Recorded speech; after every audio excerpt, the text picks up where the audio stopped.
All right, Representative, oh, you're here. Welcome. All right, good morning, everyone, and welcome to a Joint Standing Committee of the Environment and Natural Resources. We are here gathered electronically today for the purposes of doing the state's business relative to the environment and natural resources. Let's remember that we will be patient with one another as we navigate how to convene electronically. We've gotten better at it over the last year.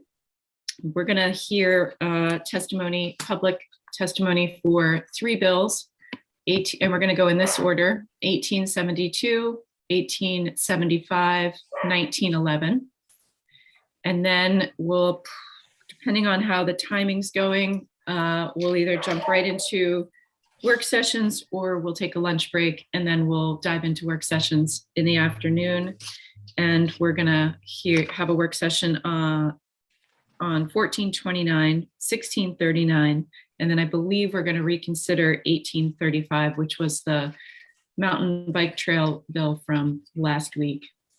So that's our schedule for today. And let's go ahead and move through our first two and let everyone have an opportunity to introduce themselves. Representative Ziegler. Good morning. I'm Representative Paige Ziegler from Waldo County. I represent the District 96, the 7 towns of Belmont, Liberty, Lincolnville, Mouthville, Morrow, Palermo, and Searsmont. Well, Representative Bell. Good morning. I'm Art Bell. I represent House District 47, soon to be renumbered to some other number that I can't remember. I represent Yarmouth, Chesapeake, and Long Island, and good morning. Representative Dudera. Good morning, everybody. I'm Vicky Dudera, State Representative for District 94, which are the 3 towns of Islesboro, Rockport, and Camden, home to the Toboggan Nationals. Fun, fun. Representative Gramlich. Good morning. I am Lori Gramlich, and I represent House District 13, soon to be House District 131, which is the lovely seaside community of Old Orchard Beach. Representative O'Connor. Good morning. I'm Beth O'Connor. I represent the individuals of House District 5, which is Berwick and part of North Berwick.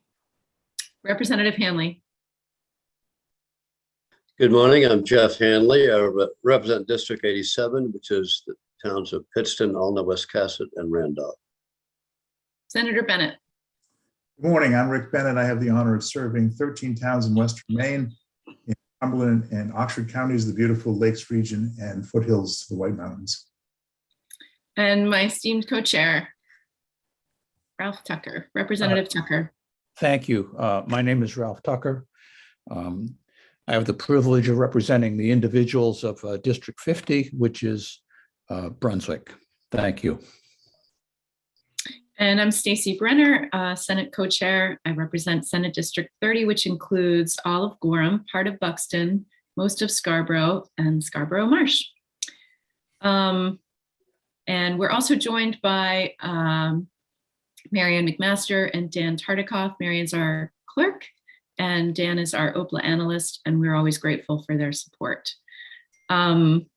First bill this morning is 1872. So we'll open a public hearing on 1872, a resolve to create a task force relating to water quality of the Saco Bay.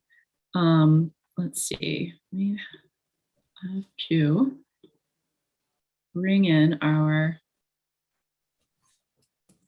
Representative Copeland is here, but Marianne, you're gonna need to make me a co-chair in order for me to bring her over, or you could go ahead and bring her over and then make me a co-chair in some order thereof. Okay, all set. Awesome, thank you. And if you're here to speak in favor of 1872, if you could raise your hand over there so I have a sense of Representative Copeland, good morning and welcome. Good morning, Madam Chair. Senator Brenner, Representative Tucker, and distinguished members of the Environment and Natural Resources Committee. My name is Lynn Copeland, and I'm honored to represent the citizens of House District 14, which is currently coastal in downtown Saco. I'm here to present LD 1872, a resolve to create a task force relating to water quality of Saco Bay.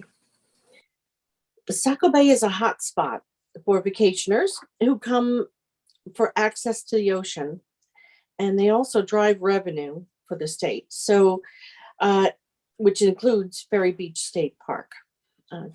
Just out of Camp Ellis, there are 43 commercial fishermen who depend on clean water in the bay.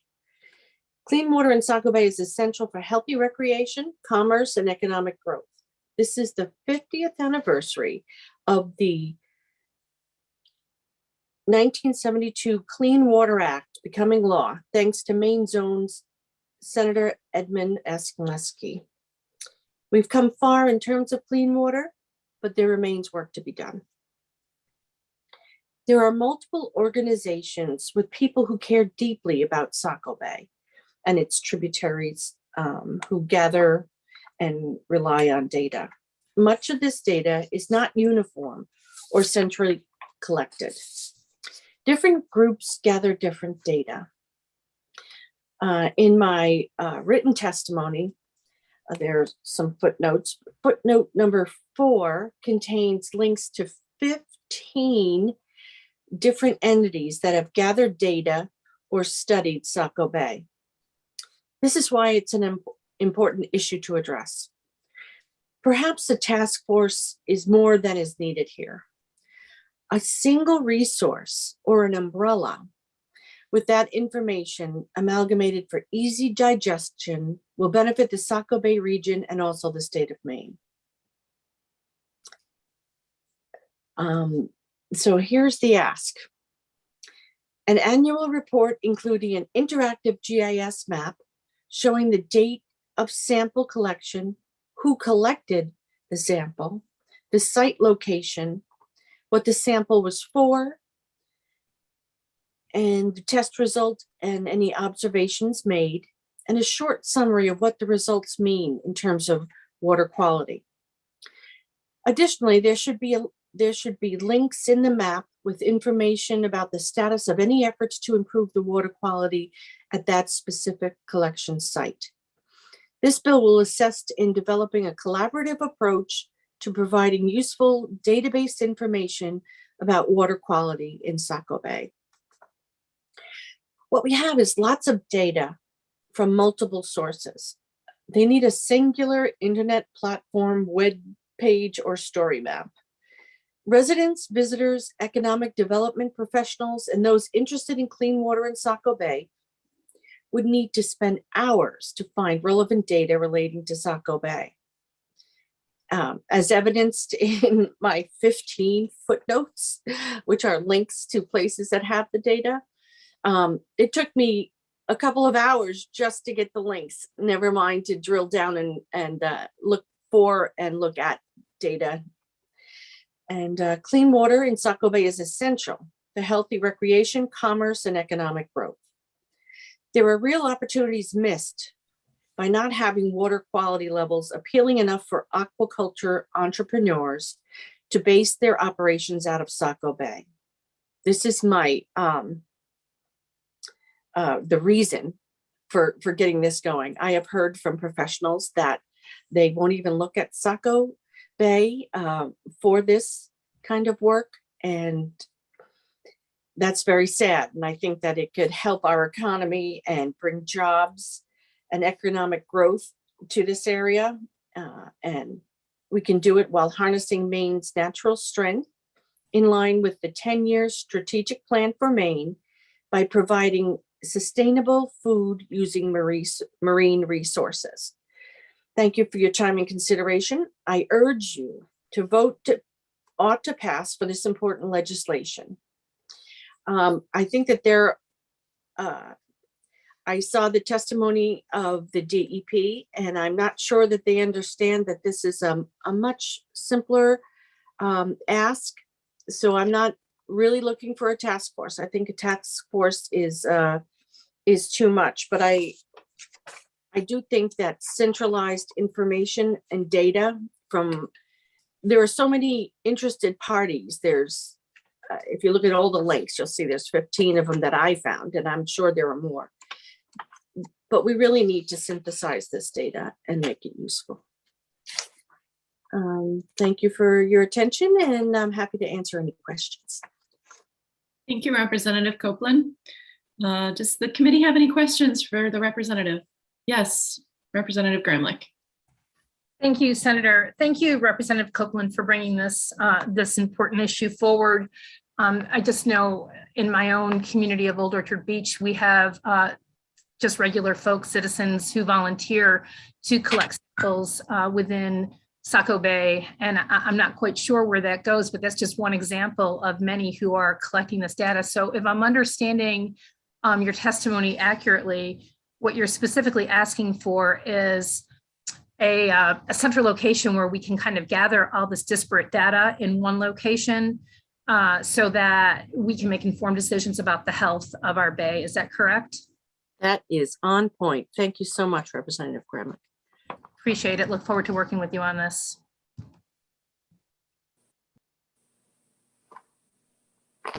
Representative Ziegler. Yes, Representative, do you want to amend it to take the word task force or words task force out of the bill's title? I would love that. That would be ideal. In my testimony, there's an italicized paragraph, and that's really what the ask is. It's about an annual report, including an interactive GIS map. One of the things I missed in including that in that paragraph was who collected the data. So and I'm sure whoever would put the layers together and the story map together would know that they would put where the data came from, which organization and so forth. But yeah, thank you. Representative Copeland, I have a question for you. Is this a project that exists in any of our other bays along the Maine coast? There's a model for how this would get managed, who would manage it, what the cost would be for the staff to create the website and the layers of maps. Like, do we have another example, or are we, with your bill, attempting to create something new? I'm unaware of any existing similar initiative. And I've been poking around these websites and, watching out for this for quite some time. And I am unaware of any. And so one of the benefits that I see is that this could set up the framework on how other bays and other areas in our state could use this same format and, have it all centralized. I know that we have like professional geniuses at GIS and in our state. I know the local municipalities have professional geniuses at GIS, and this is something that's ever so doable. We have story maps for multiple things, but I don't think we have a story map for clean water. Representative Dudera. Thank you. Representative Copeland, I see that you have the Saco Conservation Commission testifying in favor. Are there other groups as well that are also feeling that this is an important thing to do? I guess I'm just looking, my question's sort of similar to Senator Brenner's is, how's this going to get together? Who's going to be behind it? Do you have some good critical mass behind this effort? I believe I do. However, this hearing came up kind of quickly on me, dealing with other issues that I have. And I was not able to get the testimony for them, but I know have heard, working with the people inside of City of Saco, that it's a concern. I've talked with the Saco River Corridor Commission, but I never got to the point where I actually talked about the GIS map, but I know Executive Director Dalen Hauser is in favor of clean water. I know that there's a collaborative of people, and I mentioned it to them, but we didn't have an opportunity to discuss it in depth. But I believe it's a win-win for everyone. I mean, having data that is out there in a single spot where people can look at what's happening and learn from others. So it's, some people have, a singular focus, like maybe the university is looking for a certain organism or something. Some people are looking at fecal matter. Some people are looking at E. coli. So this kind of brings all of that information together so you get the big picture. I know the DEP is excellent about their work, and I appreciate all that's happened so far, but I think that this is a kind of a communication device so that people can understand that information. And not only state, municipal, and federal organizations gather this data, there's also local organizations and school projects and different collaborations. There's in my list of 15 footnotes, you'll see there's a bunch of them, and they're not all, official kind of, universities or municipalities and so forth. So I think it really is a good place for everyone to get the data, and then people can look at it. People can see what's going on. And then when, Thank you, Representative. Thank you very much. Any additional questions from the committee for the bill sponsor? All right. Thank you so much for presenting this, bringing this forward for us. And next we'll hear from Brian Kavanaugh from the DEP. And if there's anyone in the attendee space who's here to speak in favor of the legislation, if you could raise your hand. And if there's anyone here to speak in opposition, or neither for nor against, if you could raise your hand. All right, welcome, Mr. Kavanaugh. Good morning. Thank you. Can you hear me okay? We sure can. All right. Senator Brenner, Representative Tucker, members of the committee, I'm Brian Kavanaugh. I'm the Director for the Bureau of Water Quality at the Department of Environmental Protection, and testifying in opposition to LD 1872. Saco Bay serves as an important economic and recreational resource, and clean water is critical to many of these opportunities. DEP and numerous other parties conduct water quality monitoring to assess the health of the bay, its beaches, and the watershed's lakes, streams, and estuarine waters. The Saco River Corridor Commission monitors over 30 river and stream sites. DEP's Maine Healthy Beaches program coordinates monitoring at 9 coastal beaches. DEP's Volunteer River Monitoring Program and Friends of the Scarborough Marsh monitor 8 stream sites.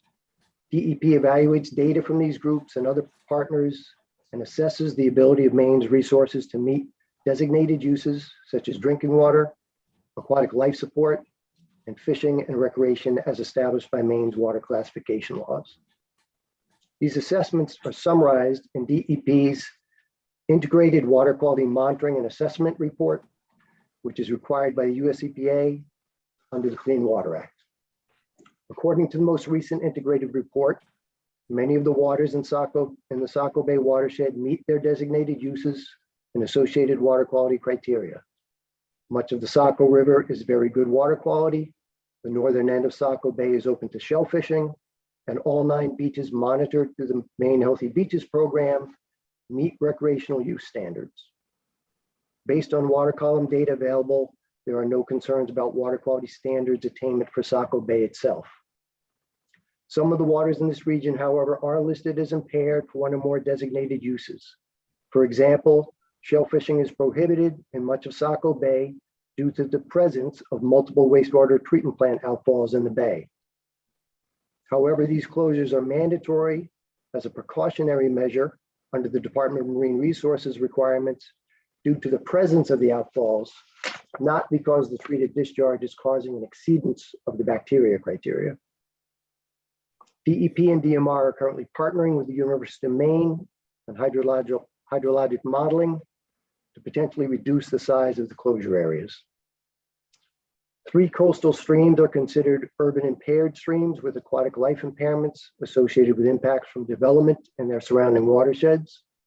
Although Saco Bay's beaches do not meet Maine's criteria for being listed as impaired, several of these beaches experienced elevated bacteria levels periodically.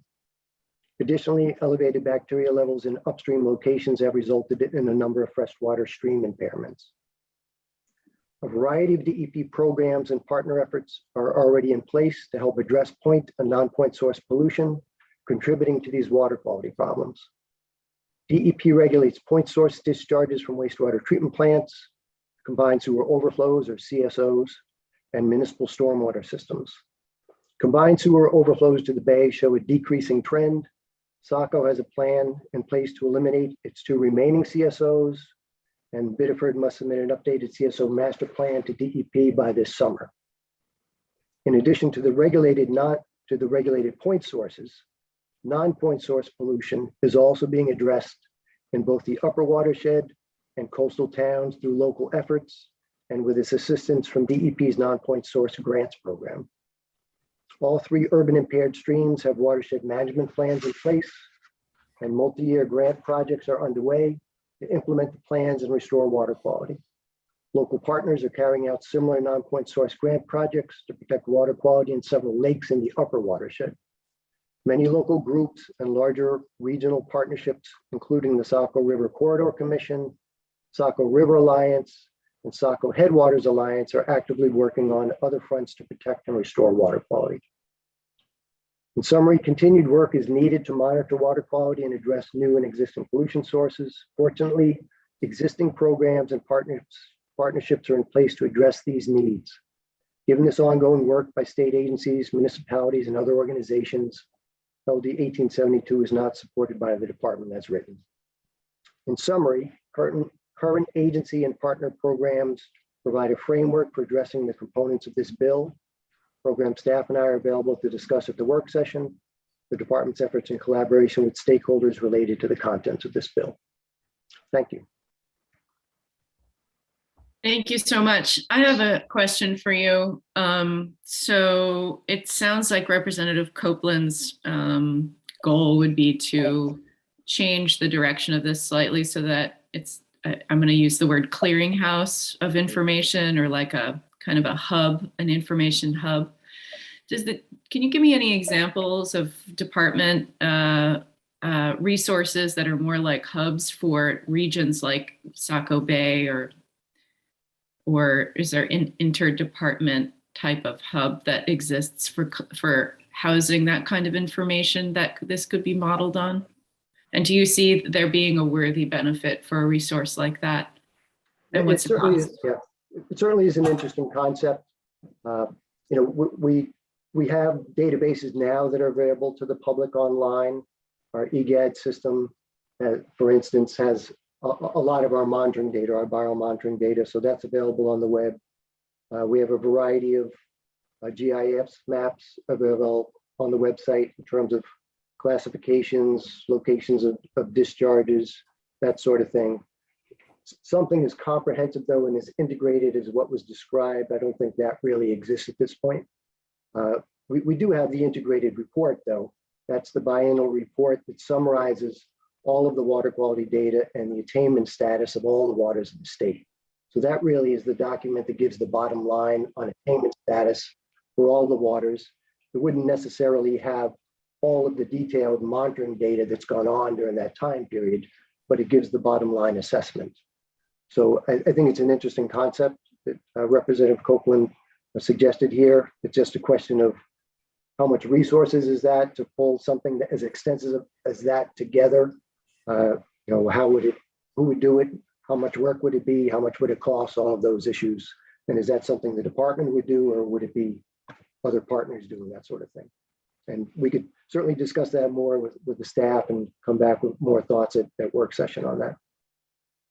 Thank you so much. Representative Dudera has a question. Thank you. Yeah, along similar lines, Mr. Kavanaugh, do you think that that would be valuable? Could you see that I just did a quick search on your site for Saco Bay and, some disparate things come up. But do you think it would be a valuable, useful tool, whether it's housed, on the DEP site or somewhere else? We've got so many incredible, engaged citizen scientists in this state. Can you see that being of use is my question. Thanks. Yes, I think conceptually it could be valuable. We have a variety of programs, and I mentioned the Healthy Beaches program. There's non-point source work on the rivers and streams. There's regulatory work with CSOs and the discharges. There's various ambient data being collected. So all of those programs function well, and they're doing their job and they're accomplishing their goals.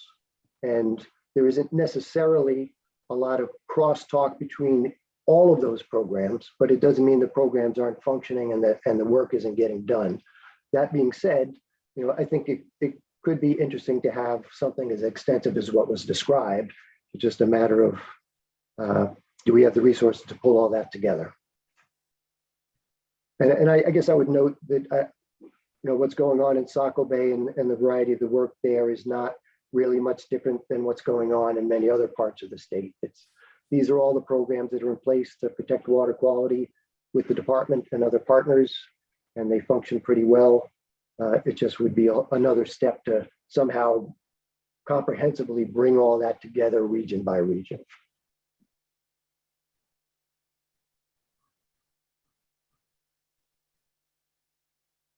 Representative Gramlich. Thank you, Senator. Thank you, Mr. Kavanaugh. This is helpful information. As I was listening to your testimony, it really became apparent to me that, and correct me if I misunderstood your testimony, but it sounds like you've identified a number of different entities collecting data and making assessments. And I'm curious, I heard reference to some opportunity for this data existing in one centralized location, but I'm not entirely certain if that's the case. And I'm curious how it's communicated with the public. If I, like Representative Dudera, just went on to kind of look and saw a lot of disparate information, which I think can be confusing. And just by frame of reference, I had a similar bill in another committee to gather public health data that the Department of Health and Human Services would kind of hold, but the data was delivered from a number of different entities. So I'm curious if this information is out there and a number of different folks hold it, is it reasonable that this gets communicated to the department and the department kind of holds it as Senator Brenner referenced as a clearinghouse? I guess it depends on the data. It seems it's possible. It's just a matter of how much work is that. And analyzing the value to that work. It seems intriguing in terms of the concept. We certainly have reports on various programs. There's a report on our non-point source program that summarizes that. There's an annual report on our CSO program. There's an annual report on our licensed discharges. There's the integrated report that I mentioned that comprehensively summarizes water quality. So this information is out there to different degrees, but it's not necessarily all in one place. And I guess it's a question: should it all be in one place? We're talking about an extensive amount of data, really, and information. I think there would have to be an assessment: what makes sense in terms of bringing it together, and what is there value to that? But I think it's intriguing. Representative Bloom. Oh, thank you. Yes, and I'm just introduce myself coming here late. This is Representative Lydia Bloom from York, House District 3. Thank you, Mr. Kavanaugh. My question is that have you talked to Dr. Cassandra Rose at GoPIF about her project, which is really related, what we're talking about on a small scale was identified in the Maine Climate Council in the Coastal Marine Working Group as a real necessary thing to have all the data in one place. And it's something that is being worked on. So I just want you to know that this is not a new idea. that this has been recognized as a problem and something that would really help getting all that science into one big place. But it's a very big job. And I know that it's being worked on. It's going to take some time. Have you spoken with Dr. Cassandra Rose about that? I have not, but I expect others in the department are in touch with her. Yeah. So I just want to say that I think this is not a new idea. This is something that Representative Copeland, this has definitely been identified as an area that needs to be worked on from my experience. Thank you. All right, thank you both. Are there any other questions?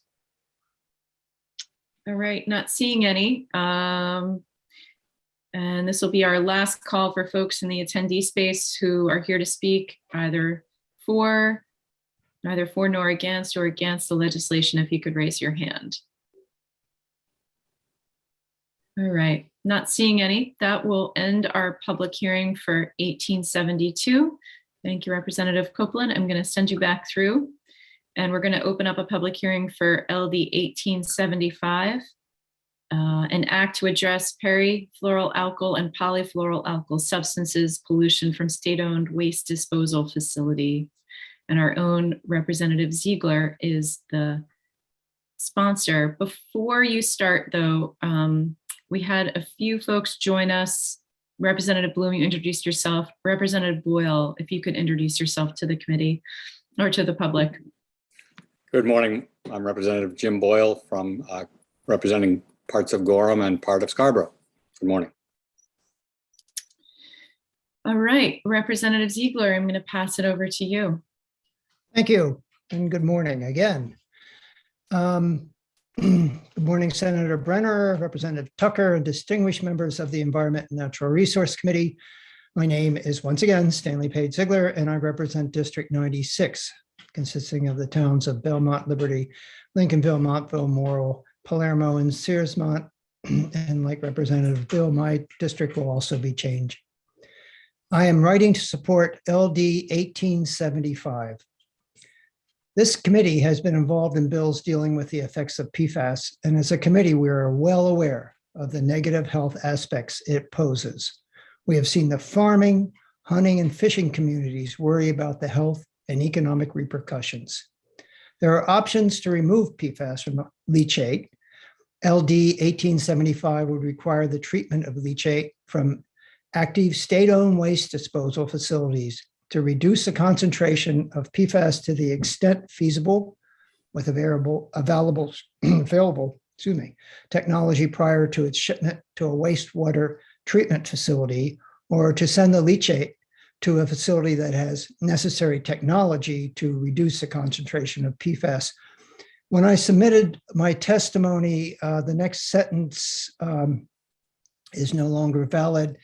And I have an amendment dealing with that that we just put in yesterday. This just came the last yesterday. So those of you who have my testimony in front of you, I'm not going to read that sentence. Currently, the leachate from Juniper Ridge is processed by a facility releasing into the Penobscot River. The impact of this on the river and its fish have been of significant concern. We must ensure that our state-owned landfill follows the best practices for disposing of its leachate. And that means ensuring it is appropriately treated for PFAS, either on-site or at a specialized facility. Federal funds were recently secured in the FY22 Interior Appropriations Bill to install a specialized treatment system for PFAS waste at Ansett Madison wastewater facility, which according to the conversations had with Ansett Madison, they will meet those needs. The technology is new, but they're working on it. As mentioned, some of the leachate from Juniper Ridge ends up in the Penobscot River. The Penobscot Nation depends on the Penobscot River for many things, including the fish in the river to help feed their families. They have asked for our help in making sure that their community is not impacted by exposure to these toxic chemicals. We can't wait for the federal government to take action, as they haven't been proactive on this issue. Maine needs to develop its own plan of action There are other landfills in our state that need to be regulated concerning leachate discharge, and this bill will help develop an approach that can be used in those regulations.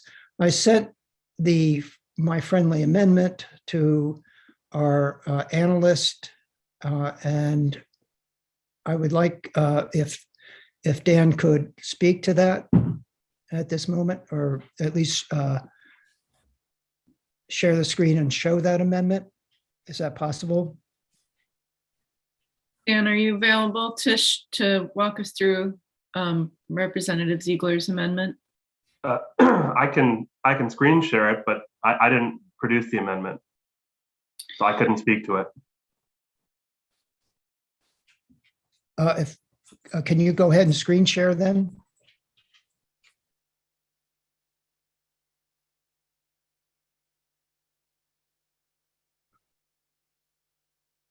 It's not happening? It might take just a second. Okay. You'll have to pull it up and then. Sorry, I was not prepared. That is very unusual.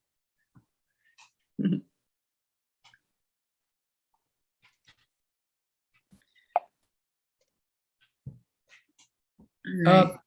This amendment. There you go, Representative Ziegler. Can you see it? I can. Can everybody else see it? We can. Yep. This amendment came about, and there was, and the DEP and I think Sarah Woodbury will discuss this. This came late into conversations we had right before the weekend, and it's just in the wording of the bill, and it reduces the amount of work that the DEP would have to do in coming up with the necessary rulemaking. And I'd rather have them speak to it. I mean, if you want, I can read it, or otherwise I assume everybody here has probably read it as I spoke. Do you want me to read it? No, I think probably what would be more effective is to have the DEP walk us through their thoughts on the amendment, and perhaps also Sarah Woodbury, since the production of the amendment came in concert with those two folks. So in other words, Senator, you're taking me off the hot seat, and I appreciate that. You're so welcome. All right, so Dan, we'll end that screen share. Does anyone have any questions for Representative Ziegler?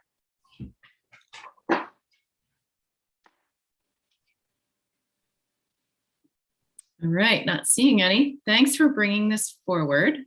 And I believe next up, we're going to bring in Mr. Kavanaugh. Let's see. Oh.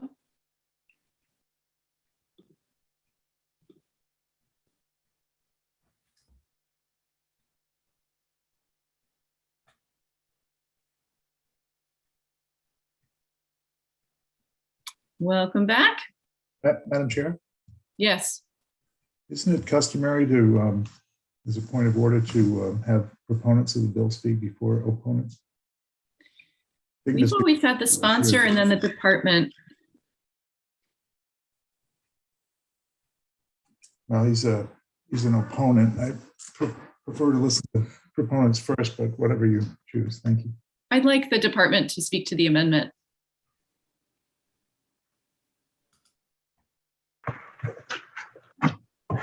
Good morning again. Good morning.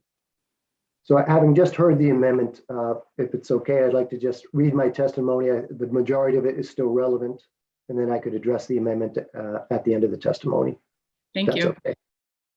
Okay. Senator Brenner, Representative Tucker, members of the committee. I'm Brian Kavanaugh. I'm the Director for the Bureau of Water Quality at the Department of Environmental Protection, and I'm speaking in opposition to LD 1875. While the department agrees with the overall intent of this bill, that is to provide appropriate treatment of landfill leachate for PFAS substances, we believe it is not currently the right approach for several reasons.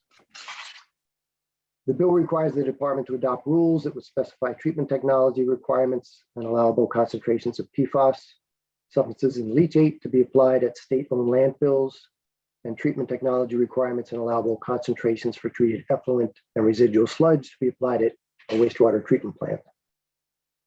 Establishing these requirements via department rulemaking would be a very significant undertaking. It would involve researching multiple technologies and how they might be applied for pretreatment at state-owned landfills and for effluent at wastewater treatment plants. The department does not have the capacity to do this work with existing resources. This type of standards development is exactly the type of work that the Environmental Protection Agency has historically done for a wide variety of pollutants and is currently doing for PFAS. The EPA has stated in their PFAS strategic roadmap commitments to actions 2021 through 2024 that they are developing and researching the potential for effluent limitation guidelines to limit pollutants from certain sources. They are currently conducting detailed studies on facilities, including landfills, where EPA has preliminary data on PFAS discharges. EPA expects these studies to be complete by the fall of 2022 to inform decision-making about potential future rulemaking by the end of 2022. In addition, EPA has committed to publish final recommended ambient water quality criteria for PFAS. Criteria to protect aquatic life are scheduled for the winter of 2022, and criteria to protect human health are scheduled for the fall of 2024. Once published by EPA, the department is committed to adopt these criteria into our toxics rule, Chapter 584, as quickly as possible, and then establish PFAS limits for licensed discharges as soon as possible thereafter. This will affect all licensed wastewater discharges likely to discharge PFAS, not just those treating landfill leachate. While the above timeline would likely result in license limits being established sometime beyond the compliance date of July 1st, 2025, proposed in the bill, using EPA standards has several advantages. It would eliminate any duplication of effort between the state and EPA. It would base the standards on the same methodology used by EPA for other pollutants, and it would eliminate the risk that Maine might develop a standard less stringent than what EPA might develop. In addition, it would allow the department to focus on the important work that is necessary to prepare to implement EPA's ambient criteria once they are promulgated by EPA. This involves conducting ambient sampling to acquire background levels of PFAS in Maine's waters, developing a program to acquire PFAS effluent data from all wastewater discharges likely to discharge PFAS, and analyzing and managing this data so we are ready to develop discharge limits as quickly as possible. In addition to the above, the department notes that the hard deadline of July 1st, 2025 could have unintended and potentially significant consequences. If for whatever reason, the state-owned landfills were not able to provide the required treatment, and if there were not wastewater treatment plants that could provide the required treatment, there would be nowhere in Maine where leachate from state-owned landfills could be legally disposed of. It is worth noting that currently there are no wastewater treatment plants in Maine that have advanced treatment for PFAS. There is one district facility that is under design and may be operational by 2023. I'll note there's a typo in my written testimony. That date was 2024 in the written testimony. It should be 2023. The department is not aware of any other wastewater treatment plants that are currently designing for PFAS treatment. Further, a timeline of approximately 3 years for the department to conduct the necessary research and complete rulemaking, and then for the landfills or wastewater treatment plants to fund, design, and construct the PFAS treatment facility seems tight. In summary, the department supports the goal of this bill to ensure appropriate treatment for leachate as soon as possible. However, we believe this will be best accomplished by implementing EPA standards in a timely manner rather than conducting the very labor-intensive and redundant work of developing standards that are unique to Maine. I'd be happy to answer any questions now or at the work session. Thank you. Great. Mr. Kavanaugh, can you speak to the amendment? Yes. So the amendment is to require a treatment level of 20 parts per trillion, which is the drinking water threshold. And that would certainly eliminate the department's concerns about rulemaking and the workload for the department to develop that would be established in the bill. I guess I would just note that generally speaking, wastewater treatment facilities are not required to treat any pollutant to the drinking water standard, because discharge limits in statute allow for some reasonable opportunity for dilution and diffusion with the receiving water. That being said, the one facility that we've dealt with so far, the Anson-Madison Sanitary District, they're the ones that are kind of leading the charge on this. They are moving ahead with an engineering firm to design and potentially construct a PFAS treatment facility at their municipal or district-owned wastewater facility. We met with them several weeks ago at their request because they wanted to know how they would be regulated at this point in time. There are no EPA ambient criteria yet. And from a regulatory standpoint, it's quite difficult for us to be able to advise them on what limits they would need to meet in this new facility they're building. So we discussed that quite intensely in the department. And then we met with Anson-Madison and their representatives, and we talked through the issue. And ultimately, the guidance we gave them is in this interim period before EPA establishes their ambient criteria, which is what we always use to establish permit limits at treatment plants. We advise them that in the interim, they should meet the 20 part per trillion threshold, because that was the only threshold we really have at the time. There's fish tissue action levels, which are hard to translate at this point back into permit limits, but there is the designated use of drinking water for waters of the state, and there is this interim threshold of 20 parts per trillion. So we told them conservatively and prudently, we're advising them to design for 20 parts per trillion. That was a lot less than what they thought they would need to do. And there are implications to that level of treatment in terms of the design of the facility. There's a lot, given the different technologies that could be used for this particular facility, it means they need to treat much more of the wastewater at a higher level. It likely means there will be much more change out of the filter media and more to be disposed of, and a cost difference from what they had originally entailed. So moving forward, we don't envision that wastewater discharges would be limited at that 20 part per trillion threshold. It would be based on EPA's ambient criteria. That's the allowable concentration in the receiving water to protect aquatic life and to protect human health.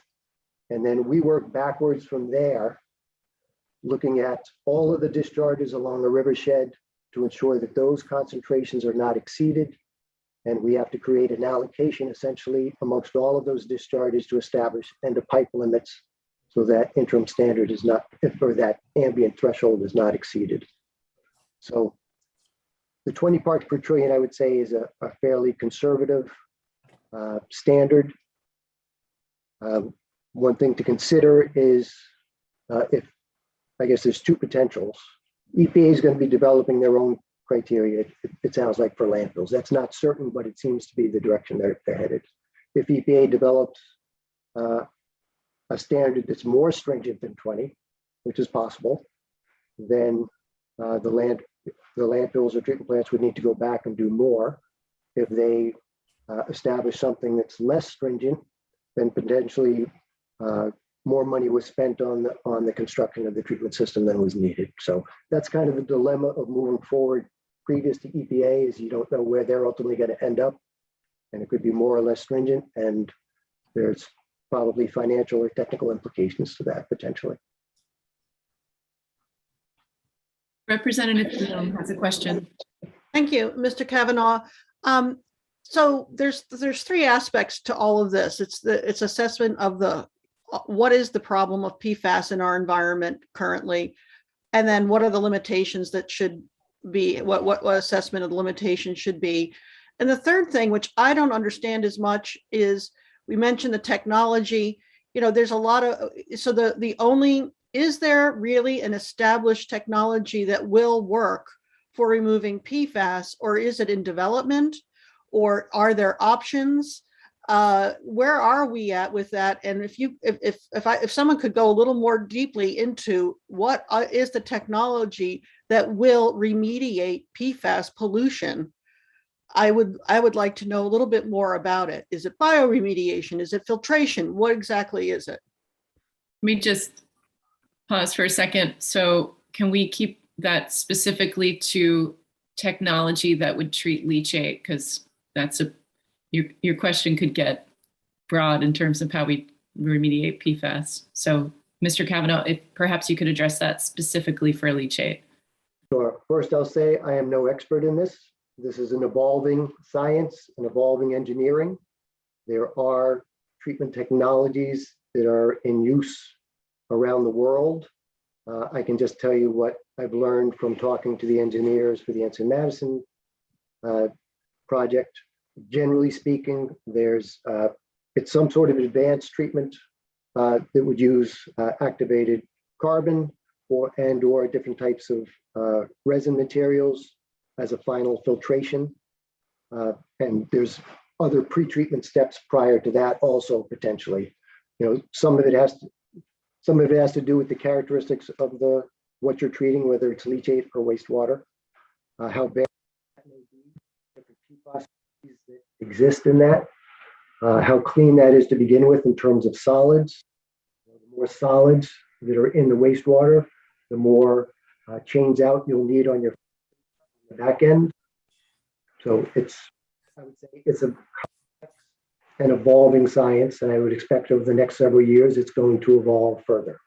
And I would also say it takes a great deal of expertise to design these, and there's probably not a lot of facility or engineers that are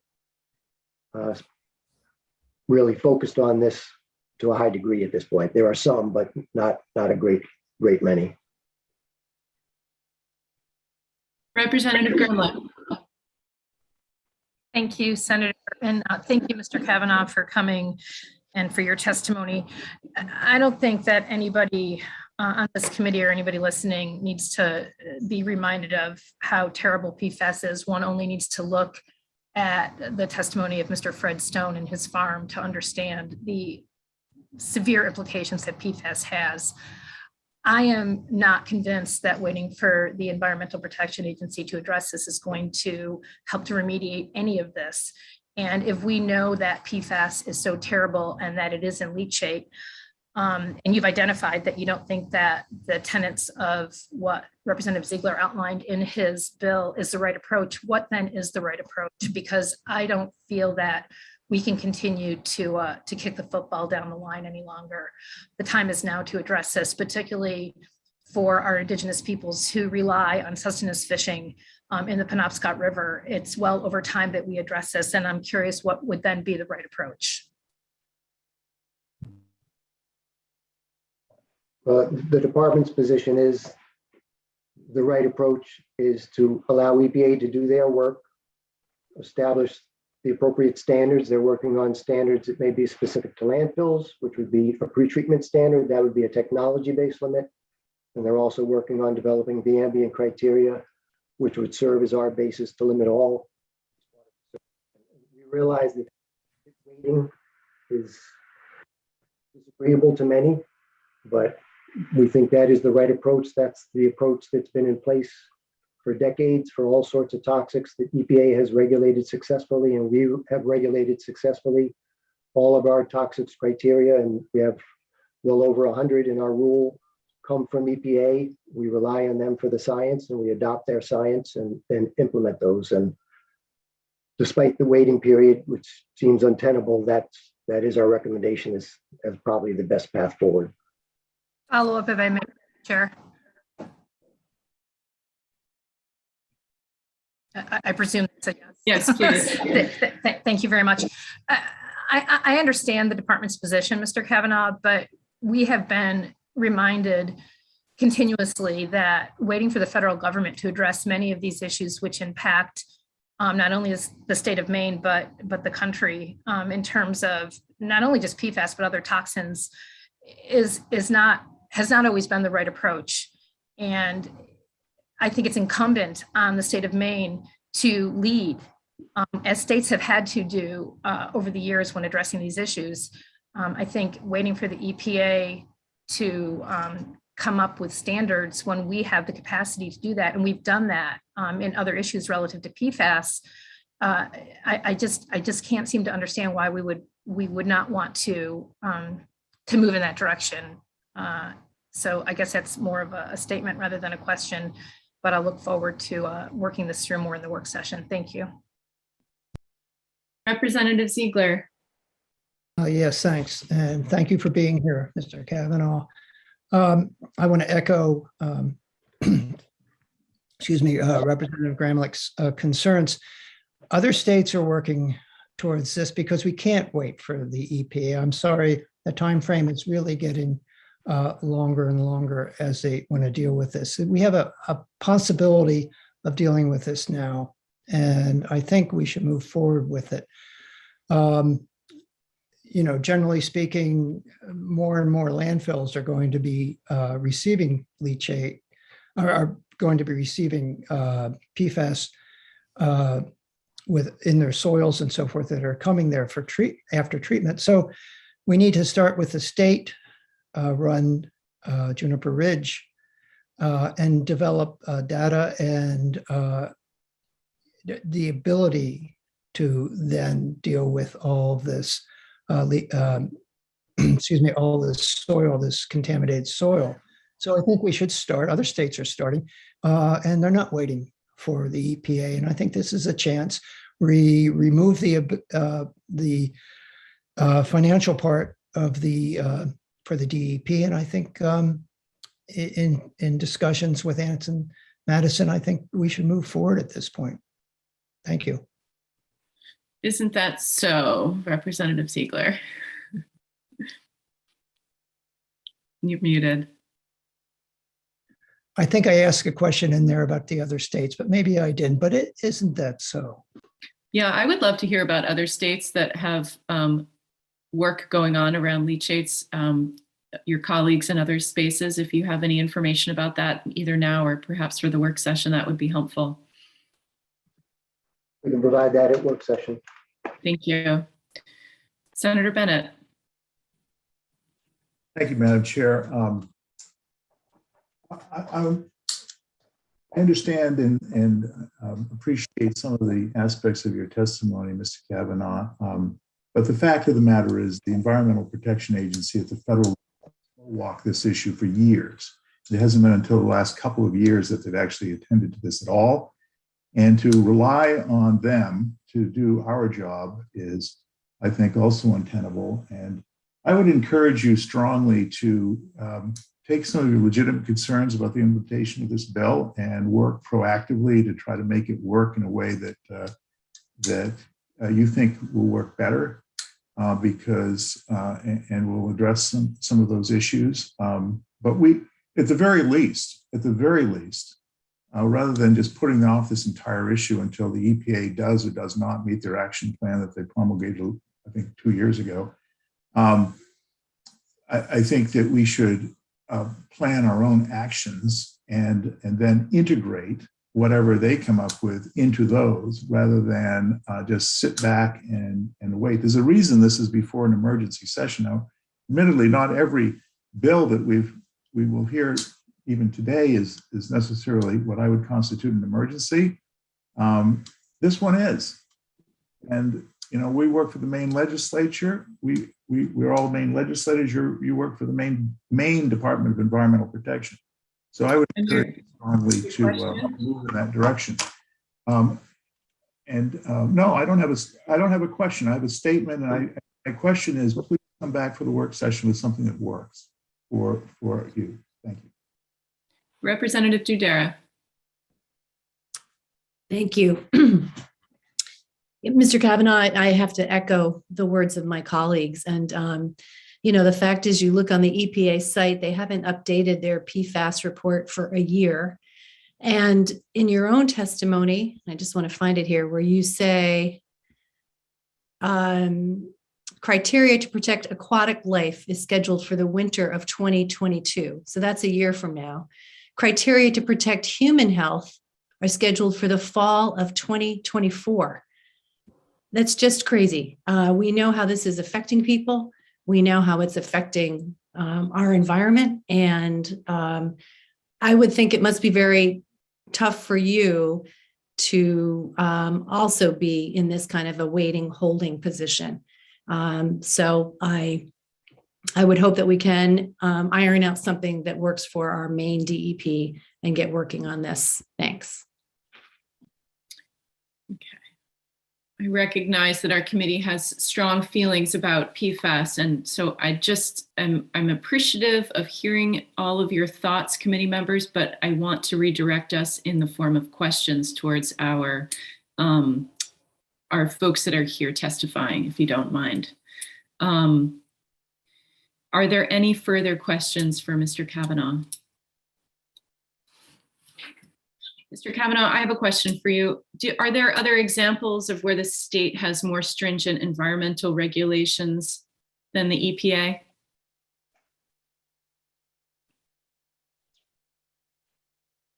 I think maybe one area was with dioxin years ago, where we came up with our own approach of an above and below test in terms of levels of dioxin in fish. That was a fairly Maine specific approach, I believe.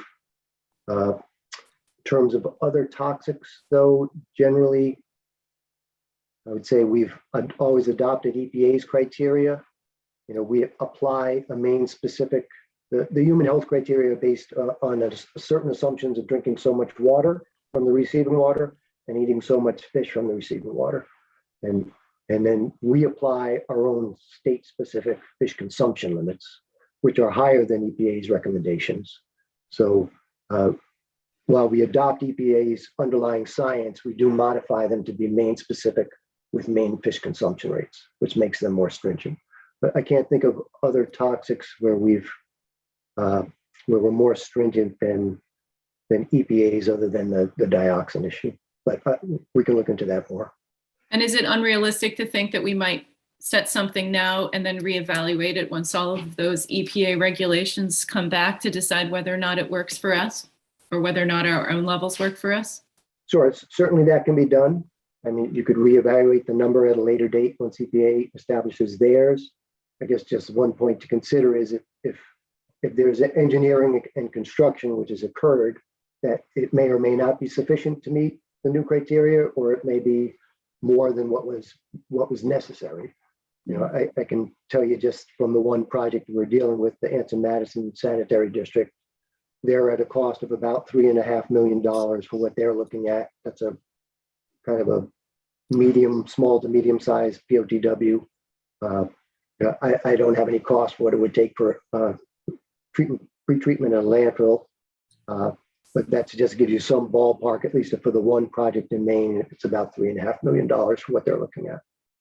And when leachate is tested, is it a third party that's testing it? Is it the landfill itself that's testing it? How is it the DEP that's testing it? What lab is running that test, and what is that? Can you tell me a little bit about that process? Sure, that's really being managed by our Bureau of Remediation and Waste Management, but I believe under LD 1600, the landfills are required to sample their leachate, send them to an approved laboratory, and we're collecting and analyzing all of that data. We can get you more information on that at work session if you want more details on how that's working. Representative Dudera.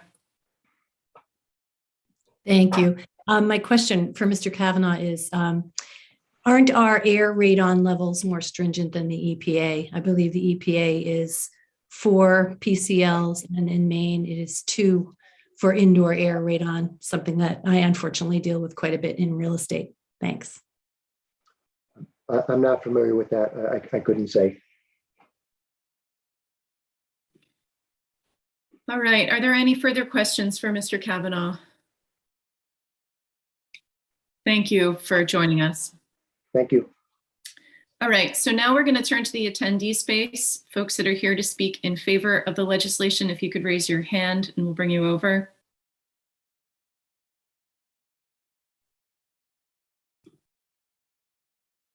Okay, first will be Adam Nordell and then Sarah Woodbury.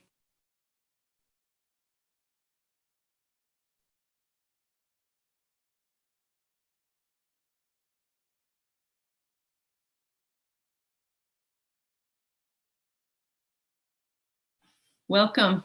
Thank you for joining us.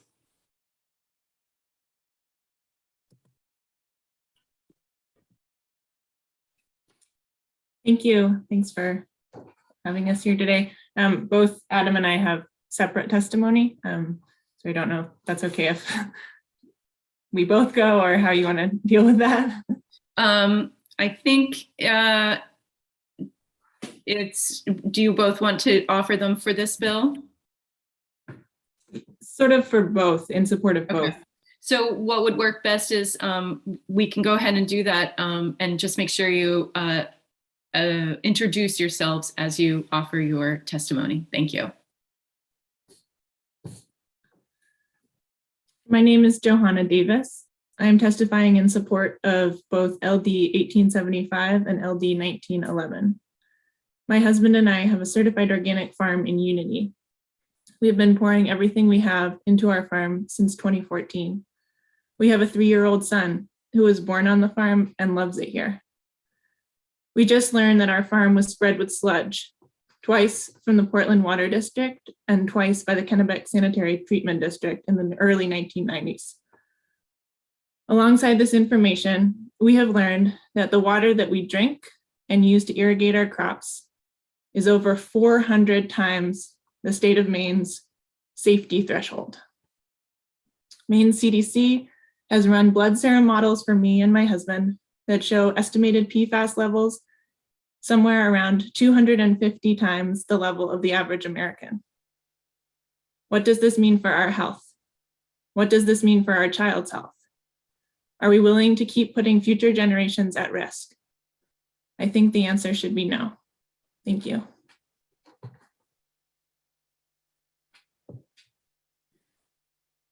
Okay, Adam, you're next. And then we'll do questions for both Adam and Johanna together. Thank you. Dear members of the Environment and Natural Resources Committee, my name is Adam Nordell. I live in Unity, where my wife Johanna and I run an organic vegetable and grain business. I testify today in favor of LD 1911 and LD 1875. Both bills are designed to close loopholes in the state's regulation of PFAS chemicals and prevent needless future contamination of Maine's precious water and agricultural resources. We cannot afford to risk the health of future generations of Mainers over a waste management expediency. My wife and I purchased our land in 2014 after farming on leased land for 5 years. We bought the land from another organic farmer who had recently been given a dire cancer diagnosis and needed to spend his last months with his children. We learned the quirks of the land, developed markets for specialty crops, and scaled up our production. In 2018, Johanna gave birth to our son, who lives immersed in the farm and drives tiny toy tractors through the dust in our greenhouse. We built upon the established infrastructure here and worked to improve the property. In 2021, we drilled a new irrigation well, built a wash pack shed, and a new 100-foot greenhouse. In normal times, our products are on the shelves in 5 retail stores, in the refrigerators and pantries of 100 CSA members, and in the homes of another 100 or so direct retail customers. We have an employee. The growth of our family and our business have been inextricably linked with this patch of ground. As Johanna mentioned, we recently learned that our land was sludge applied in the early 1990s. This information terrified us. We hired a private soil scientist to test our well water, soil, and our vegetable plant tissue for the PFAS chemicals. As Johanna mentioned, all 3 samples came back positive for a combination of the 6 PFAS chemicals regulated by the state of Maine. A localized soil sample read nearly 100 times over the state's screening standard. There are no safety thresholds for PFAS in vegetables.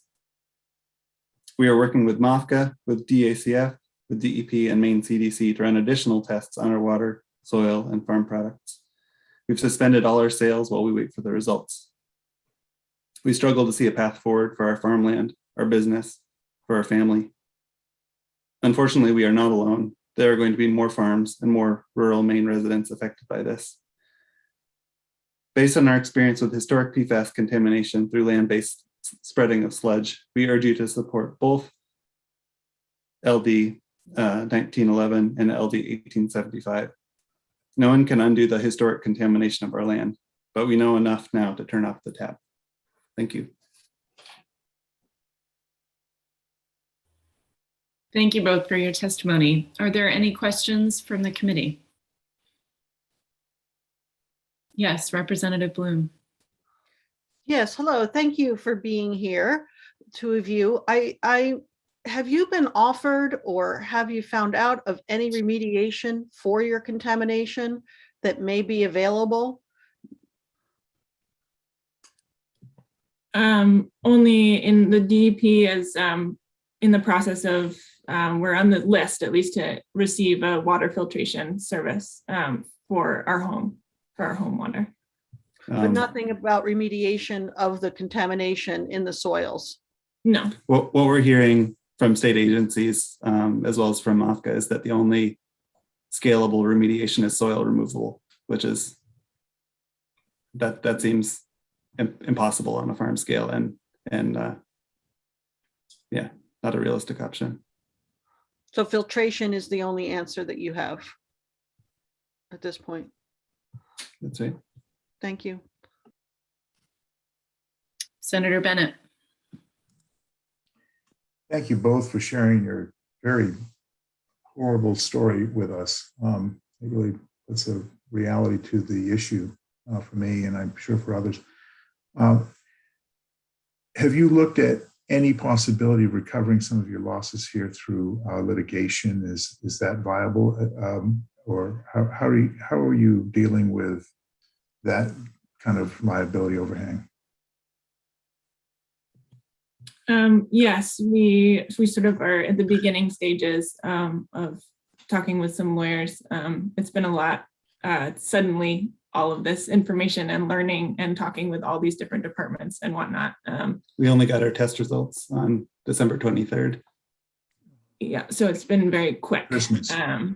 So yeah, we're at the beginning stages, but definitely thinking that way, some kind of litigation. Thank you. Representative Gramlich. Thank you, Senator. Thank you both for being here. And I echo Senator Bennett's remarks in terms of what you all have to deal with. You indicated that you got your test results just this past December 23rd. I'm curious what prompted you to have the test, and when did you initially have it? How long did it take for you to get your results back? So we learned from one of our customers who is a registered Maine guide and received the letter from Inland Fisheries and Wildlife about landfilling venison. As a registered guide, she got curious about her business and started looking into the publicly available information on the DEP website. Found the ArcGIS site. On the ArcGIS site, found a pin representing, well, two pins actually representing sludge application licenses. Near us, not the pin wasn't exactly on our land, but it was near enough us that she alerted us to look into it. But we had not been contacted by the DEP. So we had to hire a private company in order to get tests or samples taken and tested. And that process was 15 business days from when it was sampled to the test results. Thank you. And did you find that when you went to the DEP's website relative to PFAS and testing and all of this information associated with this toxic chemical, did you find the information on the DEP website helpful, adequate, informative to meet what you were kind of looking for in terms of what you had heard from the Maine guide and getting tested? I would say none of the available information anywhere is adequate for what we're facing and for what Maine is facing. Thank you very much. Representative Ziegler. Yes, and thank you both for coming today. And I want to panel to know that they make an excellent product, and you can make some wonderful, wonderful food from what they've raised on their farm. My question is to what Senator Bennett said in regards to litigation and being proactive for it. Have you seen any class action possibilities for litigation of other farmers that you would join? Not of other farmers at this point. I think we have the distinction of being the first vegetable farm to be in touch with the DACF about this issue. We're not going to be the last. Since contacting them, we know several farms in our area who have received letters from the DEP or who are waiting for test results. But we're just a little bit ahead in terms of our knowledge. You know, I know that there are some class action lawsuits in Fairfield for sort of household, you know, residents, but nothing from farms at this point that I'm aware of. I have a couple of questions for both of you. I'm grateful that you're here. Thank you. I'm wondering geographically how close you are to Hawk Ridge, the Casella composting facility, geographically. I don't know specifically. I would say probably definitely under 10 miles, but we're in southern Unity near Freedom Village. Okay. And the Hawk Ridge facility is in, I guess, in Unity Township. So northwest of us a good ways. And have your neighbors started to test their domestic drinking wells? We notified them when we got our well results back because nobody had. And as far as I know, I don't know, I guess, at this point. At that point, we were the first people telling all of our neighbors. I don't know if anybody's received any information from the DEP at this point. Yeah, I know that one of our neighbors had varying levels of familiarity with the issue and varying levels of concern. Certainly one of our neighbors who has 2 young children requested testing from DEP and is in line for that process. The last we spoke to DEP, it sounded like they were developing an action plan for this site proximate to the 2 applications, the two licenses. But hadn't done anything yet. But hadn't. That was a week ago. They since getting our private tests done and informing DACF and DEP of our results, we're in the system. DEP has been back to take follow-up well water tests to see what other particulate matter will be captured in the filter and what sort of filtration system we need. DACF has been out to collect additional soil samples in 2 other greenhouses on site and to collect product samples, everything available this time of year that represents our produce and grain business. And at that point, I guess that was a week ago that both agencies were out. And at that point, they hadn't reached out. They were developing the action plan to contact other residents, but hadn't yet. Representative Boyle.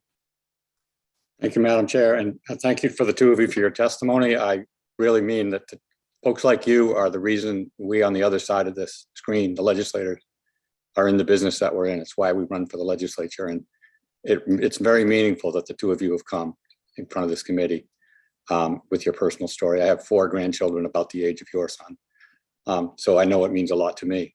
My question is, so thank you, Madam Chair. My question for you is, if specific to LD 1875, let's say that this committee passes it and it goes all the way through and it becomes law. Can you describe for us how that will affect you, both personally and your business?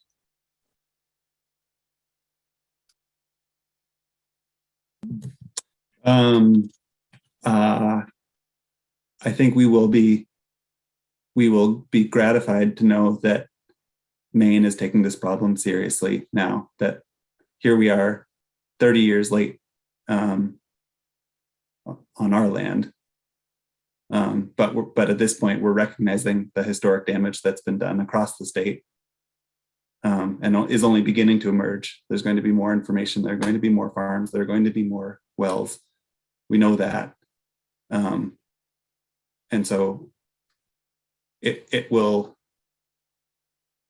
it will mean a lot to know that we're taking the issue seriously and acting in a proactive way.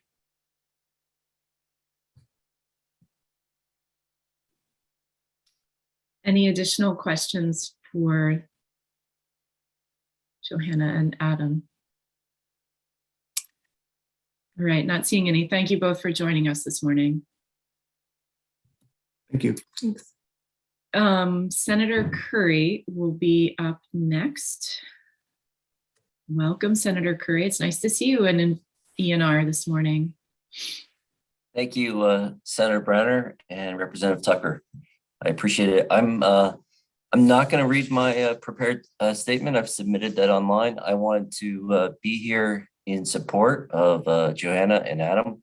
They are constituents of mine, and I just wanted to say this issue is huge, and I am so happy that this community is taking it so seriously. Johanna and Adam reached out to me and let me know their situation. We spent a good amount of time in their sorting shed, freezing so we could be COVID separated, and their toddler was all bundled up in there. And the issue, Representative Boyle, the moment I had that same moment sitting with them, that this is why I ran. This is the work I want to be doing. This is incredibly real.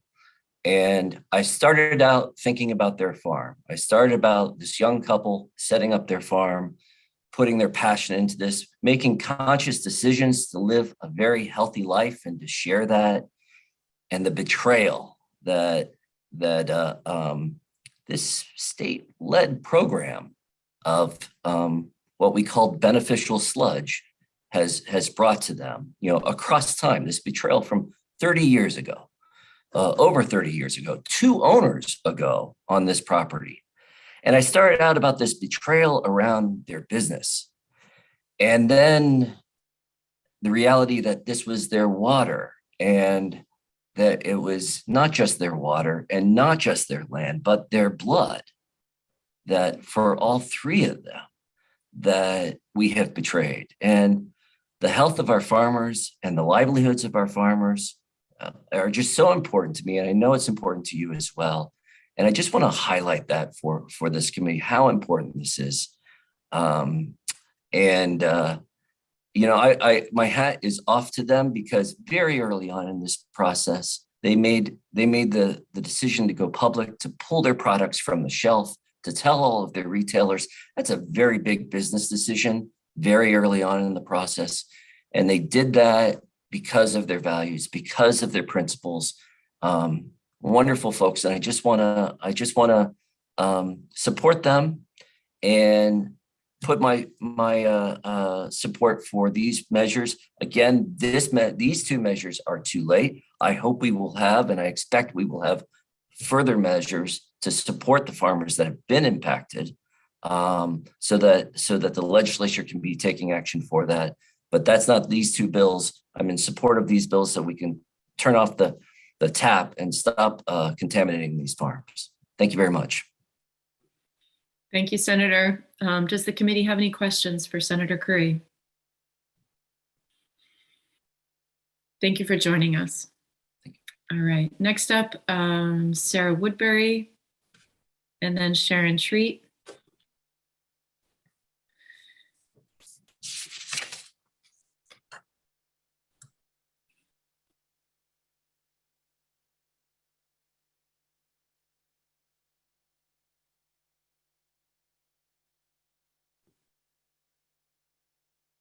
Welcome, Sarah Woodbury.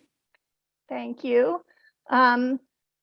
Yes, good morning, Senator Brenner, Representative Tucker, and members of the ENR committee. My name is Sarah Woodbury, and I am the Director of Advocacy for Defend Our Health, and we are here to testify in support of 1875, which would require leachate from the state-owned landfill to be treated for PFAS before it is sent to a wastewater treatment facility.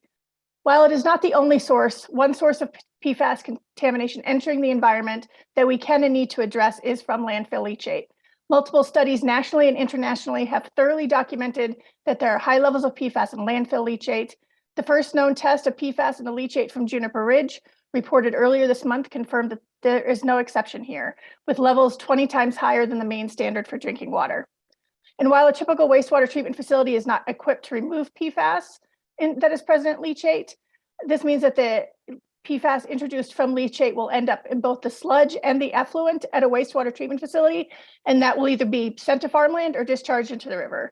Both are harmful, and there are options to treat both of these. The leachate can either be filtered on site at the landfill before sending it to a wastewater treatment plant, or it can be sent to a wastewater treatment plant that has been outfitted with the more advanced technology. As mentioned by the department, the Anson-Madison Wastewater Treatment Facility has been awarded both federal and state funds to develop specialized treatment for PFAS, and they have indicated to us that they are interested in helping with this issue.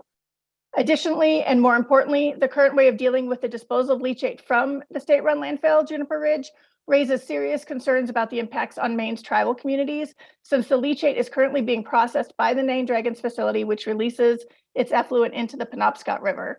The river is of particular cultural and historic importance to the Penobscot Nation, and toxic chemicals like PFAS threaten the tribe's traditional use of the river and their ability to utilize it for sustenance fishing. And I will kind of address the DEP's comments about EPA. And while they argue that rather than address this leachate from the state-owned waste facility, we should wait for the EPA or focus on just adding PFAS to discharge permits, we hope that this committee will agree that waiting on the EPA to address PFAS should be a non-starter in our state, given our unusually severe challenges to address widespread land and drinking water contamination, and quite frankly, the lackadaisical approach to the federal government has taken to this issue. In fact, Maine is far ahead of the EPA when it comes to dealing with PFAS contamination, and the EPA is currently only looking at two kinds of PFAS, PFOA and PFOS. Maine has already had standards on the books for more PFAS than that from our drinking water standard that was passed last session. Waiting for them now makes little sense, and the discharge resulting from the facility, which the state is directly responsible for, should be addressed. And finally, in terms of Representative Ziegler's proposed amendment, in conversations with the DEP regarding this bill, they indicated that as currently presented, it would require them to expend significant effort to develop rules to define appropriate technology or effluent standards. The proposed amendment removes the need for DEP to undertake complicated and resource-consuming rulemaking by having the legislature set the standards. It is also our understanding from conversations with DEP that the design goal of Anson-Madison will be able to achieve the drinking water standards for PFAS discharges. So we urge you to pass LD 1875. And the other thing I just forgot what I was going to mention. In terms of what other states are doing.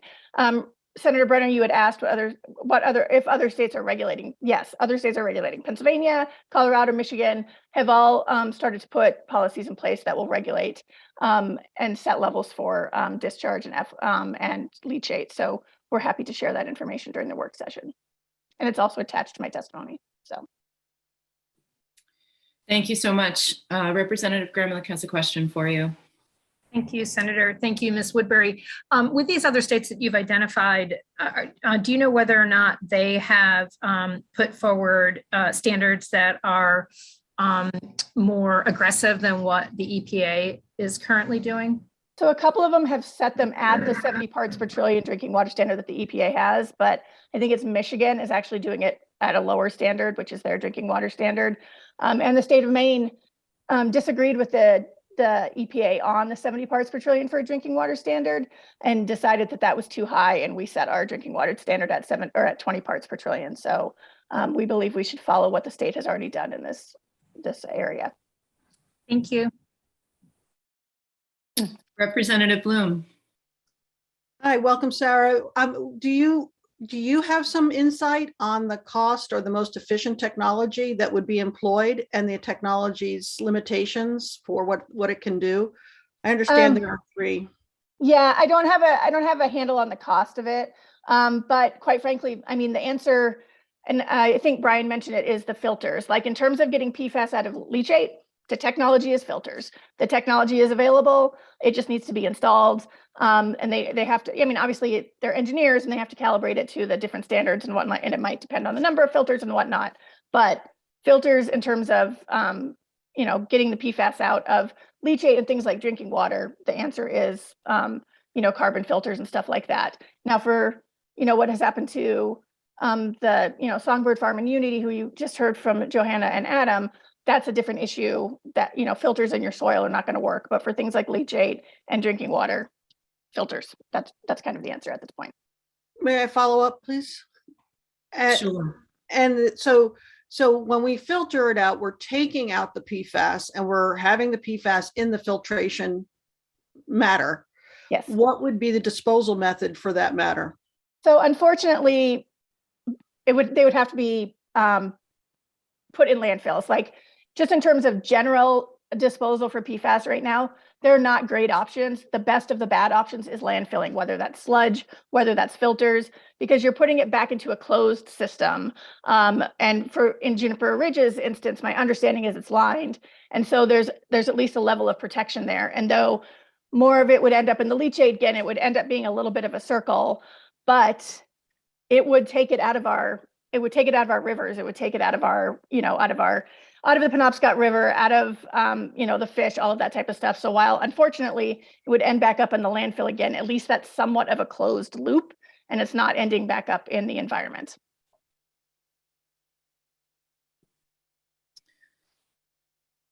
Are there any additional questions for Sarah Woodbury this morning?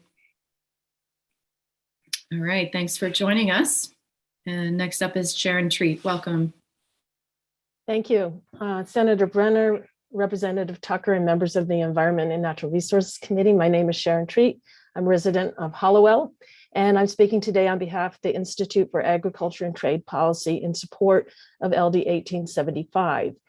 IATP is a nonprofit headquartered in Minneapolis, Minnesota, but we have an office here in Maine, and we work closely with farmers to promote local, sustainable, and environmentally beneficial agriculture and trade policies. We've been following PFAS issues across the country, and especially in Maine, where we've taken a strong interest in how PFAS contamination has harmed farmers and agriculture. As you've heard, landfills are known sources of PFAS contamination, and there's a significant body of scientific research finding PFAS in landfill leachate, which would be no surprise since PFAS are ubiquitous in a wide range of consumer products that end up as trash. In addition, with respect to the Juniper Ridge landfill, PFAS-containing wastewater treatment facility sludge is also landfilled. We also have DEP water monitoring data indicating a link between leachate discharges into Maine rivers and elevated PFAS levels in fish. Landfill leachate should be properly treated before being discharged into our rivers, full stop.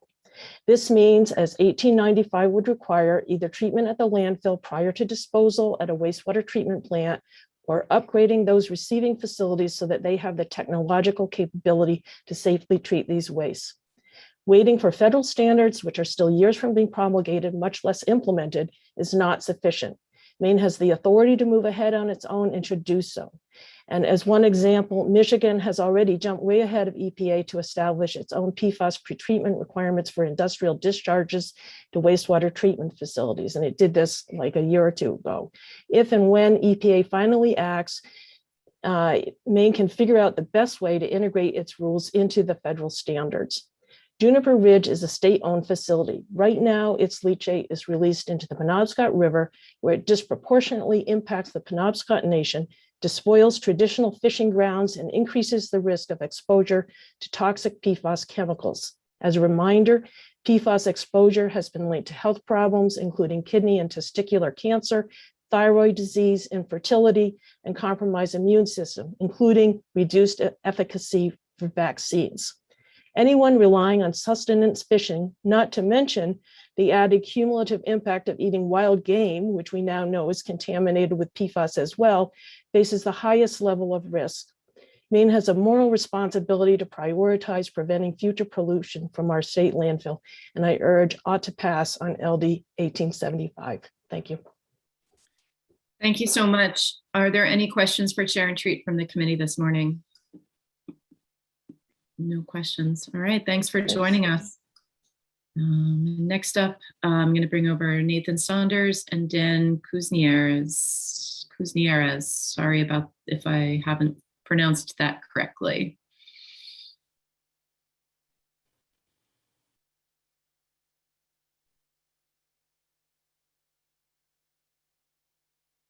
Welcome, Nathan Saunders. Good morning. Saunders, welcome. Good morning. Thank you for this opportunity to testify in favor of LD 1875 and LD 1911. Good morning, Senator Brenner, Representative Tucker, and distinguished members of the Environment and Natural Resources Committee. I'm sorry I have the wrong committee name on my written testimony. My mistake, I'm sorry. My name is Nathan Saunders, and I work as a professional engineer and senior environmental engineer for the State of Maine Drinking Water Program. I'm testifying today as a private citizen, not as a state employee. I'm on vacation time, and I would like you to know of my background as I testify. I'm testifying today to make the connection between PFAS pollution of the Maine environment and PFAS contamination of Maine citizens, specifically myself, my wife, my neighbors, and numerous other Fairfield residents. I live on Howe Road in Fairfield, and I understand that there are now 190 or more private wells in Fairfield that are contaminated with PFAS above the 20 part per trillion enforceable limit. In March of 2021, I learned from the DEP Director of the Bureau of Remediation and Waste Management, David Burns, now retired, from a television interview of him, that PFAS well water contamination in Fairfield is likely coming from the sludge from the Kennebec Sanitary Treatment District that was spread on fields right across the street from my home from 1980 to 2003, and that's 23 years. I saw it spread on the nearby fields every year, and I thought it was manure. An additional material spoken of as a fertilizer was spread on these fields from 2006 to 2015, 9 more years. And that stopped 6 to 7 years ago. In January 2021, our well water was tested for PFAS, and the results came back at 15,088 parts per trillion in comparison to Maine's enforceable limit of 20 parts per trillion in drinking water. And my wife and I have been drinking the water every day for 33 years. The DEP immediately installed a carbon filtration system which removes 28 PFAS compounds to non-detect levels, and I appreciated that. Please note, though, that there are more than 4,000 PFAS chemicals, and only 28 of which are part of the routine PFAS sampling done today. During 2021, we had 9 PFAS water samples taken at our home by the DEP on roughly monthly intervals. A couple samples were unavoidably missed. I attached a bar graph of this data to this testimony, along with my testimony. I'm hoping you have a chance to see that graph. The average PFAS level over 2021 was 14,832 parts per trillion. That's 742 times the enforceable limit of 20 parts per trillion in drinking water. Using Microsoft Excel, I added a trend line to this data, which shows a 12% decline in the PFAS level over the year's time. If the PFAS level in my well continues to decline at the rate of 12% per year, it will take 48 years for the PFAS level in my well to be less than the enforceable limit of 20 parts per trillion. It will take almost 70 years for the PFAS level to be less than 1 part per trillion. And I'll just mention that in other states, I'm aware that in New Jersey, they have enforceable levels of something like 13 or 14 parts per trillion and not 20. Even if these calculations and average calculations are inaccurate by 10 or 20 years, I will have to have a large carbon filtration system on my home's drinking water for the rest of my life. As a result of the drinking water PFAS contaminated water, as a result of drinking PFAS contaminated water for 33 years, according to the studies identified by the Agency for Toxic Substance Disease Registry, that's the ATSDR, my current blood levels for PFAS exceed the average PFAS levels of employees working for DuPont and 3M, the companies that made the PFAS chemicals. This means that I've received an industrial level of PFAS contamination of my blood while sitting in my living room. The ATSDR also lists numerous other health effects, and I have a link at the bottom of my written testimony for that report. There are several life-threatening and life-altering illnesses that have occurred near where I live. The contamination of my body has occurred due to the disposal of PFAS-contaminated sludge on fields next to my home. As you know, when rainwater falls on contaminated sludge, it creates contaminated leachate that enters the ground and the water table.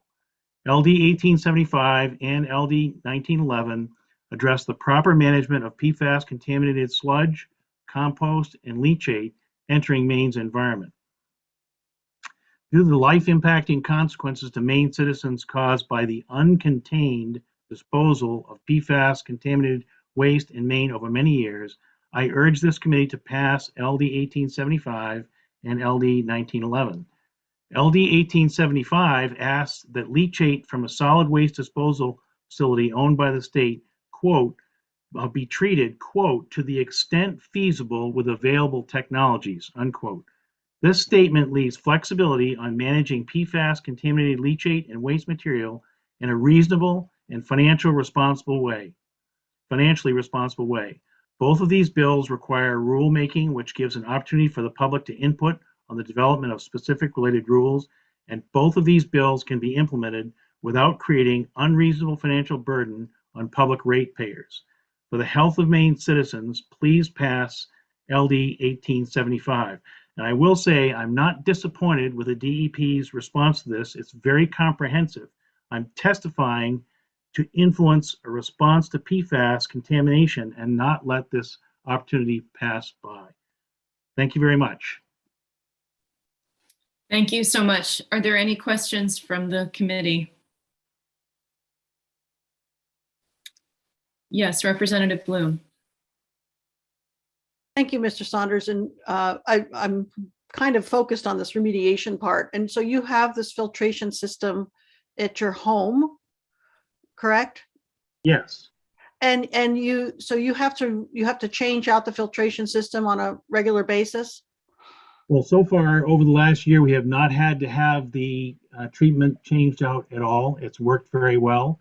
All the numbers are non-detect, and the DEP has at least stated so far that they will be doing that work.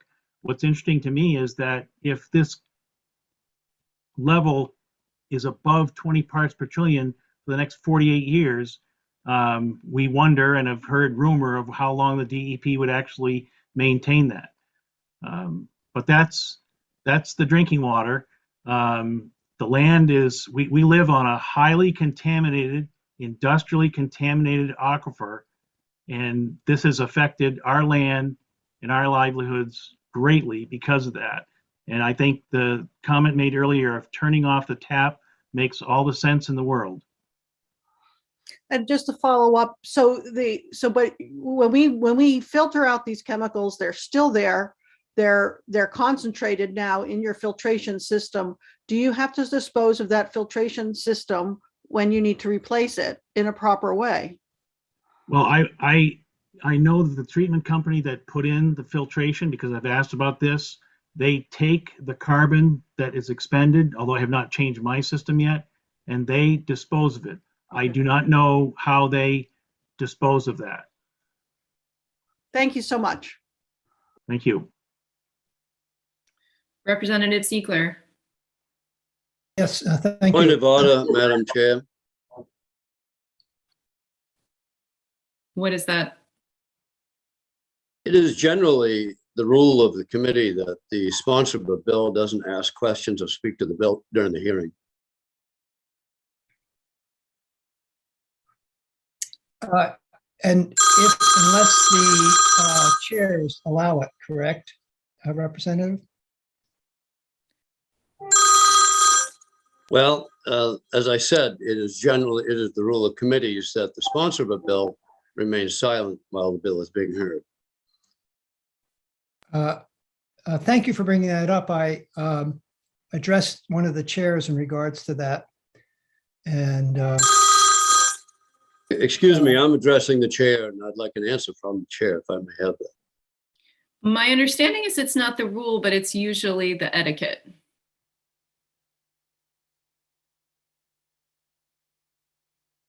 I take it then, Madam Chair, that you're going to allow any sponsor to speak at any time on their bills?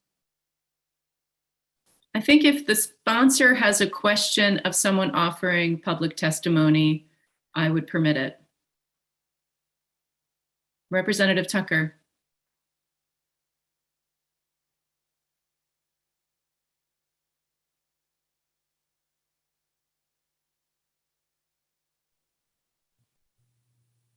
Representative, you're on mute. Yes, Rule 304 and the committee rules read as follows. A committee member who is the primary sponsor of a bill and any member who testifies for or against the bill shall ordinarily refrain from questioning other witnesses. And the practice has been that you have to ask special permission of the chair and give some special reason why a sponsoring member should be able to ask a question. And it's the chair's prerogative. Thank you, Representative. Representative Ziegler, do you have a special reason why your question should be? No, I was under an assumption because of a conversation I had, and I will refrain from asking those questions because I feel the committee is asking very pertinent and important questions, and I don't think we need my addition. Representative Hanley, thank you for your point of order. Thank you for your response. Are there any other questions? All right, not seeing any. Thank you for joining us this morning. Thank you. Next up, we have Dan Kuznieres, and then Kate Manahan and Mark Highland will follow. Senator Brenner, Representative Tucker, and members of the Joint Standing Committee of Environment and Natural Resources. My name is Dan Kuznieres, and I am the Water Resources Program Manager for the Penobscot Indian Nation, a position that I'm honored to have served for 29 years. I'm here today to testify in support of LD 1875, an act to address PFAS substances and pollution from state-owned solid waste disposal facilities. As you are likely all aware, PFAS contamination and its associated health concerns is garnering a lot of attention nationally and in Maine. I'm also a representative to the Tribal PFAS Work Group, an ad hoc national group that works on PFAS-related issues facing Indian tribes across the country. I receive reports regularly of PFAS in wild foods, drinking water, and other media that tribes rely upon. And of course, here in Maine, all of the stories of PFAS in the Fairfield area. The Penobscot Nation is a riverine tribe that relies upon wild caught and collected foods for sustenance. This includes fish, wildlife, medicines, and plants that give tribal citizens nourishment and connects them to their cultural lifeways and identity. Clean water is of utmost importance to protect these practices. These are not recreational uses, but legally protected rights.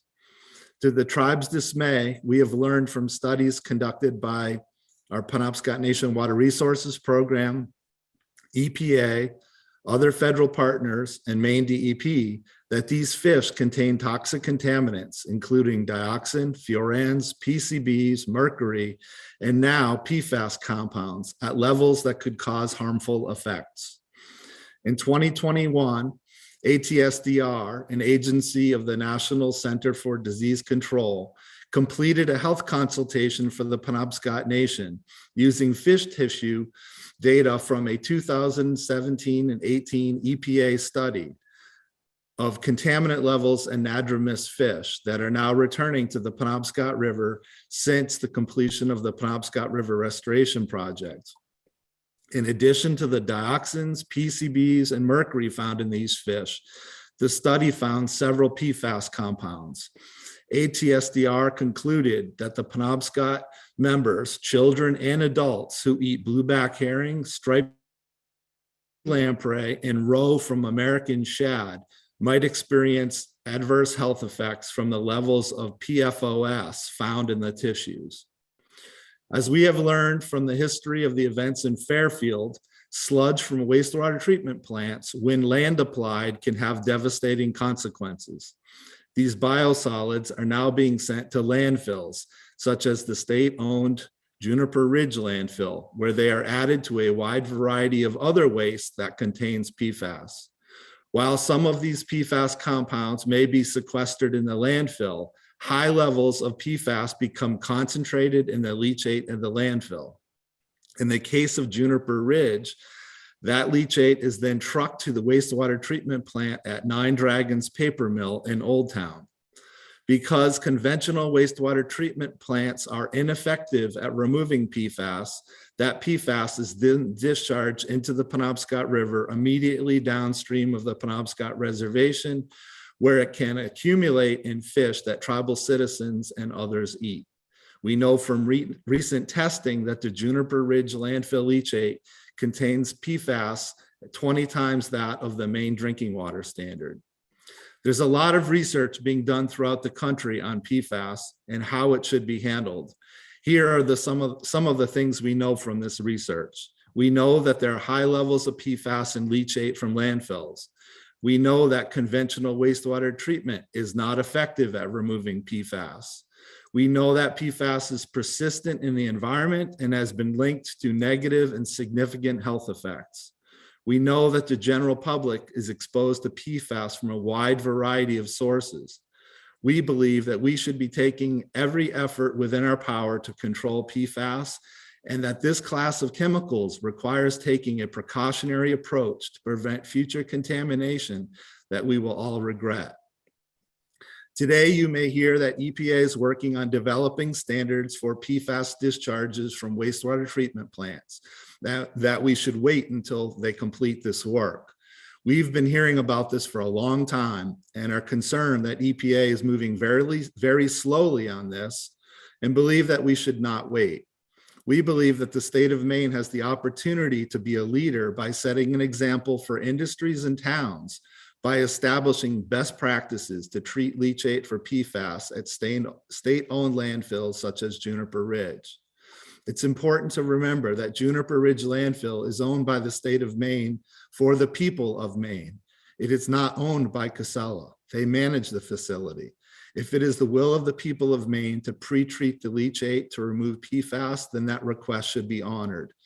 If it is not cost effective to treat on site, the leachate could be sent to Anson-Madison Sanitary District, where they're constructing a PFAS treatment system to handle PFAS waste throughout Maine. If we ever hope to allow Penobscot tribal citizens to safely eat fish from their river, it's imperative the sources of contamination be controlled. We urge you to pass this bill to take an important step to control PFAS from Maine-owned landfills and to show Maine as a leader in controlling PFAS. Thank you for the opportunity to prevent testimony. Thank you so much. Representative Gramlich has a question. Thank you, Senator. Thank you, Mr. Kuzniers. I hope I pronounced your name correctly.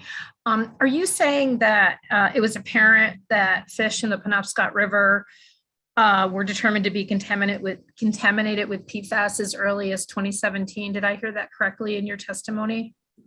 Yes. Well, in 2017 and 18 is when the fish were collected.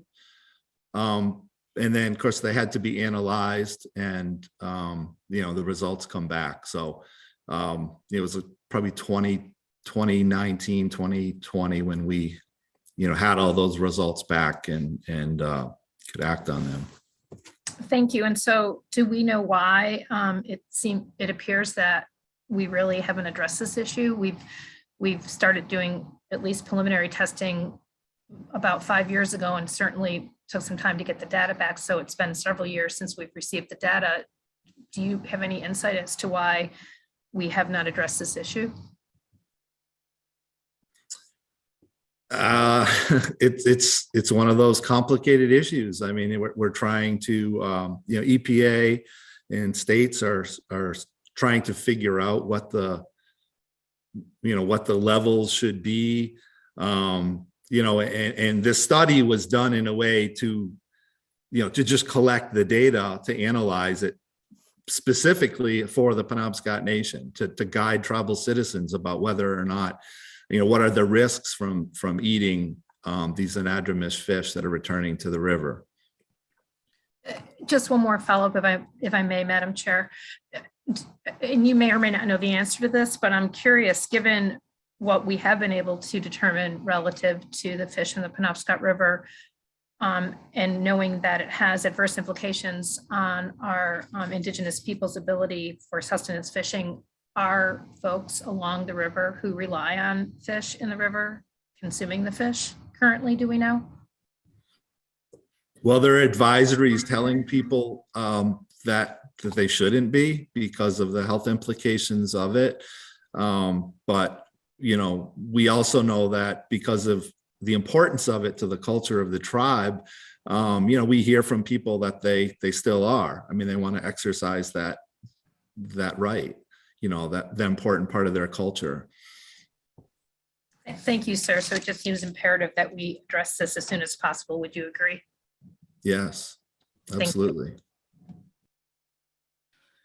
Any other questions? All right, not seeing any. Thank you for joining us. Appreciate your time. Kate Manahan is next.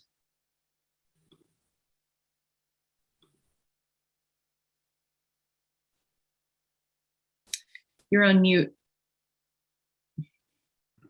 Good morning, Representative Brenner, Tucker Committee. Thank you very much for having me. I prepared and submitted testimony. My name is Kate Manahan, and I live in Kennebunk currently. I'm not going to read my testimony because I think you've heard most of it today. I'm a social worker by trade, and I happen to have lived in Fairfield on a farm when I was having babies. And then now we live in Kennebunk, where we were serving up PFAS water from Farmer Stone's farm when they were developing bodies. So this is a really deeply personal issue for me. I'm so moved by the speakers today and also by the committee's respect for the people who have spoken. I also want to respect your time and very much appreciate how you are doing business during this time of COVID. I would like to take a moment just to say we have some solutions. I like the idea of using the Anson-Madison wastewater facility to actually filtrate the water. If we have the ability to purify the water before returning it to the Penobscot River, and we don't take that action step, that would raise really deep environmental justice concerns for me, which I've heard echoed on the board already, and I'm gratified to hear. If we can build a filter and we don't, would that just be considered neglect, or would that be outright violence to be poisoning the food of people downstream who rely on that? A filter was installed in my town's PFAS tainted water supply when it was needed. I believe that was in 2019 in Kennebunk. I don't know the names of the filtration systems, but it has been done. And the people of the Penobscot Nation have been pleading for help as they're exposed to this terrible burden of environmental degradation and corruption of their way of life due to toxins being poured into the water from our leachate. So I am in strong favor of not waiting till the 2025 time that the EPA suggests to then start moving forward on filtration. We really can't wait. I think I agree with Lori Gramlich that the time is now. Thank you very much for hearing my testimony. And if you haven't seen it, there's a 6-minute video put out by Sunlight Media Collective on this very topic that I think could be edifying as well. Thank you so much. Any questions for Kate Manahan? All right, not seeing any. Thank you for joining us. Thanks. Next up is Bill Lippincott.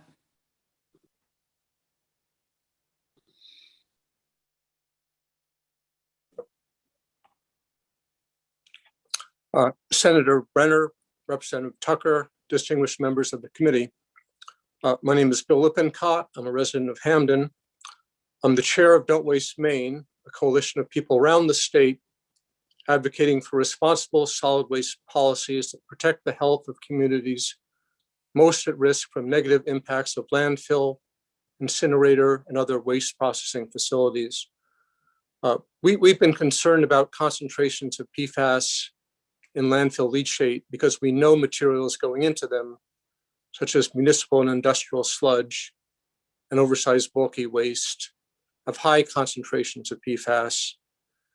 Now that the legislature has passed a law requiring the testing of landfill leachate, which I really appreciate the legislature doing, our concerns have been borne out. In the first Juniper Ridge leachate tests, results have come in at over 20 times the Maine drinking water standard. There's no water treatment plant in Maine that's currently capable of removing PFAS chemicals from landfill leachate. So right now that leachate is going into the Penobscot River untreated for PFAS. This law makes sense as far as it goes. But I've also had time to go over the first Pine Tree landfill leachate test results. And the results of that test are over 2,100 nanograms per liter, which is over 100 times the state water drinking standard. Even though the landfill has been closed, it's still generating a lot of leachate. And the Pine Tree landfill has not been taking in around 800,000 tons of new waste a year, as has Juniper Ridge. It's been closed for over 10 years, and it's been undergoing remediation for over 10 years now.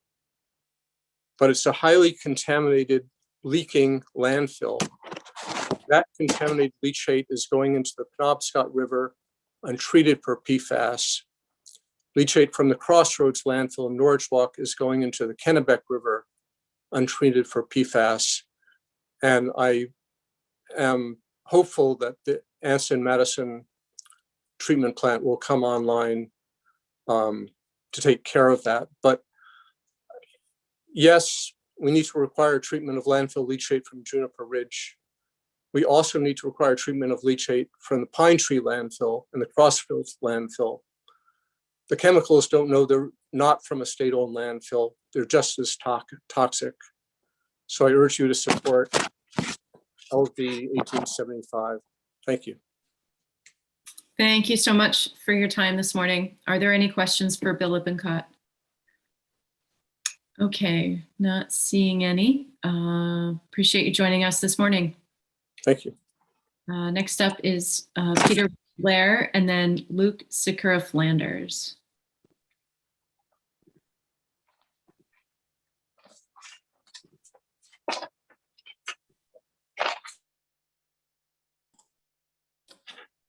Can you hear me all right? We sure can. Welcome. Great. Good morning, Senator Brenner, Representative Tucker, and members of the Environmental and Natural Resources Committee. My name is Peter Blair, and I'm a staff attorney with Conservation Law Foundation, specifically CLF's Zero Waste Project. I've already submitted written testimony, so I'll try to be brief because I know you have a long day ahead of you.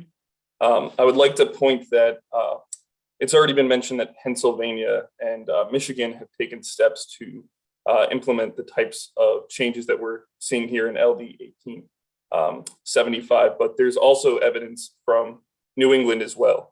In New Hampshire, Waste Management, which is the operator of the Crossroads landfill here in Maine, is already required to pre-treat leachate generated from its turnkey landfill facility in Rochester to address the presence of PFAS. The company operates an on-site facility that includes biological and chemical treatment processes that separate and sequester the PFAS from the leachate. In Vermont, the Agency of Natural Resources is working with Casella, who is the operator of the Juniper Ridge landfill here in Maine, to develop a pilot project to begin testing treatment technologies that can reduce and remove PFAS concentrations in landfill leachate.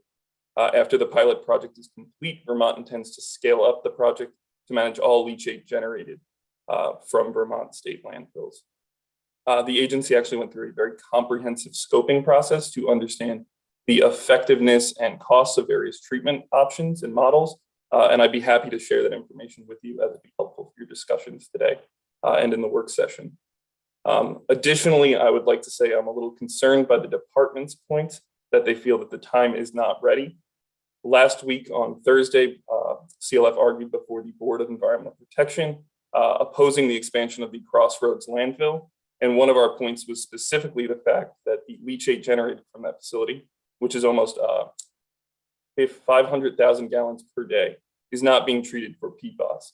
The department was receptive to our argument, as was the Board of Environmental Protection, but they pointed to the fact that they have no statutory authority to require pretreatment at this time.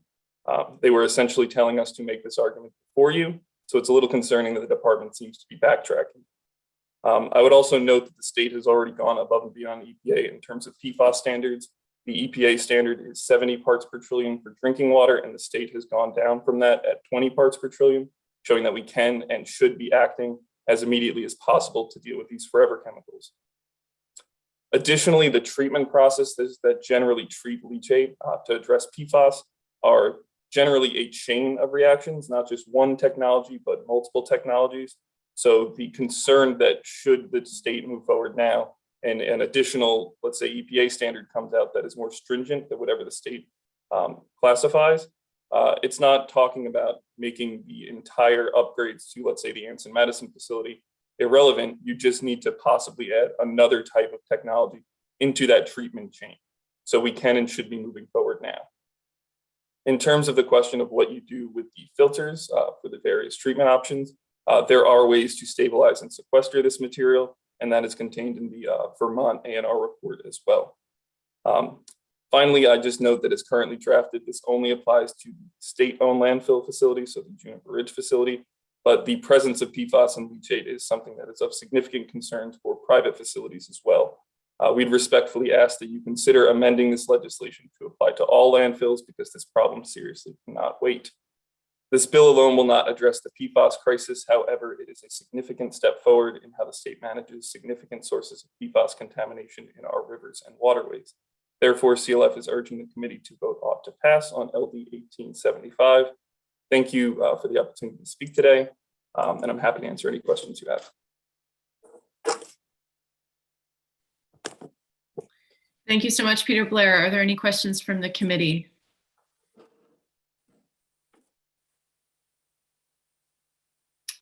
I have one question for you. If the committee were to amend this bill to apply to all landfills needing to test leachate for PFAS,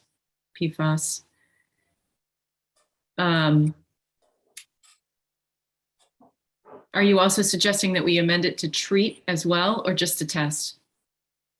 So testing is already required, I believe, under a law. So it would be for. You're suggesting we amend it so that all leachate is treated? Yes. And do you believe that the state has the capacity to treat that much leachate? I believe that if the state starts moving now and with the 3-year timeline outlined in this bill, there would be plenty of time to get the system up and running. As I've said, Waste Management, which operates the largest private landfill here in Maine, already has an on-site facility in New Hampshire. They're very familiar with how to get these processes up and running.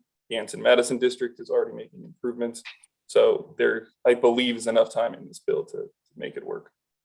Are any of Casella's other facilities required to treat leachate for PFAS and PFOS in other states? Not that I know of, but with Vermont moving forward with the way they are, soon all leachate that comes into Vermont will be managed under this pilot project, which again will hopefully be scaled up in the next 2 years to apply to all leachate managed in the state. And Casella operates both the closed Central Vermont landfill and Coventry operating landfill in Vermont. And they're, I believe, discussing either upgrades to existing wastewater treatment facilities as part of this plan or developing their own on-site facility. So you suspect within the business model of these landfill management companies that they have the capacity to do this? I believe they have the capacity. They certainly have the funds. And I believe it's their responsibility since they're the ones creating the leachate. Thank you. Any other questions? All right, thanks for joining us.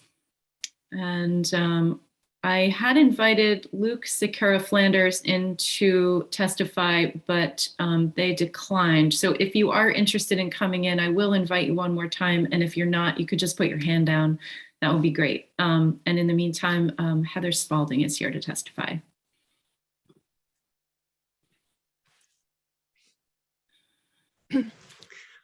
Good morning, Senator Brenner and Representative Tucker and members of the Environment and Natural Resources Committee. My name is Heather Spalding and I'm Deputy Director of the Maine Organic Farmers and Gardeners Association, MOFGA. I've submitted written comments on this bill, and I've also submitted comments in support of 1911. And I want to respect your time, so I'll save the bulk of my comments for the 1911 session. I would like to emphasize the urgency of environmental justice in our collective efforts to solve Maine's PFAS crisis. As the quantities of sludge added to the Juniper Ridge landfill increase, so does concern about the level of PFAS in leachate and the eventual release of PFAS into the Penobscot River. Juniper Ridge leachate contains PFAS 20 times higher than the state standard, and I just learned about the astounding level of PFAS in the Pine Tree landfill, also leaching into the Penobscot from Mr. Lippencott's testimony. For more than 16,000 years, the Penobscot people have lived in close relationship to the river, managing natural resources so that future generations could thrive. However, in a few hundred years, they've seen the destruction of precious land and water resources, and they've lost the ability to sustain themselves in traditional ways, and now are faced with extreme pollution of their ancestral land and water.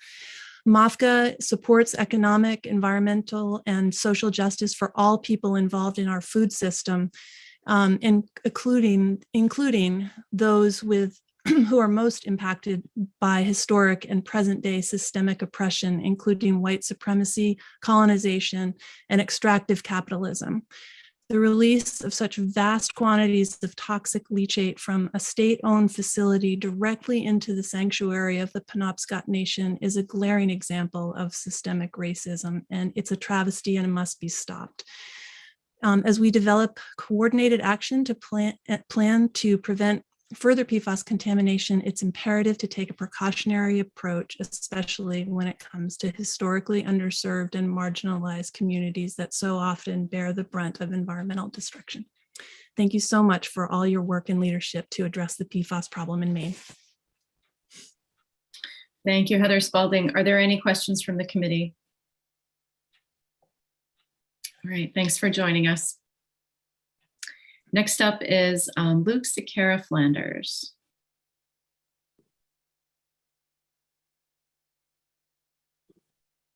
Let's see. Hi, I'm trying to turn my camera on, but Okay. okay. There you go. Try that. Okay, great. Thank you. Welcome. Senator Brenner, Senator Brenner, Representative Tucker, members of the committee, thank you all for hearing me today. My name is Luke Sequeira Flanders. I'm joining from Freiburg, Maine, and I'm here in my capacity as a co-founder of Community Water Justice and a Changemakers Fellow with the Maine Environmental Education Association. I'm speaking today in favor of the proposed legislation. As you are all aware with the previous testimony, recent concerns with the effects of PFAS have peaked due to the widespread sludge spreading and other waste contaminating water, soil, and food. Studies on the matter continue to show a causative relationship between PFAS and various cancer types and weakened immune responses. PFAS requires specialized treatment in order to be safe for disposal, which Maine facilities are not currently capable of. Meanwhile, the state-owned landfill managed by Casella at Juniper Ridge is accepting out-of-state industrial waste that has been banned in other states in large part due to the dangers they pose to human health. Alongside the burden that PFAS places on small farms and the sustainability of local food systems, we should also consider the disproportionate impacts that PFAS pollution have on indigenous communities, with the Juniper Ridge landfill being located just upstream of the Penobscot Nation community on Indian Island. No matter how you look at this issue, there is no alternative to clean water. We must look at our waterways not as a sewage system, but as a life-sustaining gift, a gift which needs our most vigorous protection and is worthy of a significant undertaking. When the water and soil upon which we depend are being poisoned, it is absolutely necessary to act swiftly to protect human and environmental health. The prospects of further contamination and the lasting health effects of PFAS are terrifying, but the possibility of an effective response to begin to correct the state's past mistakes rests in your hands. One final note. As a youth, it is also disappointing to have heard so little discussion of the possibility of removing these forever chemicals from the production end of this equation, which must be a necessary component of pursuing environmental justice. We can filter as much as we would like, but the problem won't stop until we halt the flow of PFAS-contaminated waste into our state. We must begin the process of completely removing PFAS from the products we consume altogether as well. For all these reasons, I urge you to vote ought to pass on both LD 1875 and LD 1911. Thank you all for your time. Thank you so much for joining us.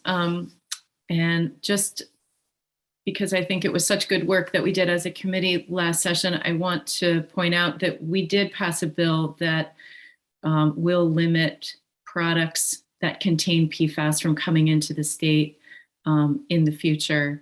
It is challenging on the state level to limit production of products with those contaminants because of the Commerce Clause.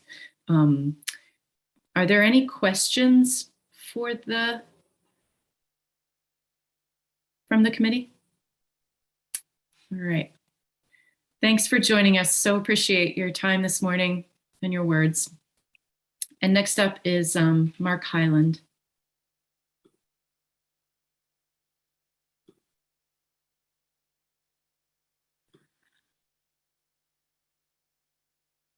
Oh, did we lose him? Oh, goodness.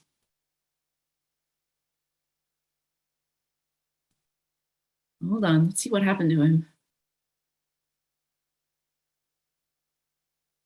Oh, he's not over there. We lost, oh, wait, let's see if we can, he's bouncing back and forth. Hold on, let's try this again. Hold on, Mark.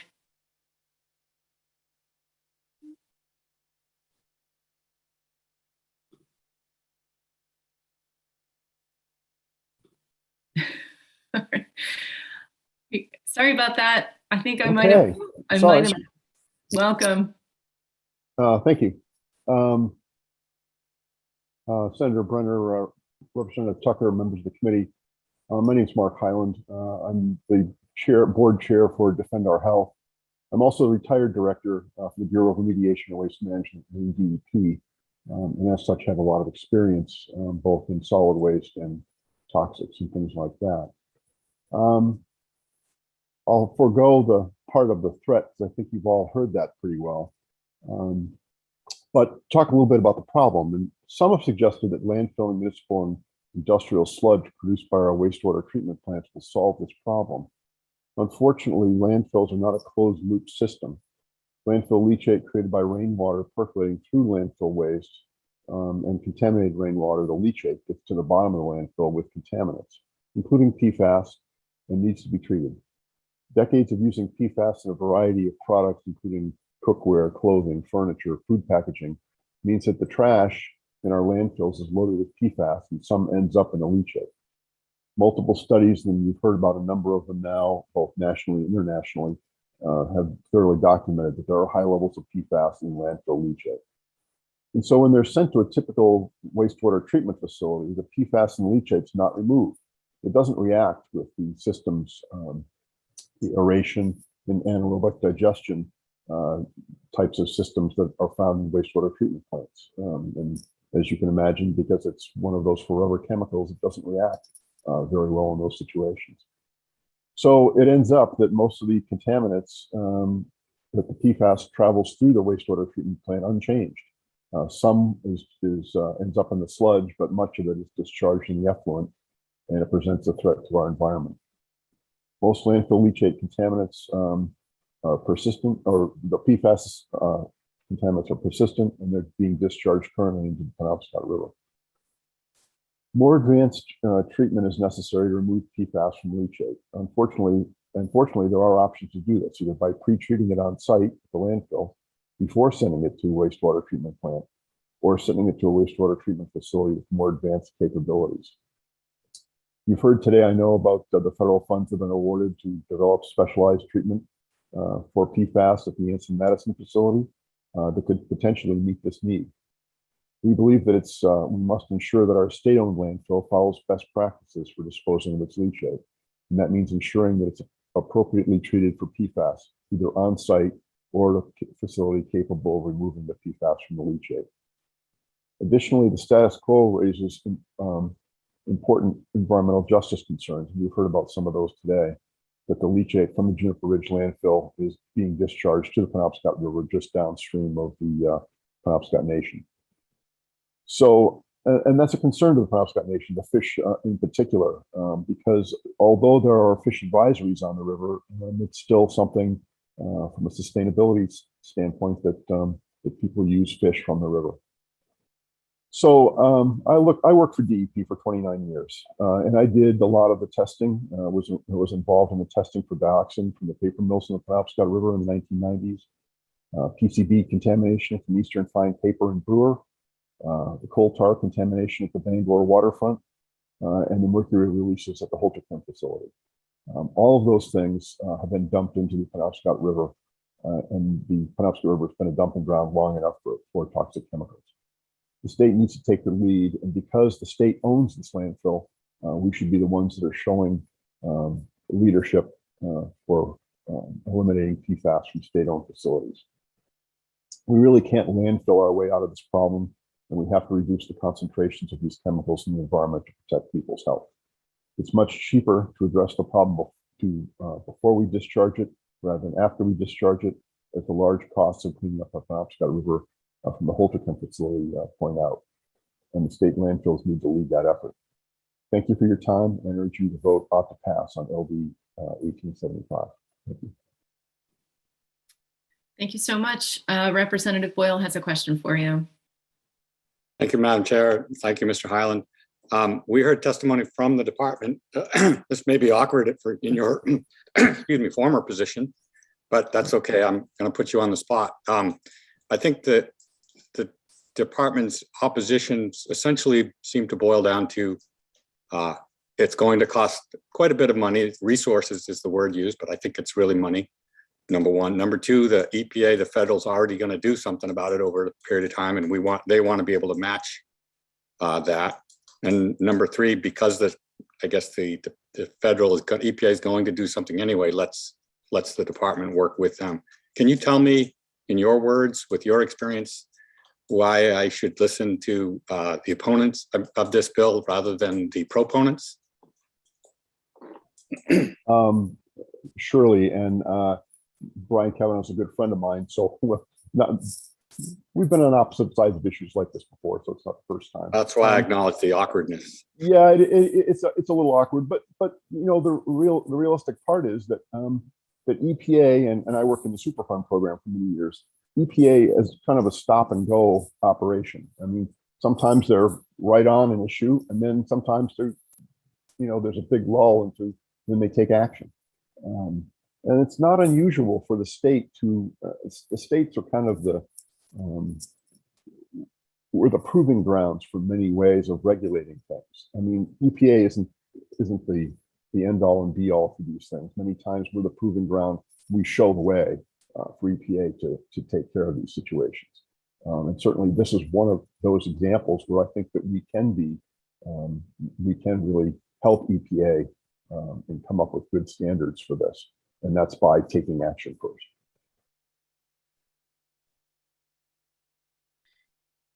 Any other questions from the committee? I did hear a question at one point about disposal of the filtration material. I think Representative Bloom asked about that. The only thing I can say to that is we put water systems on for all sorts of different contaminants, and PFAS is one of those things. Activated carbon is the normal thing that gets used. It does get disposed in landfills. Many times it gets incinerated because activated carbon is a decent fuel. But that's kind of the two methods that are used for disposing of material. Many times you can reactivate carbon and use it again, but I'm not sure how well that works when you have PFAS as one of the contaminants. I have a question for you relative to the amendment that was proposed at the beginning of the hearing. Yeah. Do you believe that changing the language so that the target is at the drinking water standards would relieve the department from as much of a financial burden? It does relieve the department of that burden. They don't have to do the rulemaking at that point, so that's a big help. And I think Mr. Kavanaugh admitted that as well. The difficulty is, as he points out, is that Anson Madison will be designing a treatment system without being absolutely sure of what the final requirements will be, and that's why that's why he has difficulty with this. Is it's they would like to know before they build it, because it could make it more expensive or less expensive depending on how they do it. But I think there was a good point made earlier too by the person from Conservation Law Foundation, and that is that these treatment systems that treat contaminants, it's a chain. There are a lot of individual processes that happen during these things. And so adding something to treat PFAS towards the end of the process, because that's where it usually would have to be put, will make it less expensive to worry about that later. Any other questions? All right, thanks so much for your time. Thank you. All right, now we'll move on to anyone here to speak in opposition to the legislation. If you could raise your hand. All right, not seeing any. Anyone that's here to speak neither for nor against, if you could raise your hand. Okay. Let's see, one person, Shelby Wright. I'll bring Shelby Wright over. And if there's anyone else here to speak about this piece of legislation, if you could raise your hand. Otherwise, I believe Shelby Wright, oh, there's one other person. Okay, Dawn Neptune Adams, I'm gonna bring you over as well. So if you're here to speak for 1875, if you could raise your hand.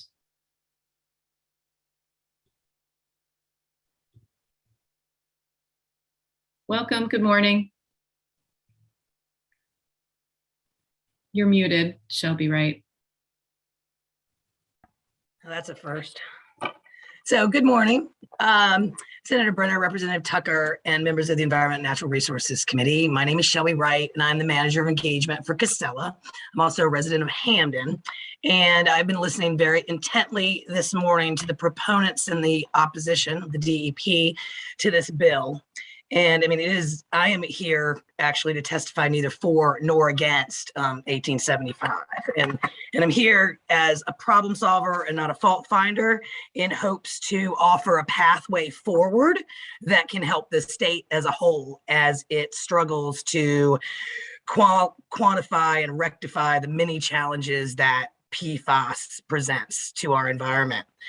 We stand with the sponsor and the DEP and other interested stakeholders to ensure that any approach to PFAS treatment is successful in the state.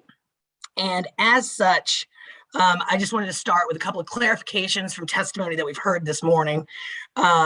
So as you all know, the landfill does not generate PFAS. The materials that are delivered to the landfill do, and they are in the leachate. We are not arguing that point. Landfill leachate has PFAS. It is true. And LD 1600 has just established criteria by the DEP to test landfills throughout the state that manage leachate to determine the levels of PFAS that exist in untreated leachate. Our leachate is not released directly into the Penobscot River. It is treated at ND paper in an amount that makes up 1% of the total flow or effluent from that mill's discharge, 1%. Now, that is not belittling the fact that our leachate does contain PFAS, but it does bring light to the arguments that have been made today that there are also several other sources of PFAS that are escaping into our rivers and streams and drinking water and groundwater all over the state. We heard a very emotional testimony from Alan and Johanna from Unity. We heard some very interesting recommendations from Peter Blair earlier, and I would like to kind of take both of those and talk a little bit about what other states are doing and how we can be a leader in the PFAS remediation or treatment in Maine. So we heard Peter Blair talk a little bit about Vermont, and we heard Peter talk about what Casella is actually doing in Vermont. And it is true. The Vermont Agency of Natural Resources had a study conducted as a first step to determine potential PFAS sources in waste streams that were disposed at landfills. Now, this study, which some of you have been circulated, does have some very interesting findings in the way that landfills can successfully sequester certain types of PFAS. Landfills are very, very good at sequestering PFAS from carpets, textiles, couches, oversized bulky waste, and construction and demolition debris. The other types of PFAS that are commonly found in untreated MSW tend to be the types that we find in the leachate from a landfill. And going back and hearkening back to the point that was made by Luke Sequeira Flanders, we believe and we totally support efforts to treat substances also at the source so that they aren't in the materials that we're buying, they're not in the materials that we're disposing of, and therefore they're not in our landfill or our landfill leachate. And that idea of going upstream is going to have some data driven behind it. And this is what Vermont sought to do. They collected 100 samples from waste streams suspecting of containing PFAS compounds, including sludge from municipal wastewater treatment plants and other industrial sources, sewer grit, contaminated soils, textiles from bulky waste, carpeting, construction and demolition debris, etc. They also began the process of requiring that the state's landfill, which was Coventry, or managed by Casella, implement a pilot system to treat leachate for PFAS. Now, Coventry has 1 year to implement a pilot system and 2 years to report on the results of that program back to the VANR. And then the Vermont Agency of Natural Resources will use that data to help create actions to manage PFAS and the best course of that action. Now, we've been exploring a couple of different technologies. We've been exploring reverse osmosis. We've been foam fractionalization, and as well as carbon filtering. When you treat for PFAS, what you end up doing is you get a hyper concentrated amount of PFAS in the discharge or in the residual from the treatment, which goes back into the landfill. So a lot of these processes basically keep the PFAS sequestered in the landfill, as we said, as a cycle to go back in and go back in. Ironically, that's going to raise over the course of time the levels of PFAS found in the leachate because we're putting concentrated PFAS back in the leachate. And so these technologies have their certain challenges. And while they're in their infancy and being studied, I think it's really important to note that we are nowhere near the capacity of being able to flip a switch on an existing technology to successfully treat PFAS. But Vermont ultimately decided on that pilot program simply because the technology needed to treat that leachate is largely untested. But as I said, those options that do exist require the landfill to continue to sequester that PFAS and capture it back in.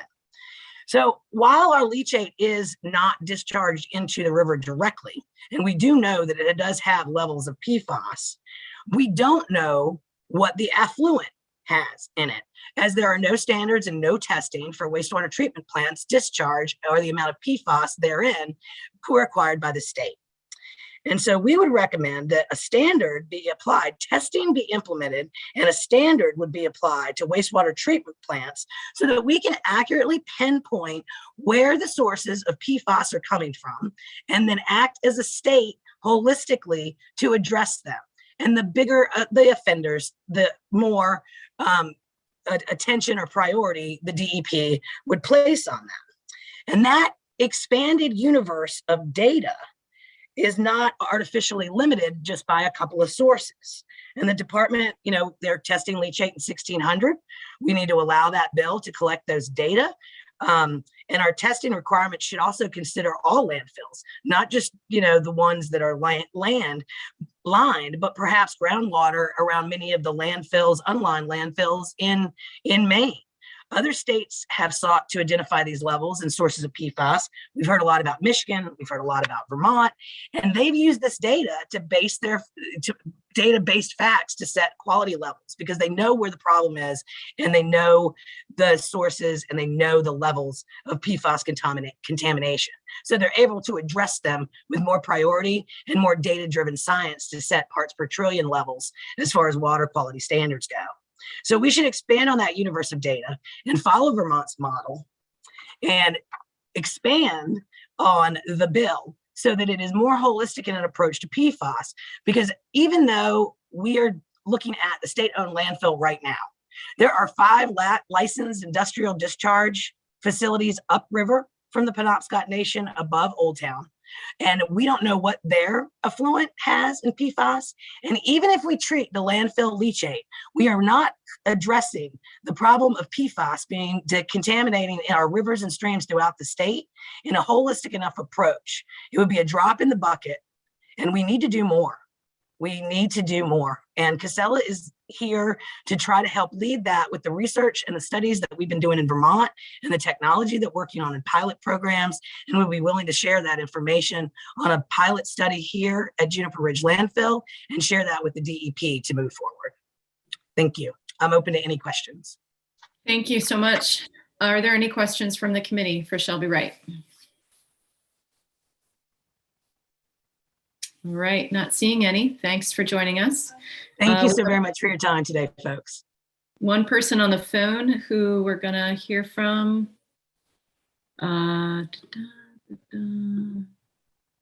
Okay, let's see if we can get this to work.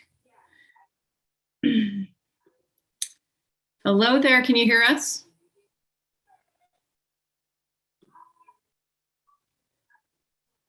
Hello there, can you hear us? I can hear you. Can you hear me? We sure can. Welcome. Thanks for joining us. Yes, yes.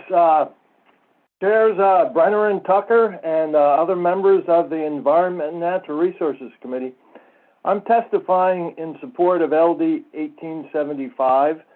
I have read the amendment and I support that as well. This bill, of course, would mandate treatment of leachate from our state-owned Juniper Ridge landfill.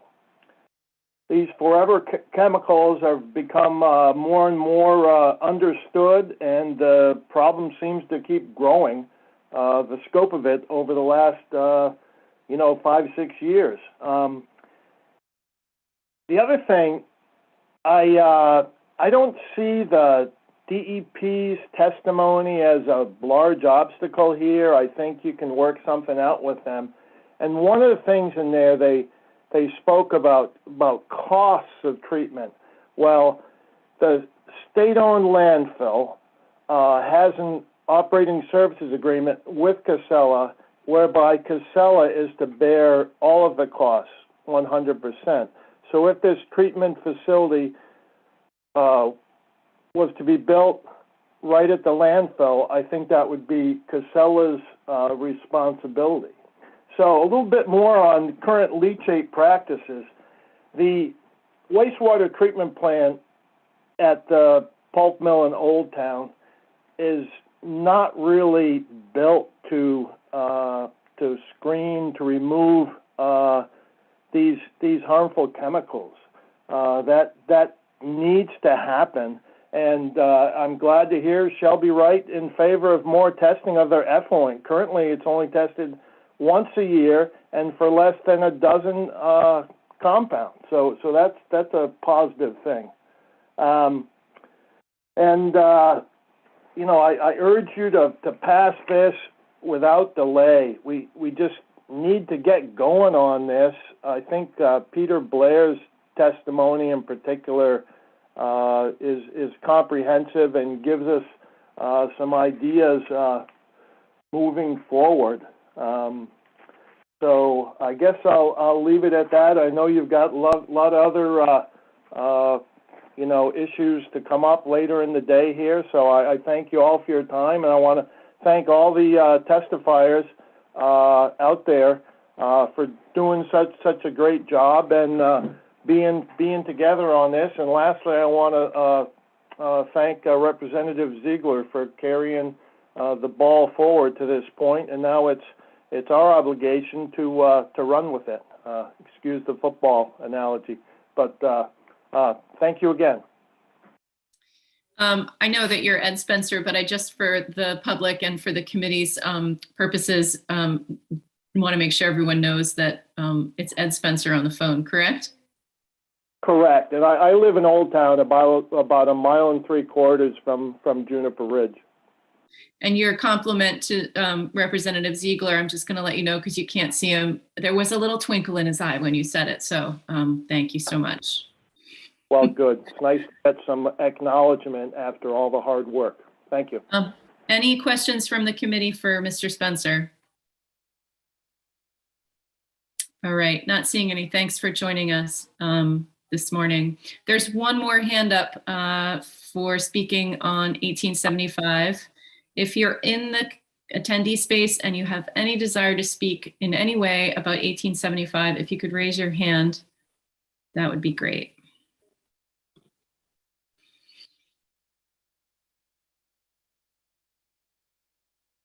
Dawn Neptune Adams, welcome. Welcome to you. Hello, Senator Brenner, Representative Tucker, and members of the community. My name is Dawn Neptune Adams. I am a member of the Penobscot Nation and also a member of Sunlight Media Collective. I live in Penobscot Territory, right near the river, and I am here today to speak in favor of 1875. I'm going to keep my comments brief because you've already heard all of the information that you need to know, especially from Dan's presentation from the Penobscot Nation Natural Resources Department. One thing that I would like to speak on is that we do indeed eat the fish out of the river. We can't just stop eating the fish. It's part of our culture. We have treaty reserve sustenance fishing rights, which are useless if the fish are too poisonous to eat. And to continue to pollute the river is to continue the genocide that has happened here since colonization began more than 400 years ago. I'd like everyone to do everything they possibly can to make sure that the fish are safe to eat. One of the things Penobscot Elder Kathy Paul has repeated over and over again is that we need to limit the out-of-state waste from coming here. That would lessen the burden on the state-owned landfill, and it would lessen the chemicals that are going into the water.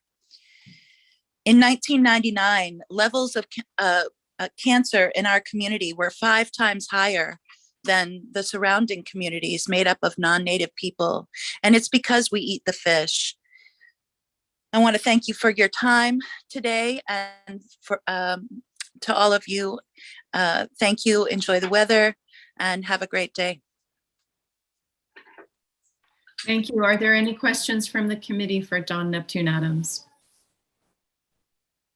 All right, not seeing any. Thank you. I believe you close out our conversation this morning about 1875. Thanks. Zite Ago Mukik, all our relations. Okay, and with that, we'll close our hearing on 1875. Is there anything the committee would like to request for the work session that will be scheduled at a later date that hasn't already been mentioned? All right, I'll have you send your requests to Dan if you haven't come up with them yet. I'm gonna suggest a 3-minute break, and then we will get started with our public hearing on 1911.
I didn't actually look at the clock, so I'm not exactly sure when 3 minutes is, but when you all start to trickle back in, if you could turn your cameras on so I know that we have a, oh, look at you all, there you are, wonderful.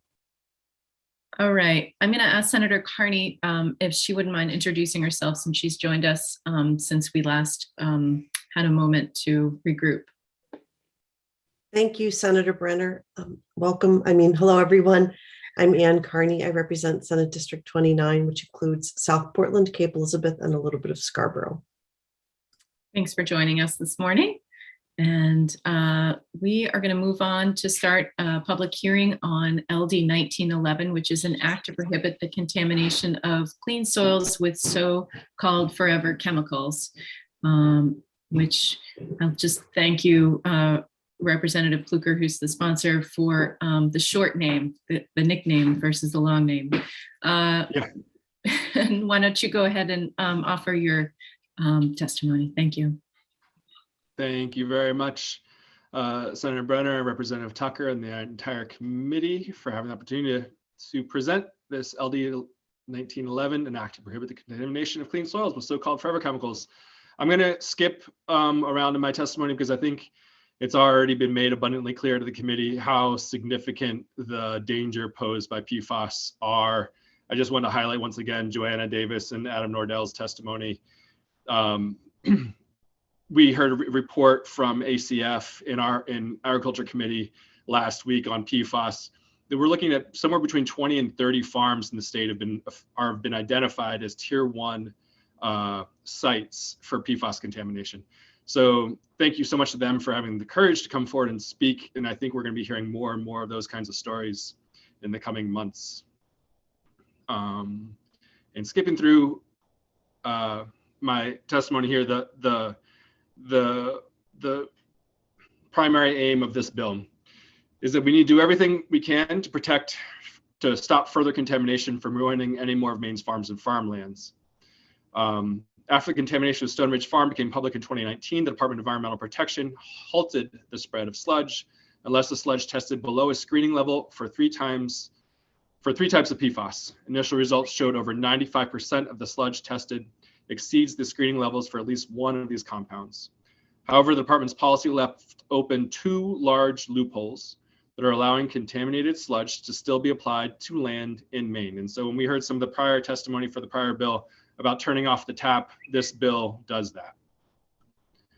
The dirty sludge may be mixed. The first loophole is that if the soil where the sludge is being used tests clean, the dirty sludge may be mixed with the clean soil so long as it doesn't bring the resulting mix over the screening level.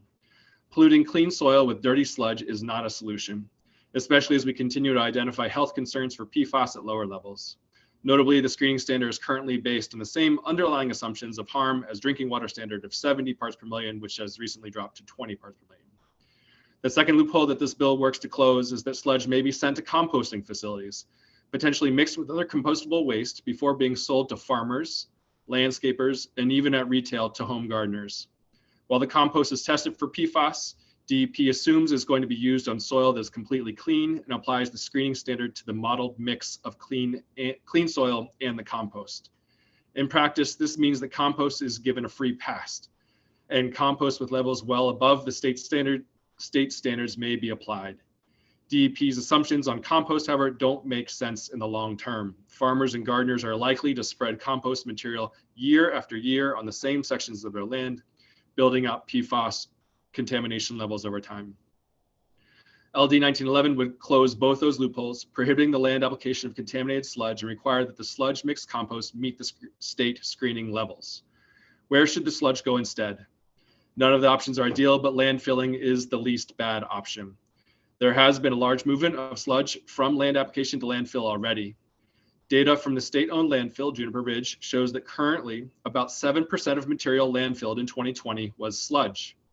If sludge currently composted or land applied was proportionally sent to Juniper Ridge, the number will rise to about 10%. While we're concerned about capacity too, this can be managed. Wastewater treatment facilities may see an increase in fees for landfilling, but that cost will be far less than it would cost to clean up contaminated farmland, not to mention healthcare costs and loss of livelihood for impacted communities. And I'll just wrap up saying I am a organic vegetable farmer.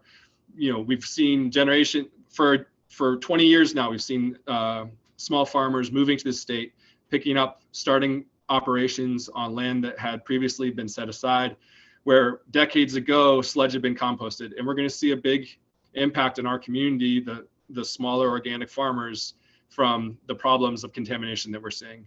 And it's time to do this now for those farmers. It's time to do it for our children and our children's children. Thank you so much.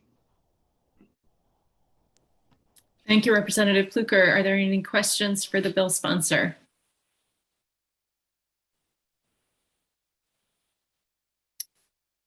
All right. Not seeing any. Thank you so much for bringing this forward.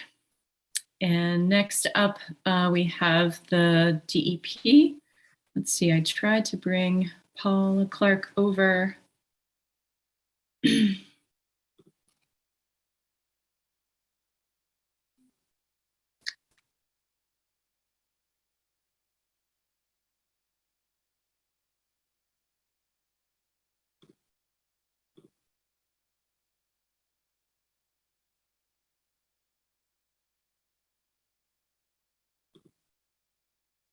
Huh, it's not working. I believe it's Paula Clark who's here to speak for the DEP, but I can't seem to get her in here. I tried the same thing. It wasn't working for me either. Paula, when I try to promote you, it says participant declines promotion. Let's see, I'll try it again. Senator Brenner, I've had that happen a couple of times in judiciary as well. And sometimes it means the person had to step away for a minute. So I usually take somebody out of order and then try again in a couple minutes. That's a great idea. Thank you. Yeah, it puzzled me for a long time until I figured out what was going on. All right. All right. So if you are here in the attendee space and you're here to speak on LD 1911, if you could raise your hand, we'll bring you over. All right. We'll bring in okay. Sarah Woodbury, top of the list. After Sarah Woodbury is Catherine Harrington and then Ellen Griswold. Welcome. Thanks again for joining us. Good afternoon. So once again, or I guess it's technically still morning, Senator Brenner, Representative Tucker, and members of the committee, I am once again Sarah Woodbury, Director of Advocacy for Defend Our Health, here to testify in support of LD 1911. Representative Pluker did a good job of going over what the loopholes were and what the bill would do. I just wanted to hit on a couple of things. By now this committee has heard the stories of PFAS contamination. You heard Adam and Joanna's story. We still have policies in place that are allowing more contamination of our farms and gardens, and this bill would help close those loopholes that Representative Tucker mentioned. The first loophole is the kind of application of sludge on farmland. So currently, DEP has policies in place that say that they can't spread the sludge if it tests above a certain screening level. Well, DEP tested that sludge, and over 95% of the sludge tested exceeded the department's screening levels for at least one of the PFAS compounds that they set screening levels for. And that just shows how extensive the contamination is. Yet, despite documenting that contamination, the state's policy still allows these loopholes to continue. The loophole of letting farmers to continue to pollute clean soil with dirty sludge. If their soil tests clean, and clean is just testing below the screening level, so there could still be a possibility of PFAS on the soil. Deliberately polluting clean soil is not a viable solution, especially as we continue to identify the health concerns associated with PFAS at lower levels. In a few short years, the fields that DEP has allowed to be polluted may actually be considered too toxic to farm. And the second loophole is the composting loophole. The composting of sludge does not eliminate PFAS contamination. As shown I have a table at the end of my testimony. State data shows that levels in resulting compost often exceeds the screening standards that DEP has set for sludge. It can sometimes be as much as 18 times higher than what is in the sludge that is not allowed to be spread. The compost is sold to farmers, landscapers, and even at retail to home gardeners, leaving them to inadvertently contaminate their land, which is also unacceptable. In terms of disposal, as Representative Pluker mentioned, landfilling is the best of bad options at this point, but we are most of the way there. When the DEP kind of stopped the ability to spread sludge if it tested above a screening level, a lot of the landfill kind of got that sludge at that point. Data from the state-owned landfill Juniper Ridge shows that about 7.7% of all the materials landfilled in 2020 were sludge. If sludge if sludge currently composted or land applied was sent to Juniper Ridge, this number would still be under about 10%, even if we sent all of the sludge and all the composting to Juniper Ridge. So while we are concerned about the capacity, this is not as bad as we originally thought it might be and can be managed. Excuse me. It can be managed by preventing costly pollution of farmland across the state. We do understand that the department may be concerned about the tight time frame. I know Paula hasn't had a chance to speak yet, but I believe that's one of the things that they're going to express concern about. While we recognize that the DEP has a lot of work to do, it is important that the legislature provide clear instruction to the department on priorities and set clear, hard deadlines. I believe the department is going to ask for kind of an open-ended deadline and an ability to report back to you guys. We do not believe that is appropriate. Previous experience has shown us without deadlines, work doesn't necessarily get done as fast as we would like to see it. So we believe that while we're happy to talk about the deadline that's in the bill, not having a deadline at all is not an appropriate way to go forward here. Excuse me. Finally, it has come to our attention that the wording of the bill, this was again brought forward by DEP, and I'm sure Paula will speak to this, may not clearly capture the intent of what we wanted. The phrase, the department may not license in the opening of subsection 13E was intended to apply to both currently licensed and newly licensed facilities, as clearly indicated in the summary of the bill. Some have suggested that this language could be interpreted as only applying to new licenses issued. We urge the committee and the committee analysts to amend this as it may be necessary to clarify that the intent is for all licensees, not just new ones. And additionally, I believe the DEP is going to put forward an amendment or request that this only apply to residential composting, which quite frankly, I'm sorry, considering what is happening to our farmland across the state is just not acceptable. We need to get this sludge out of our farmland. Just limiting it for residential is just the tip of the iceberg. And so when we're looking at limiting the compost and sludge spreading with PFAS in it, it needs to be across the board, not just for homeowners. Maine's farms and gardens are important to our way of life. We must do everything we can to stop exposure, so we will no longer hear heartbreaking stories like that of Adam and Johanna this morning, and about the loss of livelihoods and the health impacts and the scared landowners and farmers that don't know what to do with this problem. So we urge the committee to support this bill with the amendments I suggested to make sure that it applies to all licensees, not just new licensees. And with that, I will stop. Are there any questions for Sarah Woodbury from the committee? All right, thank you so much for joining us this morning. Next up is Catherine Harrington.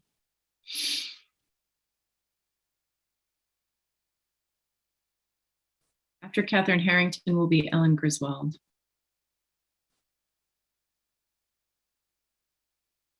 Good morning, thank you for joining us. Good morning, thank you. All right, let's see. My name's Catherine Harrington, and I'm here today to support LD 1911. We live on the Howe Road, just below Nate Saunders that testified earlier. We had our house built in '85, raised 3 sons, have 14 grandkids. We're huge in the community. Let's see, we paid off the mortgage 3 years ago, looking forward to retirement, either using our home as a way to be snowbirds or just staying here. After all the years, we thought we made all the right moves. Now it's pulled out from under us. I'm an avid gardener. Every year I had this honking huge garden, made salsa, gifts. I've given gifts. I've given it for auctions and all that stuff. Out of my own garden, I've planted tons of blueberry, peach, apple, everything. I have just built this land up with all my product. Now it's poison. My well, let's see. My well is 26,000, not 20, 26,000. Our blood, we've had it tested, just one of the points that should be under 3, I have 180 for just 1 point of PFAs. And there's all the other ones, and they're accumulative, and they don't go away. My husband, same with him. Our blood is bad. The grandkids have been here. We've had a huge pool every year, and this is like party central in the summer for grandkids. Swimming in my pool, drinking my water. You're hungry, go get something out of Graham's garden. That's how it's been every year. This year, nobody comes. Nobody wants the kids on this. The dirt is just poisoned here. The dust in our house is poisoned. Nobody wants the kids here. I don't want them to do this, So anyways, there's all that. They dumped out back, just right back of our house, year after year. We went to the town. My husband stopped the trucks coming, laid in front of him. He almost got arrested. So it's not our fault. None of this is our fault. So the PFAs, I mean, holy smokes, they've wrecked everything. My husband was supposed to testify today. He's failing. We don't know why. So this was all done to us with PFAs. And now they're saying, well, if the dirt is clean, we can add PFAs to it and mix it. So eventually, and these people are going to the Home Depot, getting the soil that has PFAs in it.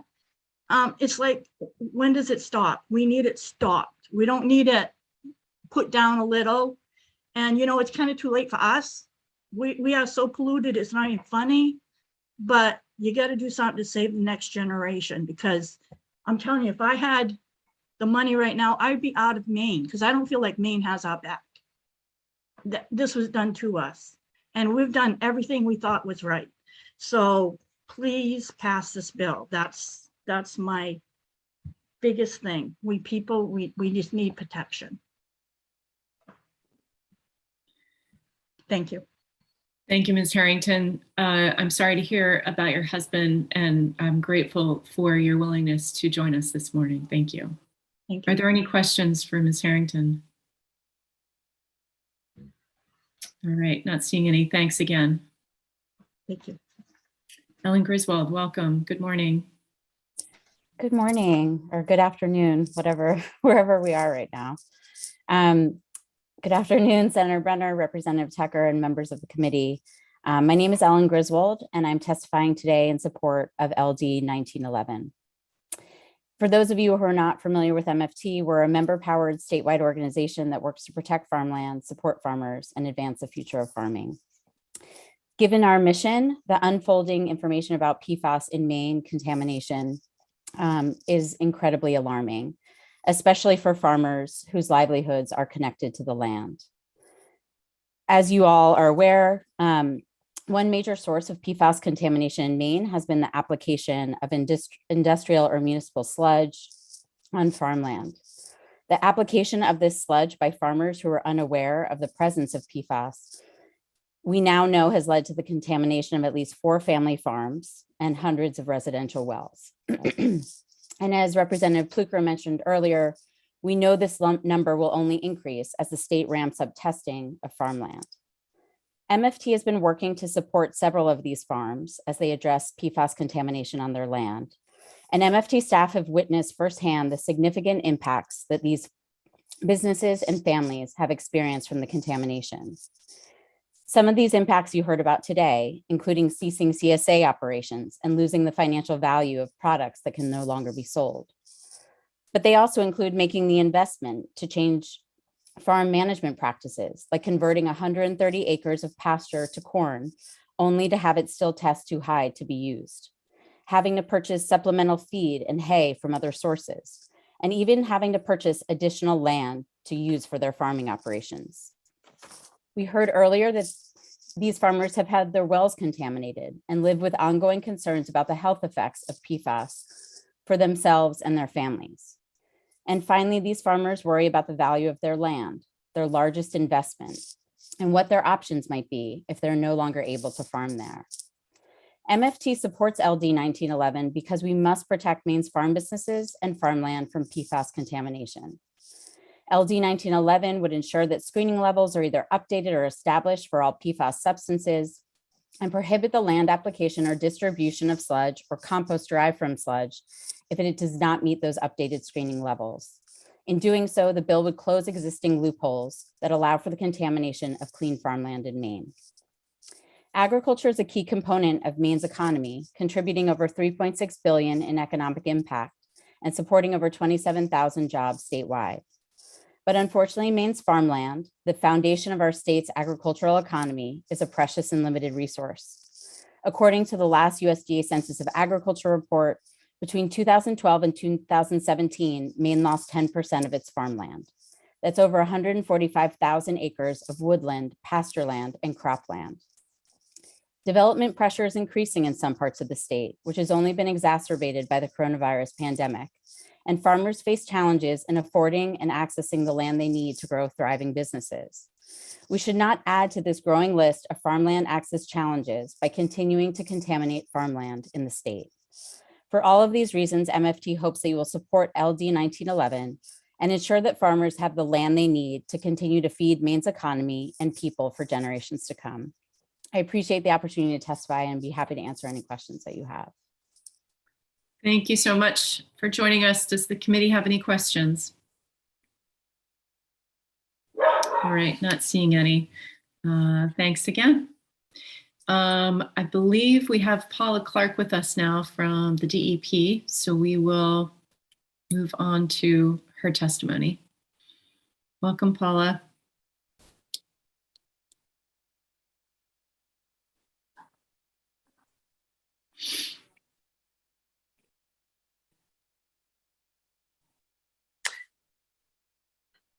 Good afternoon. Thanks very much. My apologies for not being here a few minutes earlier, some technical difficulties. Senator Brenner, Representative Tucker, and members of the committee, I'm Paula Clark of the Department of Environmental Protection, and I am here today speaking in support of LD 1911 with some requested amendments. DEP is fully engaged in and continues to work to achieve what we understand to be the goals of LD 1911.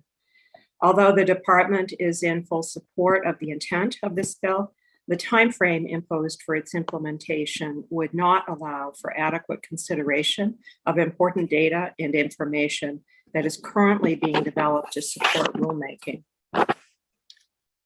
The bill proposes that first, the department may not license land application or distribution of sludge or sludge-derived compost unless the material is tested for all PFAS substances that may reasonably be quantified by a certified laboratory and unless established screening levels are not exceeded. Secondly, that the board adopt rules requiring at least annual testing of sludge or sludge-derived compost. And finally, that the board amend Appendix A of the department's Chapter 418 by January 1, 2023 to update existing PFAS screening levels and establish screening levels for 4 additional PFAS substances. In 2019, the department directed licensed facilities that land apply compost or process sludge in Maine to update their sampling and analytical work plans to include ongoing sampling and analysis for PFOA, PFAS, and PFBS. These revised plans have been reviewed and approved by DEP and do include annual testing requirements. Certified laboratories are routinely reporting results for between 26 and 32 PFAS substances. If testing of sludge or sludge-derived compost indicates that any PFAS screening level has been exceeded, the department currently requires that soil pollutant loading rate calculations be performed to determine if soil pollutant concentrations would exceed the screening levels and if distribution of material should resume or not. The department is evaluating this approach in view of the data we are collecting and the results of ongoing studies. The volume of sludge distributed and utilized in Maine has decreased in recent years, particularly the volume land applied for agronomic utilization. However, further limitations on the utilization of this material must include planning for the immediate practical impacts that elimination of waste handling options could have on the state. The department recommends a phased approach to accommodate the necessary planning effort, but we also recommend providing immediate public health protections. Specifically, we recommend prohibitions on, first, the distribution of sludge-derived compost exceeding any established screening level that is intended for use in residential settings. And two, licensing of any proposed new or expanded land application or compost facilities or activities involving sludge or sludge-derived compost that exceeds any established screening level. Further, the department proposes to develop a plan and associated timeframe to eliminate the land application and distribution of sludge and sludge-derived compost exceeding screening levels. The draft plan and recommendations would be submitted to the committee later this year. I would note that the bill as written would not affect existing licenses. Section 1 provides in part that the department may not license the land application or distribution of sludge or sludge-derived compost that exceeds screening levels. Since existing facilities and distribution activities are already licensed, they would not be subject to Section 1 requirements unless the department was considering a license modification request. Existing licenses are subject to the department's rules for agronomic utilization, which do apply screening levels for PFAS. The department's current screening levels are based on 2018 estimates of how PFAS in soil leaches into groundwater. A PFAS leaching to groundwater evaluation by the department has been in progress since 2020 to update those modeled values involving soil and groundwater collection at main field sites. Additional field sample collection will occur this year. The department also initiated a PFAS in soil background study in 2021. Currently, study data are being validated for inclusion in an initial report. Some follow-up testing is planned to assess variability and leaching potential of background soils.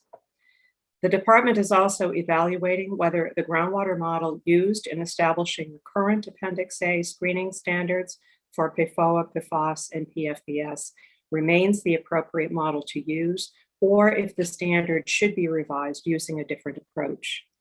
The answer to this question is in part dependent on the results of the ongoing work. DEP is collaborating with other states on modeling of PFAS leaching. Additionally, the department relies upon the Maine Center for Disease Control to identify toxicity values for inclusion in screening level calculations. In May 2021, the Agency for Toxic Substances and Disease Registry published an updated toxicological profile for 12 perfluoroalkyls. In November 2021, the U.S. Environmental Protection Agency recommended that their scientific advisory board consider drastically lower reference doses for PFOA and PFOS than those EPA used to establish a drinking water guideline of 70 ppts in 2018. All of this illustrates that scientific information about the effects of PFAS on public health that is critical to the state's effort to update screening values is incomplete currently and is evolving rapidly. The department's screening levels in Chapter 418 are indisputably outdated, but are still some of the only regulatory screening levels for sludge and compost in the country. In 2022, the department plans to evaluate background soils, leaching to groundwater, and emerging toxicological information to develop revised and new PFAS screening levels, which the department anticipates will be lower. The department also plans to engage stakeholders to develop strategies for managing sludge that can no longer be agronomically utilized. To allow for appropriate development of science-based screening levels, the department requests that the deadline for adoption of revisions to Chapter 418 in Section 2 of the bill be revised to a deadline for initiation of rulemaking no later than December 31, 2023. Thank you for the opportunity to provide testimony. I'd be happy to answer any questions. And I and other agency staff will be available at the work session if you wish to discuss any of these issues further at that time. Thank you so much for joining us this afternoon. I have a handful of questions that I'll start out with before I open it up to the committee.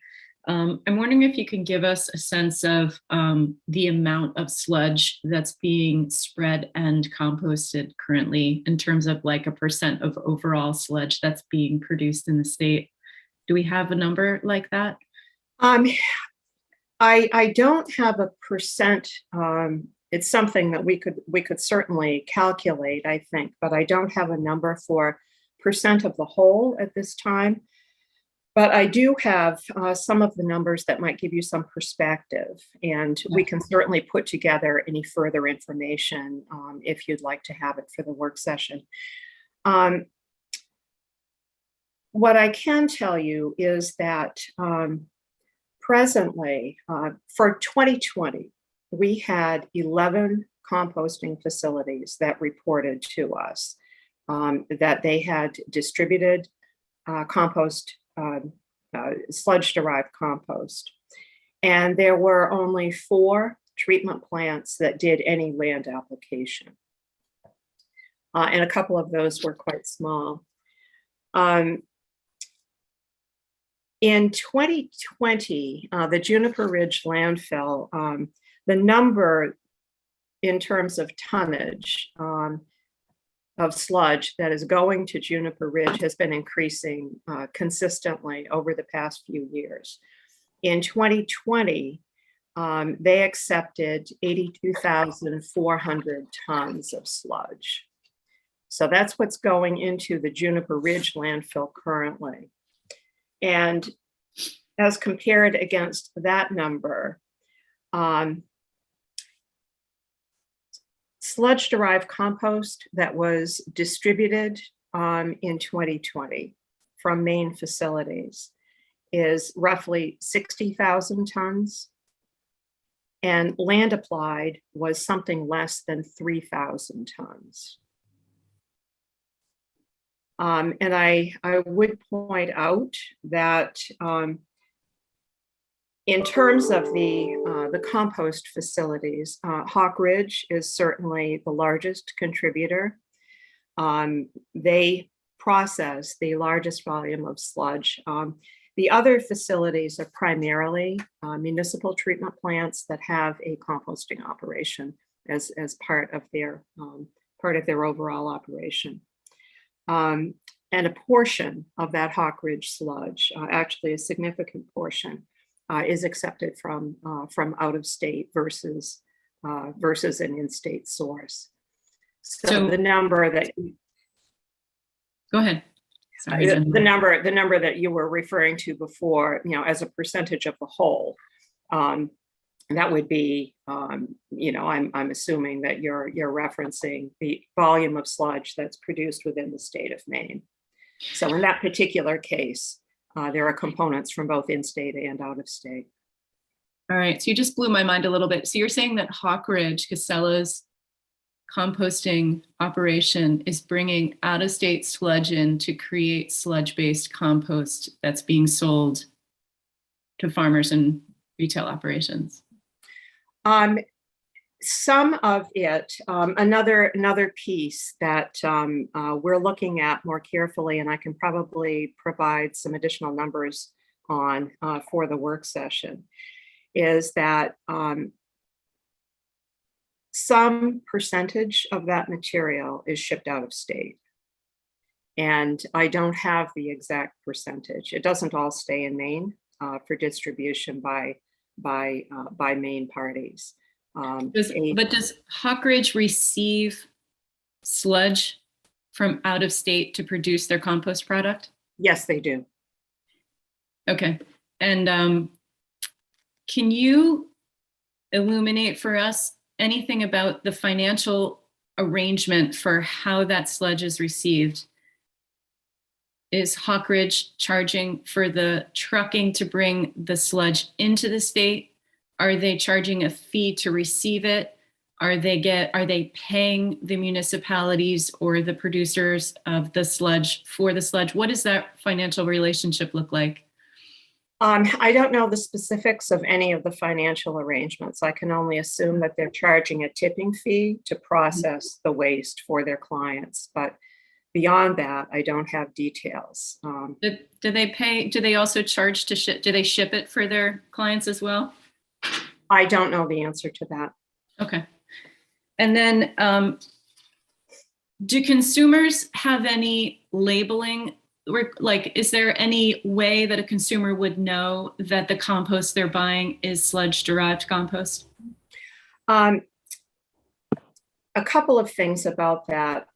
There's in terms of regulation and the way that these things are handled, there's a difference between direct land application and how the distribution of compost is managed from a regulatory perspective. So for the for land application, there are program licenses that are issued to the generators of the sludge, and they are directly regulated in terms of their land application activities through those licenses.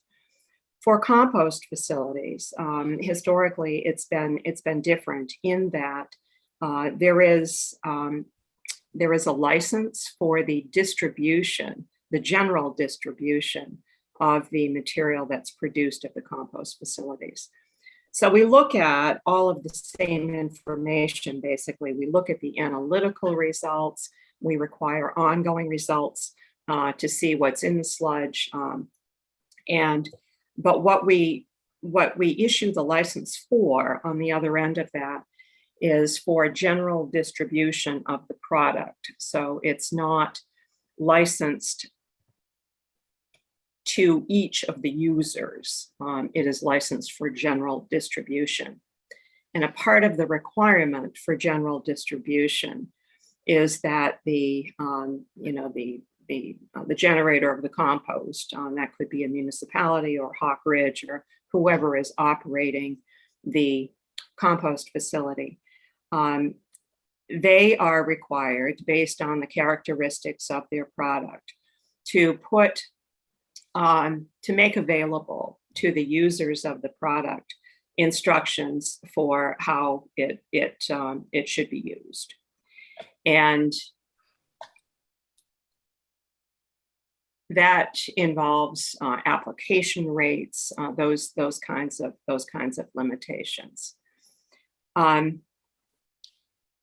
They do make their customers aware that there is a PFAS component, and I would have to go back and get the specific language and what is provided specifically in that regard. But I know that they are making customers aware that there is PFAS in the material. And I guess my big question really is, why wouldn't we stop sludge being spread completely and compost being made from sludge completely until we have some better information about whether or not screening is really the right answer versus eliminating the practice altogether? Mm-hmm. An all-out ban. I think that the thing that we're focused on, and the issue that I raised in the testimony, was that there are some facilities that are they may not have an easily implementable option. And one example that comes to mind is that one of the smaller treatment plants, for example, produces a liquid sludge that they have land applied historically. In order to landfill that sludge versus land apply it, it would have to be dewatered. And this town that I'm thinking of has no capability for dewatering. And that's something that they would need to put in place. They'd need to figure out how that was going to happen, how the transportation was going to happen to actually get the material to a different location. One of the things that we wanted to look at when, again, in the testimony, when I proposed a plan, what we're thinking about looking at is specifically the situations that each of these, and they're primarily municipalities, each of the municipalities is in, and to try to provide some support to them in their planning for putting different practices in place. If in fact they exceed the standards, which most of them do, I need to tell you at this point.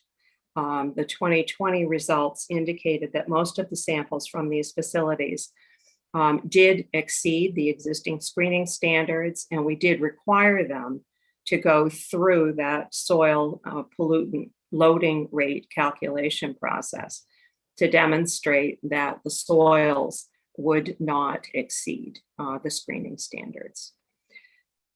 So, and as I also mentioned, we fully expect, based on all of the work that's been done to this point, that when we go through the rulemaking and actually devise an approach to updating the standards, that those numbers will be lower. I don't think anyone expects anything differently than that. So, I mean, there is a choice there about when to eliminate all compost distribution and land application. And if the option of using the pollutant loading rate calculation is going to be eliminated, that's another choice that needs to be made. And we've been looking at that pretty carefully, but currently that remains in effect as our standard practice for some of these. So I think the timing is a question, and as the department looked at this issue, we did think a lot about the type of support that we could provide, and some of these municipalities might need if they need to move to another option. I think we would take our cue from you with regard to a time frame for that. And we do need to further assess the individual circumstances that each of these municipalities finds itself in to decide what type of support DEP can best provide. Thank you for that. Are there any other questions from the committee? Yes, Representative Boyle. Thank you, Madam Chair. Thank you, Ms. Clark. I have two questions. I'll preface them. One is the department testified its support of the bill, and kind of at a high level, I heard several concerns that the department would like to have addressed within the bill itself. It sounds like modifications, if you will, of the bill. So the question around that is the department already, or will they be working with the sponsor and other legislators and other interested parties throughout this process to try to implement those changes such that the bill would be acceptable to the department? And then I have a follow-up, another question after that. There has been some conversation with some of the interested parties, and I know that Commissioner Loisem has had a couple of conversations with the sponsor of the bill as well. And I think that we certainly would be willing to work with all of those parties to try to come to agreement on certain aspects of the bill. Again, I would stress that, obviously there are a number of choices that the committee can make, particularly about timing and some of the other issues that I mentioned. And we would take our cues from you about how to develop our approach, for instance, to a phase out plan in view of that. May I follow up or Yes, ask please. another? And I respect the department knowledge on this, and hope that you're willing to work with others to make it palatable, if you will, to the department in such a way that could be voted on, that I could vote in support, but also bearing in mind that I want protection as much as anyone else out here does, and I'm sensitive to concerns raised. So the second question, I heard at one point you say that you would prefer that the initiation of department rulemaking date be changed to the end of 2023, so effectively 2 years from now. Can you also work with others, Representative Pluker and others, to take a closer look? Because to me, would it be a fair concern in a question form that seems like a long way off to someone sitting in my chair? I would like to stress that the department remains committed to updating these standards just as soon as possible. But what we've encountered is a situation where we do not have all of the information that we believe is necessary to a science-based and a risk-based rulemaking. It's a lot of effort to develop a different approach to the standards and to update them and to add new ones. And we want to make sure that it's done right. And the couple of studies that I had mentioned to you, those are pieces of this puzzle. And the department is working very hard to try to complete those. We also need to determine the most appropriate toxicological data that would be applied to an update of the standards as well. And that's something that we're talking with the Maine CDC about. But when I step back and look at the overall schedule for that, to get the study data and to identify the toxicological data that's most appropriate, and to put that all together and actually get through what I would expect to be a pretty rigorous rulemaking process. The end of 23 struck us as being probably reasonable and appropriate from that point of view. It's a pretty heavy lift. And again, we want to make sure that we do it based on the right information and that we do it right when we go to the effort of doing it at all.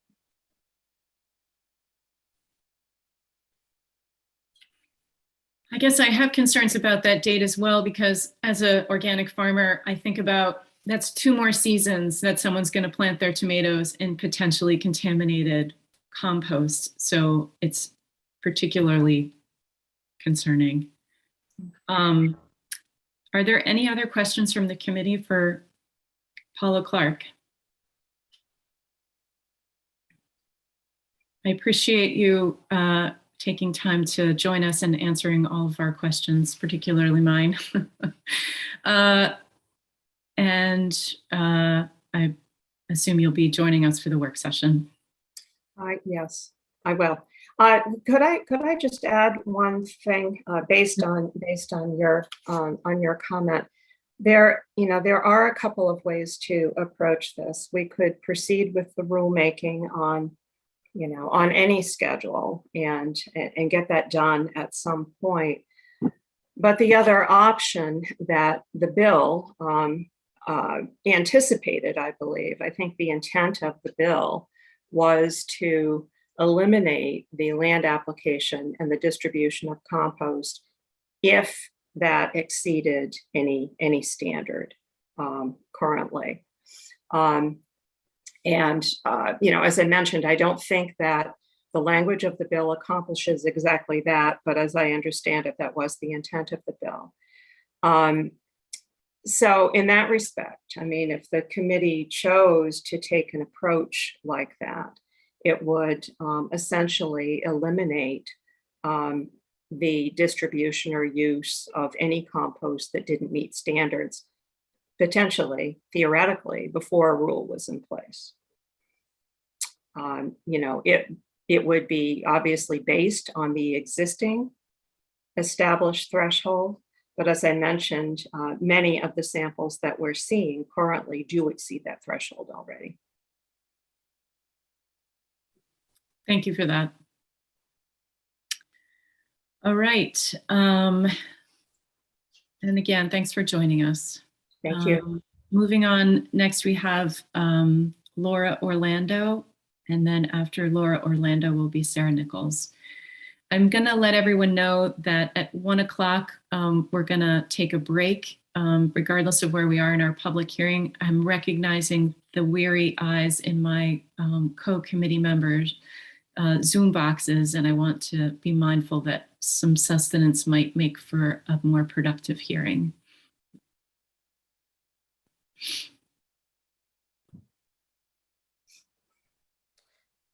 Senator Brenner, may I share a fact about out-of-state compost going to Hawks Ridge with the committee apart from my testimony about LD 1911? Yes, you can use your 3 minutes in whatever way you would like. Okay, then I think I'll just address my testimony and share that information another time. Hello, Senator Brenner, Representative Tucker, and members of the committee. My name is Laura Orlando. I'm a civil engineer and adjunct faculty member at the Boston University School of Public Health. For 30 years, I've studied wastewater, sewage sludge, and their impacts on health and the environment. Thank you for allowing me to speak in support of LD 1911. It's clear to me that this committee is well aware of the potential harm to human health from PFAS. It is also my understanding that this committee is aware that sludge contains PFAS in concentrations that are orders of magnitude higher than, for example, those allowable under Maine's current drinking water quality standards. The state began to address PFAS contamination from land-applied sludge with a 2019 policy that called on wastewater treatment plants to test sludge for 3 PFAS compounds. Given the science today, the list needs to be expanded and the concentrations revisited. Moreover, the loophole that allows sludge that fails the test to be put on clean soil and sludge that fails the test to be mixed with other materials or sold or distributed as compost needs to close. The trouble with this policy is that, in fact, the solution to PFAS pollution is not dilution. Dilution, that is mixing the contaminated sludge or compost into soil, will not protect the state's drinking water, soil, people, or farmers' livelihoods from ruinous contamination by PFAS. While the state is proposing that this mix of dirty compost and sludge with clean soil will result in something safe, this is questionable for a few reasons. One is because we're not even fully measuring the extent of the contamination. Maine, for example, is not measuring precursors to regulated PFAS like PFOA and PFOS. These precursors can act as a long-term source for the accumulation and continuous release of PFAS, meaning levels can actually increase over time. Number 2, declining thresholds of harm. Think of the historical trends for lead and mercury. Already, PFAS regulations are recognizing lower and lower exposure thresholds. What is considered acceptable today is almost certainly going to be considered unsafe in the near future. That is especially concerning since there's no practical remediation options for PFAS contaminated soil in situ. Finally, recent studies have shown that PFAS can travel long distances in soil. One study showed 12 different PFAS compounds up to 9 meters below the soil surface in a sludged field. Therefore, testing soil on the surface does not give the entire PFAS picture. Sludge and sludge-derived compost that contains PFAS and is spread on land is deeply problematic for soil health and human health. LD 1911 is a step in the right direction to addressing some of these concerns. Thank you. I'm happy to answer any questions.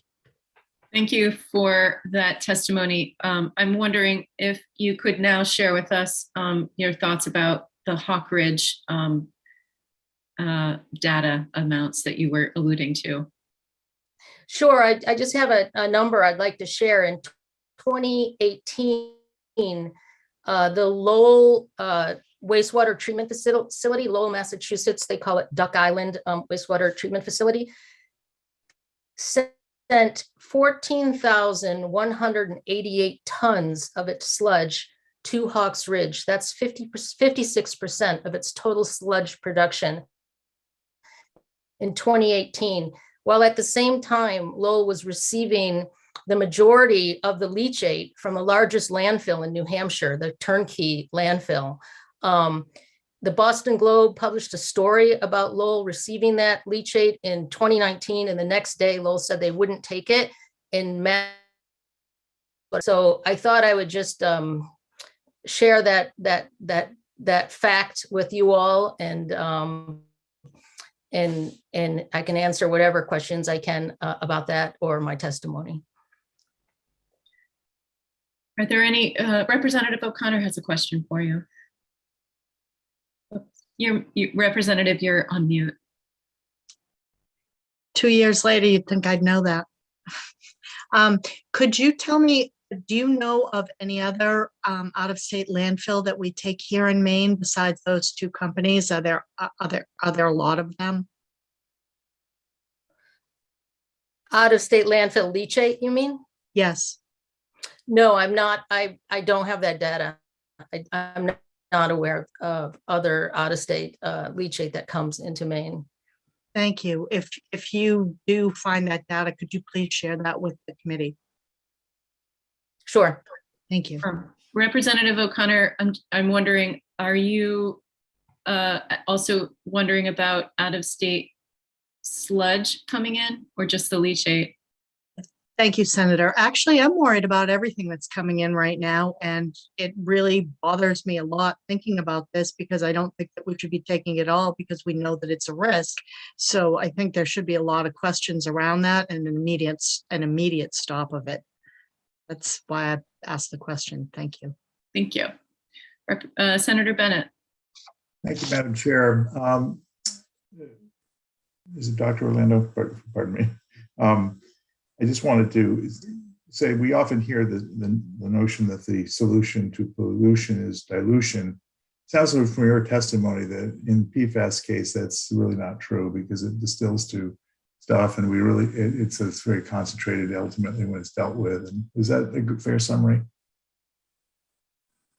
I think it is, Senator Bennett. We're talking about measurable cost to harm to human health in the single-digit parts per trillion, and I wouldn't be surprised if in the near future we find that the goals, for instance, for drinking water for contaminant levels would be 0. So when we're talking about, and we've never really had a chemical like this that's so poisonous in such low concentrations. So it makes the co-business dilution not protective of public health, of soil health, of livestock, of wildlife, etc. Thank you. I'd also like to note that has been mentioned in previous testimony, but it's very important. The drinking water standards, for instance, in Maine, take the sum of the PFAS to get to the 20 parts per trillion. So somebody had mentioned there are over 4,000 compounds in the PFAS family. EPA now registers 9,000 compounds. In many of those compounds, for instance, are in sewage sludge, even though we're not testing for them, including short chain PFAS that are very mobile in soil. And so the landscape is definitely changing, and it's getting uglier and uglier.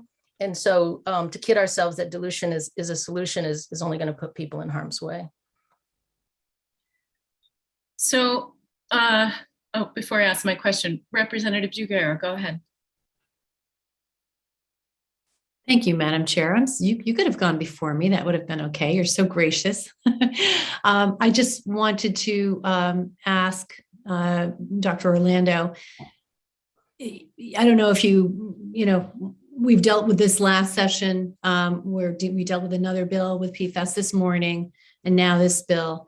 I would just love to hear your thoughts quickly as to whether you think that we're trying to do enough at this point, either compared to what you might be doing in Massachusetts or just in general. I mean, are there areas where you see we're with this bill where we could be a little stronger, or any bill? Thanks.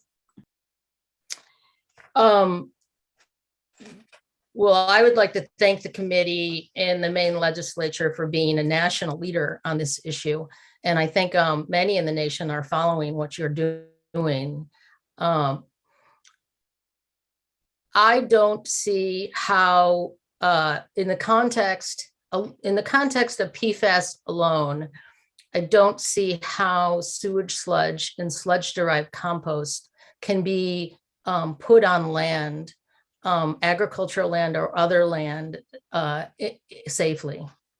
And so will this particular bill 1911 eliminate the so-called land application of sewage sludge, because already 95% of the sludge doesn't pass the test for the 3 PFAS currently tested for, and we add 4 more. I can't say whether it will or it won't. I don't think much will sneak under the gate, but I think it's completely reasonable to consider an out and out ban on the land application of sewage sludge or the sale or distribution of sludge-derived compost. Given that we know we're not testing for many of the PFAS that we know are in sludge that cause harm.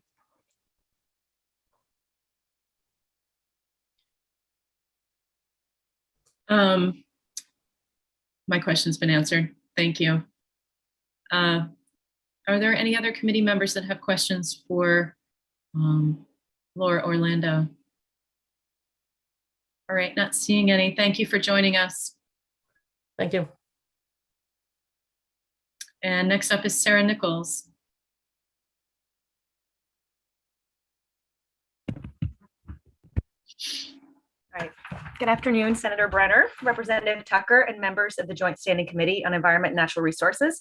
My name is Sarah Nichols, and I'm the Sustainable Maine Director for the Natural Resources Council of Maine. I appreciate this opportunity to testify in support of LD 1911, and we urge the committee to continue its good work to protect Maine's people and environment from PFAS chemicals by voting ought to pass on this bill. I'm not going to spend time reiterating why it's so important that we discontinue spreading any PFAS contaminated sludge on Maine farmland. But I do want to tell you that from a waste perspective, we support this legislation, even though it would likely lead to an increase in landfilling of sludge. No one wants to be the one stuck with a PFAS contaminated materials, but this proverbial toxic hot potato will likely end up in one of Maine's solid waste landfills. While this is not ideal either, it's a better management solution than spreading it on Maine farmlands under the current circumstances. However, that said, we also believe that Maine should significantly increase testing and treatment of landfill leachate to prevent PFAS from being discharged back into the environment. And we have an idea about how that should be funded that I'll describe in a moment. We also recognize that this committee is grappling with issues of landfill capacity and safe stabilization of sludges, and that this bill may amplify those concerns, but it shouldn't. This legislation has the potential to increase sludge disposal at Juniper Ridge landfill by a relatively small amount. For instance, we just heard Paula Clark say that about 3,000 tons of sludge was land applied in 2020, which is even less than I thought, actually, and about 3% of the total sludge disposed of at Juniper Ridge that year, and a fraction of a percent of the total material that went into the landfill that year as well. We feel confident that JRL, in the unlikely event that all of the 3,000 tons went there, could handle an increase without needing waste from out of state as a stabilization material. The most sustainable way to address sludge stabilization in a landfill is through dewatering and high heat sludge drying.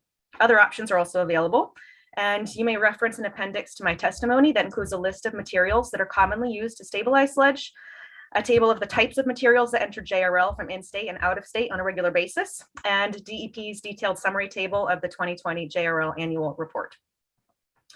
And while we support passage of this bill, we believe the ideal scenario would be for the state to hold the manufacturers of PFAS chemicals and the companies who opt to use it in their products accountable for the remediation of this toxic group of forever chemicals. Maine's farmers and taxpayers should not be responsible for cleaning up the mess made by these corporations, or else otherwise risk being poisoned. We don't believe that externalizing these costs on Maine's people is a fair or effective way to deal with this pressing issue into the future. We urge the committee to pursue the creation of a producer responsibility program where the manufacturers of these chemicals instead pay for the cost of remediation. landfill disposal, and leachate treatment instead of leaving it on the backs of Maine's people. Maine law assigns end-of-life costs for 9 other types of problematic waste in our state, and we should do it with PFAS-contaminated waste, including sludge as well. NRCM has been a leader in advocating for these types of programs, and we would welcome the opportunity to pursue this option with the committee. Thank you very much for your time and consideration of this important piece of legislation, and we believe an ought-to-pass vote could help protect Maine's farmlands and the health of Maine people. Please join us in supporting LD 1911. I'd be happy to answer any questions. Thank you, Sarah Nichols. Nice to see you. Are there any questions for Sarah Nichols from the committee? Not seeing any. Have a good afternoon. Thank you. All right. Next up is Sharon Treat.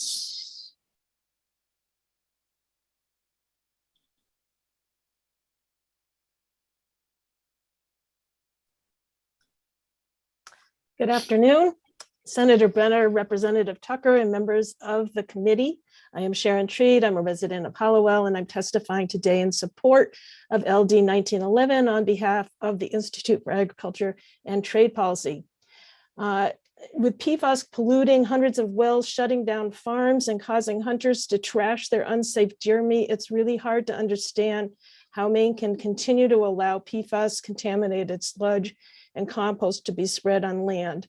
This policy is unsafe, it lacks scientific justification, and it must be stopped. First, DEP screening level to determine if sludge is contaminated isn't protective enough, as they just admitted in testimony. It's inconsistent with new drinking water standards, and it's based on outdated federal guidance. I want to just repeat what the Dr. Orlando was just talking about. Yes, the science is evolving, but DEP is going to be left far behind if we wait for whatever they're doing on this.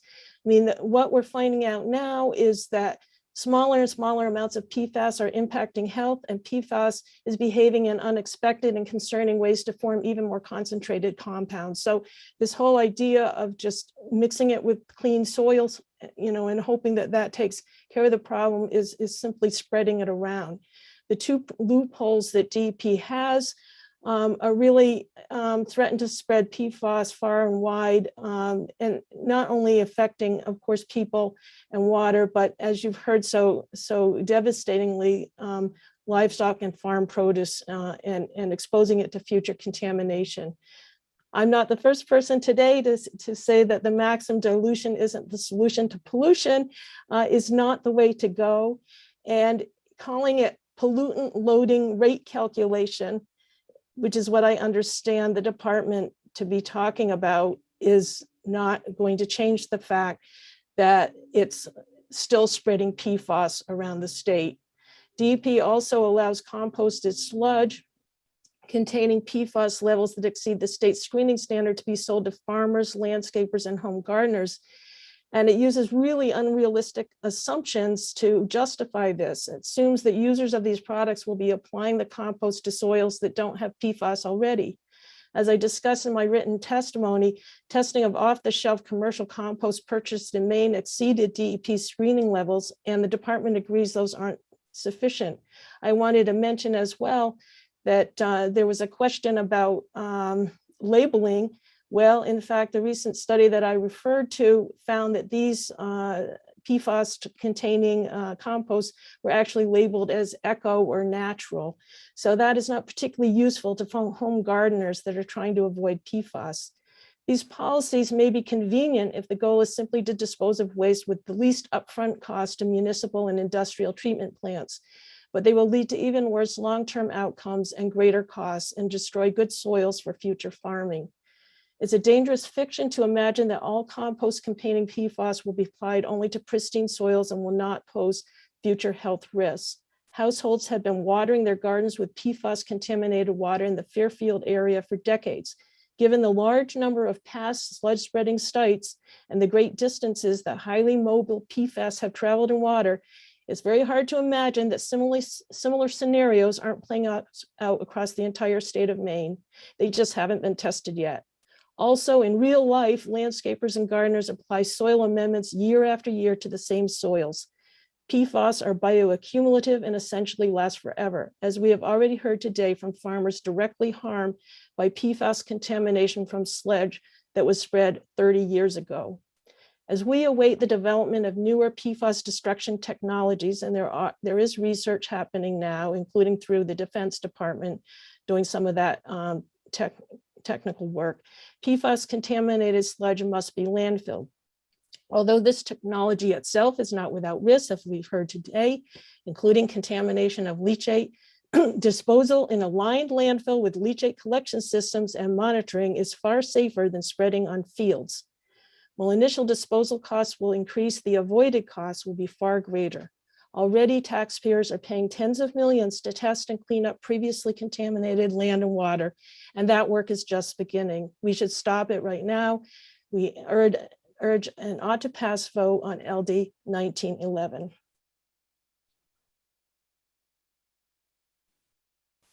Great, thank you so much. Are there any questions for Sharon Treat this afternoon from the committee? Yes, Representative Boyle. Thank you, Madam Chair. Hi, Ms. Treat. Hi again. My question is really around, I guess, following on what I asked Director Clark, and it's really, the reason I put my hand up because you're on screen is that you've been part of rulemaking legislation bills for a good long time, decades, I would say. Good to see you here today doing this good work. And my question is, from the testimony that you heard from the director and from her response, is it conceivable to you that there can be a bill amended, this bill amended in such a way that the department and by extension the governor will support it, and therefore all these good things that we're trying to have happen can happen? Well, I certainly can't speak for the department or the governor, but I know that legislation that this committee put forward last year was quite sweeping, and some of that did not get the governor's support, but it went into effect anyway. I think you have to do what's right. And in this case, I really concur with the testimony of the doctor that spoke right before me, saying, sludge spreading isn't safe. And the idea that we're going to be contaminating land that is such it's a resource that you can't fix it once it's broken, and farming resources, water resources are limited. And if you're talking about 3,000 tons of this stuff, what's the need of having spreading at all, whether the screening level is at 70 or whether it's at 20? I think the more realistic concerns are those individual towns that are going to have high costs or lack the technical capacity to figure out how to do things differently. And I think that's where the members of the legislature are well placed to work with this bill and perhaps with other sources of legislation to figure that part out so that they can make the transition. But it's very hard to see what the argument is for continuing this practice that is contaminating the state and potentially destroying its capacity to be a state that has higher levels of agriculture and acts as a food hub as we're trying to do. So, I think it's in your hands. And I wouldn't just send it off to DEP and say, see what you can do. I think you need to be setting the direction here. And I have confidence that you'll set it properly. Any other questions for Sharon Treat from the committee? All right, not seeing any. We will, at this time, take a break for lunch for half an hour. So I'll see you guys back at 1:30. Thanks so much.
Okay, welcome back, everyone. Thank you for your patience. We are still engaged in a public hearing on LD 1911. And I believe next up, we are going to receive public testimony from Bill Lippincott. If you are ready, Bill Lippincott, we are ready for you.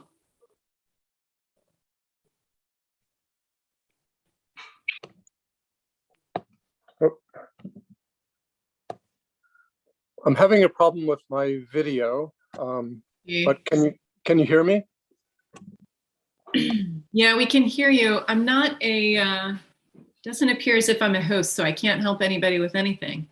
Okay, well, I'm fine just talking here without seeing me. Senator Brenner, Representative Tucker, members of the committee. Okay, let's see. Start your video, sorry. Oh, there you are. Okay. Welcome. Great. Hello.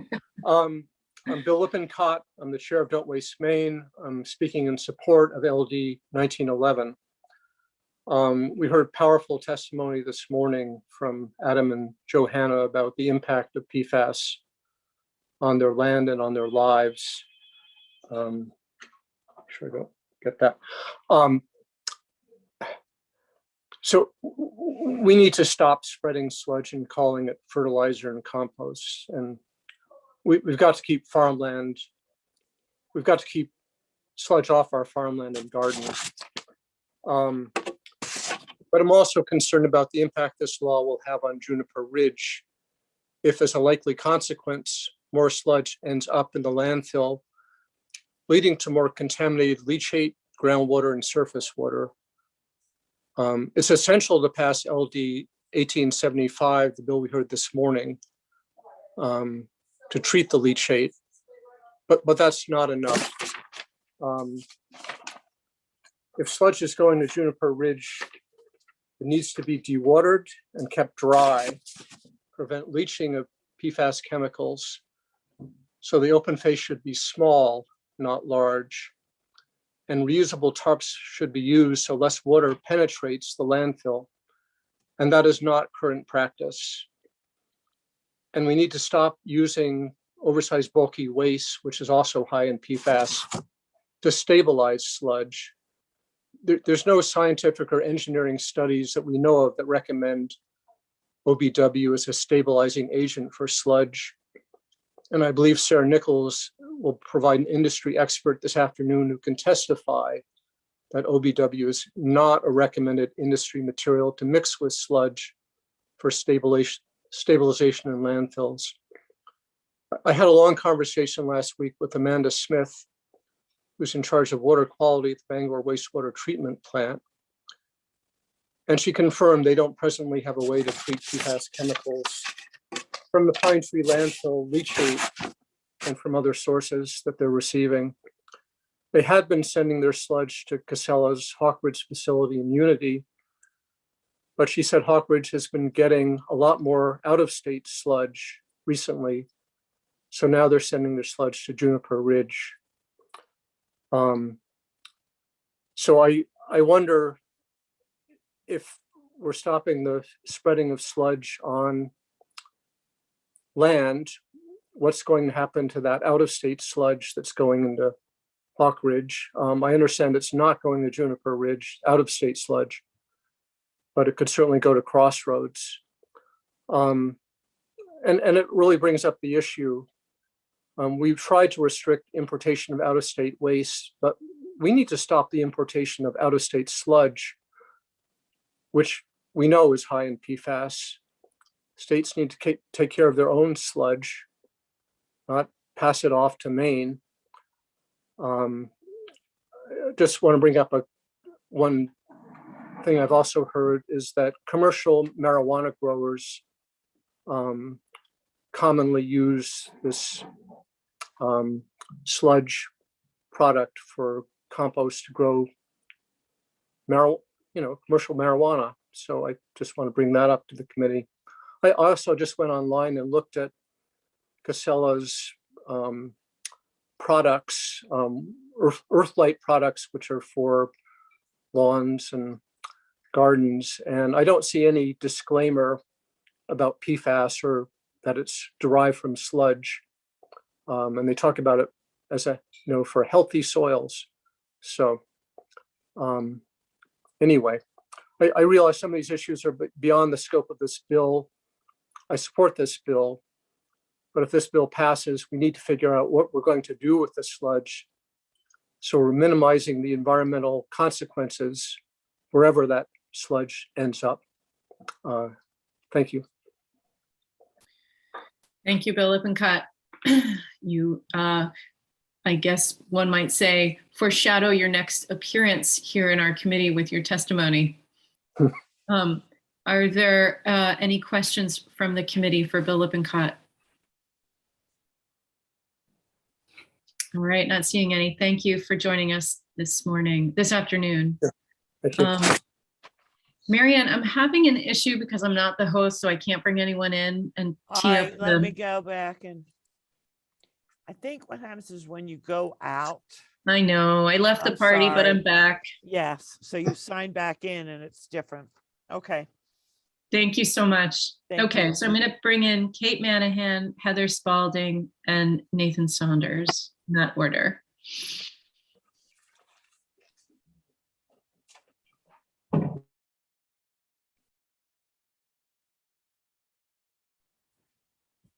Hi again. Hi, welcome. Senator Brenner, Representative Tucker, and the ENR committee. I'm Kate Manahan. I'm a social worker, and I'm the board chair for Defend Our Health Action Committee. By supporting LD 1911 today, we can take another step toward closing the loopholes that were left open. These rules that were intended to protect our land and apply, let's take them and apply them consistently across the board. And in this case, that means getting them out of the composting process. I think someone mentioned earlier that presently 95% of the sludge being tested in the state exceeds the screening levels for at least one of the PFAS compounds. We've already established that we can't put these contaminated biosolids on fields like the ones in Fairfield or Arundel. And you already said last year that no PFAS on the land was a good idea. So I'm just here to say, why should we allow the contaminated sludge to be sent to composting facilities where it gets mixed with perfectly healthy soil and other compostable items. From there, the dirty compost is sold to farmers, landscapers, and even home gardeners, where year after year it bioaccumulates and pollutes more of Maine's sacred soil. A process that has great hazards and no real relief. The way I see it, we'll likely only live about 80 years. By contrast, I think about how long forever chemicals last. Sick water and sick soil are a betrayal of the public trust now and forever into the future. We have the opportunity to do right by the Fairfield deer populations, by human water drinkers, and by the unborn children all over the state. If the earth could speak, I think it would ask for a containment of PFAS, banning PFAS from putting it on the land in the form of compost, sludge, or water, and the end of making and consuming PFAS everywhere. You all are doing hugely important work. Thank you for being such exemplary leaders.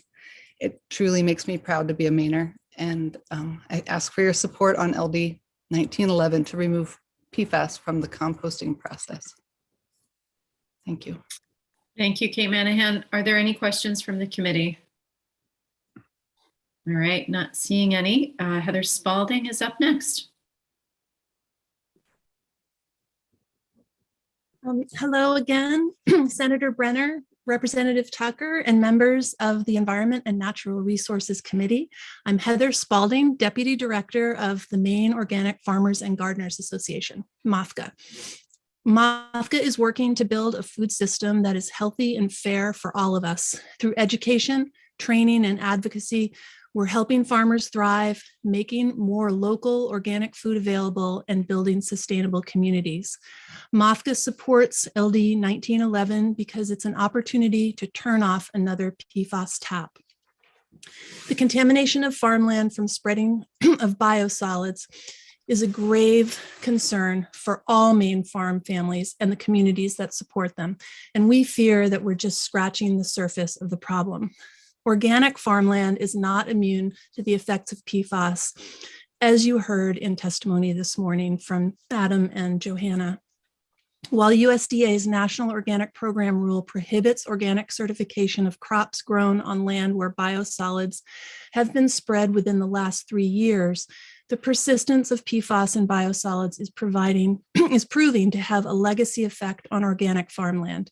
We're extremely concerned about PFAS contamination on all farms in Maine, including certified organic operations that once were managed conventionally and may have had sludge applications.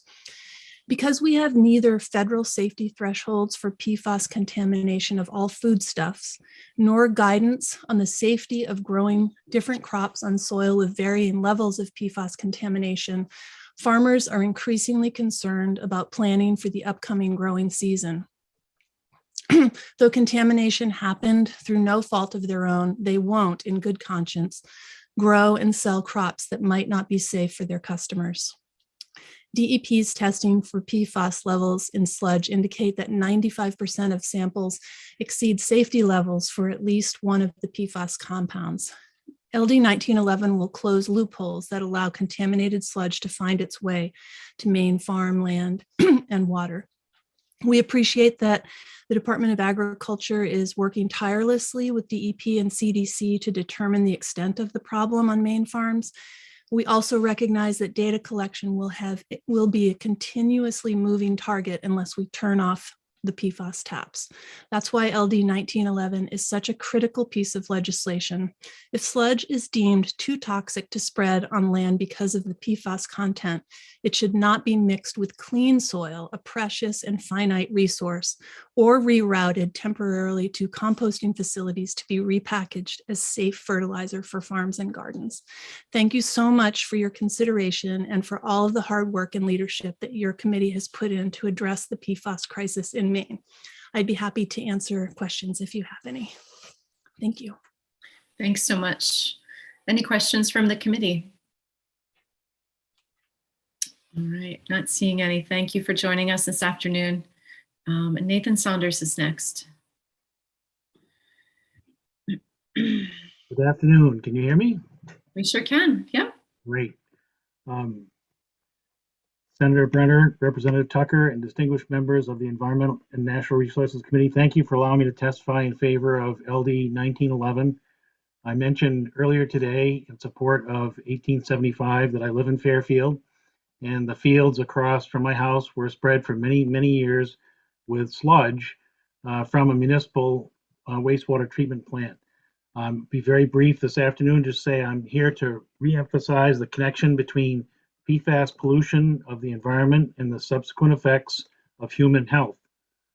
These effects are very real to me and several people in the Fairfield area. I thought it would be valuable for you to hear from myself, a person who has been personally contaminated with PFAS. I apologize for the uncomfortable nature of this topic, talking about PFAS in my blood, but it's very real. PFAS contamination of my well and my blood as a result of that has occurred due to the application of municipal sludge spread on the fields across from my house. It's really a beautiful place to live, but it's taken a turn for a different feel. I just thought I'd share with you a graph. You don't have to see this graph as much. It's from the ATSDR. And down over here on this side of the graph, they talk about the average level of PFAS in children 12 years and older and adults. This is the ATSDR that has this graph. And it's about 5 micrograms per liter. It's about an inch up the graph on the left side. My PFAS level in my blood is 1,400. That's 22 feet up that graph. It's beyond imagination. I also know that there are other people in this area that have more than twice my level of blood level PFAS. So that's what we have found out in the last year as a result of sludge spreading on fields. So I just urge you to pass LD 1911 for the sake of not having this happen to other people in Maine. Thank you very much. Thank you again for sharing your very personal story with the committee this afternoon. Are there any questions? All right, not seeing any. Thank you for joining us. So that is everyone that I have who had their hands up to speak in favor of the legislation in the attendee space. If you are here to speak in favor and you haven't yet spoken, if you could raise your hand so I can bring you in. Not seeing anyone. If you're here to speak in opposition to the legislation, if you could raise your hand.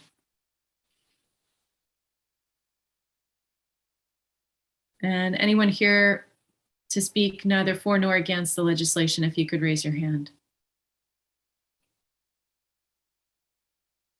All right, Bradley Sawyer and Joe Walter Spear.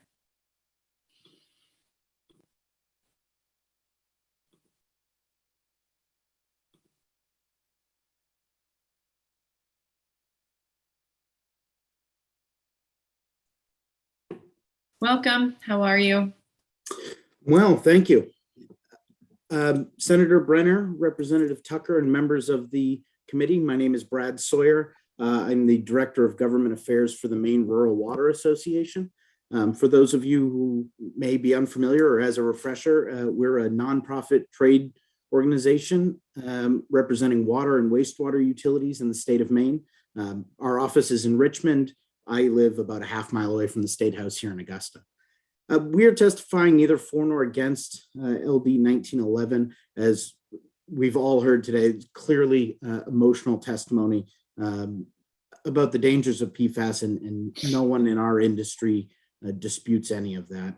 Our kind of message today, and hopefully a reminder, is how many different bills and issues are involved in this conversation. I like to describe it as a stress ball. You can push in one side, but that mass simply moves to somewhere else in the ball. And so considering these PFAS issues, looking at the entire issue and perhaps legislation that's been passed recently, this year, last year, other things around, and getting a full sense of what the environment is on that, pardon the pun, is really critical. We've heard today the dangers of landfilling PFAS, and also that we need to be solely landfilling this material. Those things are obviously of a contradictory nature. Landfilling is the bottom rung of the waste pyramid, I think, as it should be. But if it's our only option for sludge that comes out of wastewater treatment plants and is at the same time discouraged, has fees attached to it, there are very real implications for wastewater treatment facilities and then their ratepayers, which pay their bills. I appreciate that multiple people so far today have pointed out that the people of the state of Maine should not be financially on the hook for all of this remediation. And that is really who pays when wastewater treatment facilities are paying, have additional fees, things like that. So certainly important legislation in a number of aspects, and all the entire PFAS conversation needs to happen. You folks have a big lift. We recognize that. Our hope is merely that you will remember all constituents when doing this, and those who do pay increasing utility costs because of potential legislation, rule changes, things of that nature. So good luck. Thank you. I'm happy to answer any questions, and I'll be present for work session if anybody has questions then as well. Thank you so much. Are there any questions? All right, not seeing any. Appreciate your time this afternoon. Thank you. Joe Walter Spear, I will open the floor to you now. Welcome. Hello, I'm the consultant for the next item. So is it all right if I speak? You're not here to speak on 1911? I am, but I wanted to make sure it was acceptable that I did. Have you submitted written testimony? No. Okay, so it would be helpful if you submitted written testimony to go along with your oral testimony, but if you're here to speak specifically on LD 1911, you're welcome to speak. Okay, so I have listened through and I've heard a lot of talk about the soil content and water. And it seems to me that most of the focus has been on groundwater. There is a large component of. I just want to make sure you identify where you're coming from. And I'm sorry. My name's Joe Alderspear Jr. I'm a civil engineer. I'm the principal of JSA Environmental. We specialize in surface water and solid waste consulting. And I've been dealing with Sarah Nichols. So, and I will be brief. So PFAS's impact on surface water is just beginning to be realized. And the interesting thing about surface water is it travels, unlike your soils, which stay in your state. When that water travels to the next state, that state's regulations for water quality could come into question. It has already gone through the courts, not for PFAS, but for other water quality issues among the tribes against the states that they are held within. So as you're looking at 1911, you should really consider the impacts that are going to be happening to your surface water until you've controlled the PFAS in the soils.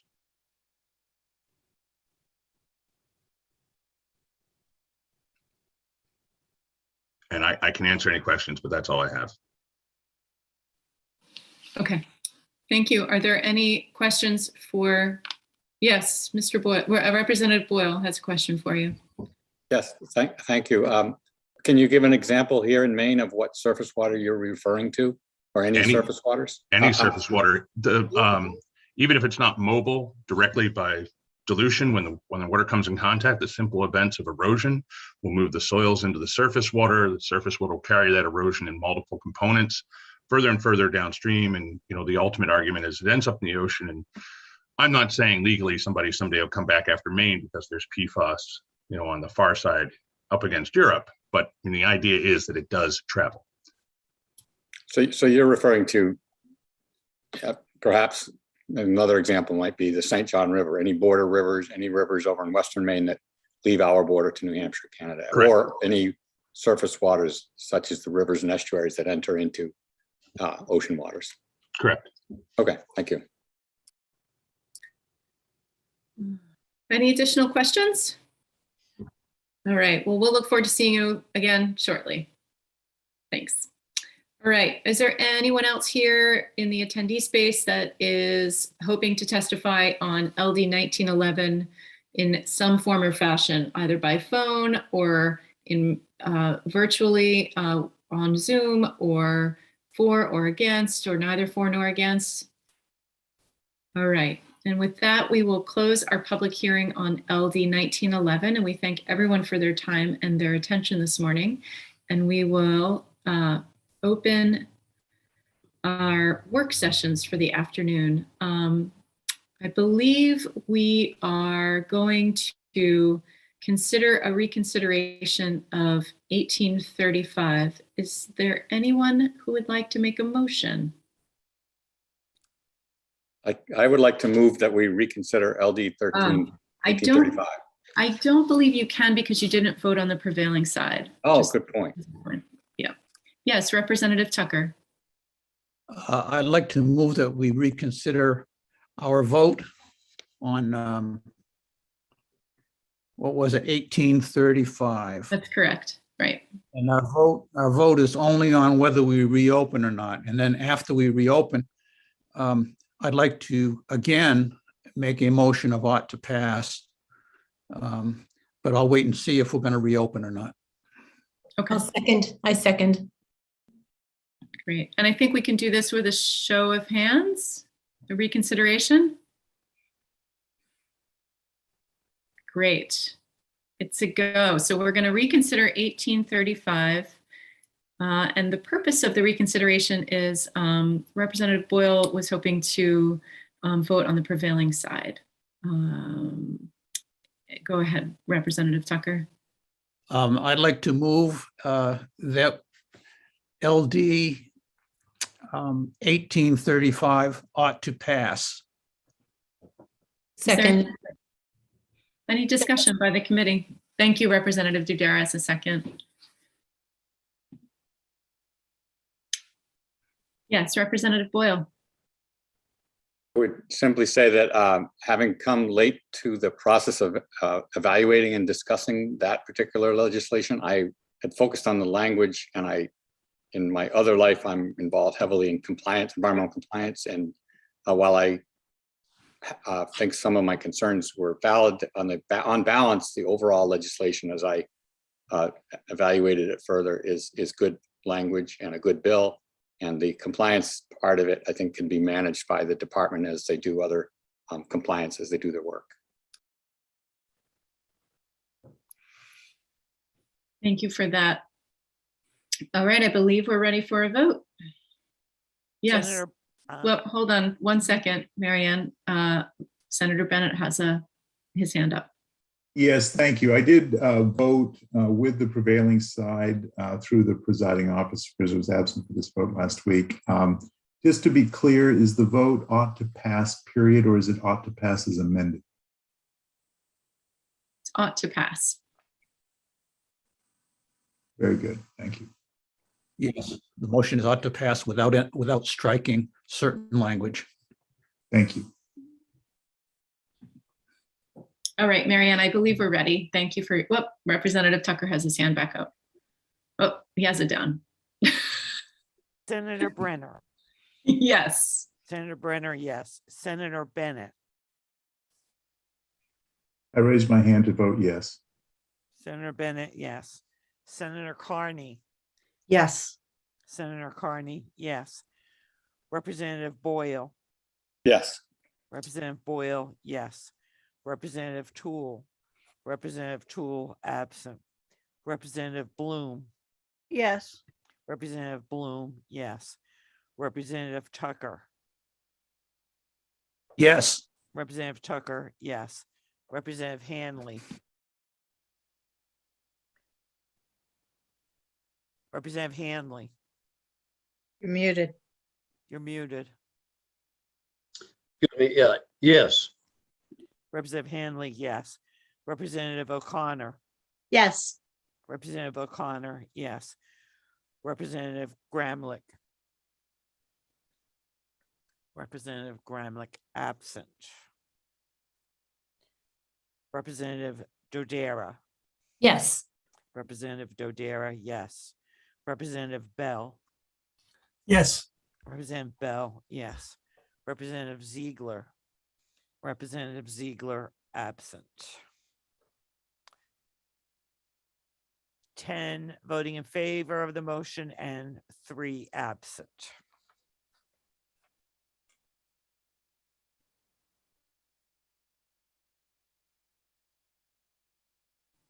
All right, thank you, everyone. And with that, I believe we are moving on to work session for LD 1429. And there is an amendment. Representative Tucker, are you going to present the amendment? Yes, I'd like to. Representative Dunphy submitted a 14-page bill on implementing various time-sensitive recommendations of the Climate Council last year, and we had a hearing on it. It involved multiple agencies and multiple initiatives that were not ordinarily under the jurisdiction of this committee. What this amendment will do will wipe the bill clean and replace it with one sentence, which is an issue intimately involved with the Climate Council. It will add one sentence: carbon neutrality. By January 1, 2045, the net annual greenhouse gas emissions level shall not exceed 0 metric tons. That's it. Now, because this was not specifically raised in the hearing last year, I thought it would be a good idea to introduce this today at this work session, give it an initial brief airing, but not vote on it today, so that there's chance for deliberation and discussion amongst various interested parties. I have heard Some interested parties feel that the date should be much earlier than 2045. And other interested parties who are saying we should be very, very cautious in setting up new goals. This goal is currently in the governor's, in one of the governor's executive orders. So it is law now as an executive order. This bill would place it in the statute itself. I didn't want to generate a big debate today. I figured we could save a debate for the next work session when we're closer to a chance to vote. However, I have invited the Commissioner of DEP to briefly tell us what the context of this amendment is, how this carbon neutrality statute would fit into the rest of the program to reduce emissions in the state of Maine. And so if the commissioner could come on board, and then she could also introduce another member of her staff who may be able to tell us a little further about the bill. Thank you. Thank you, Representative Tucker. Can you all hear me okay? Yes. We sure can. Thank you. I'm dealing with a new computer setup. I've stolen my daughter's computer and it feels a bit like I'm driving a spaceship, so my apologies. Thank you, Senator Brenner, Representative Tucker, distinguished members of the Committee on Environment and Natural Resources. I'm Melanie Loisum, Commissioner of the Department of Environmental Protection and co-chair of the Maine Climate Council. Joining me today is also Stacy Knapp, DEP's Emissions Inventory Manager. As Representative Tucker just described, the amendment that he's introduced would replace the entirety of the original bill, LD 1429, with one sentence. And I'll just go over with you as quick as I can what effect we think that would have. First, I wanted to give you a quick background. In 2019, legislation passed that created the Climate Council and updated Maine's greenhouse gas reduction goals. New defined terms were created: gross greenhouse gas emissions and net greenhouse gas emissions. The law required the department to adopt rules to track and report on both gross and net emissions. But goals were established for reduction of gross emissions only. This proposed amendment before you today would not change those existing goals. Gross greenhouse gas emissions are the total amount of greenhouse gases emitted by all sources. That's all emissions that happen within the geographic boundaries of this state. Everything counts: cars, home heating systems, and biomass. No molecule of CO2 gets treated differently because of where it comes from. Gross emission reduction strategies are important not only due to climate change effects, but because they also reduce emissions of other pollutants that can harm public health, like fine particulate and air toxics. Net emissions are a calculated value. It is the difference between emission and sequestration. Sequestration is the process of capturing and storing atmospheric carbon dioxide. Sequestration occurs in natural resources such as soil, water bodies, trees, and wood products. DEP has worked with many partners such as the University of Maine, Bates College, and Maine Forest Service to identify good data sources and develop estimates of carbon sequestration in Maine.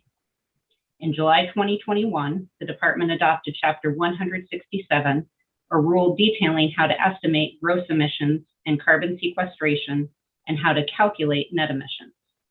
These methods utilize published state and federal data sets and are consistent with methods used in other states and by the US EPA.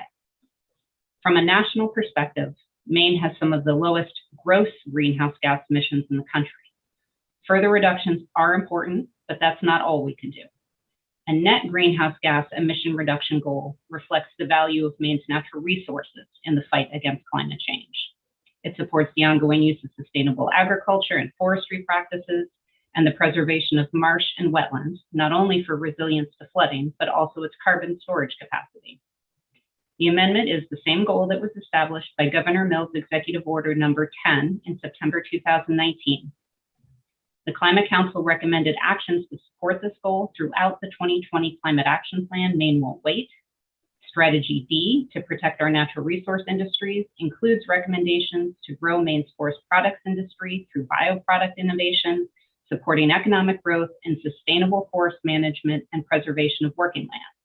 Strategy E in the plan is all about promoting carbon sequestration, including recommendations to increase land conservation, improve data and calculation for carbon fluxes, and explore programs that support Maine's working lands and natural resources. The Council also recommended establishing the University of Maine as a hub for state-applied research on these matters.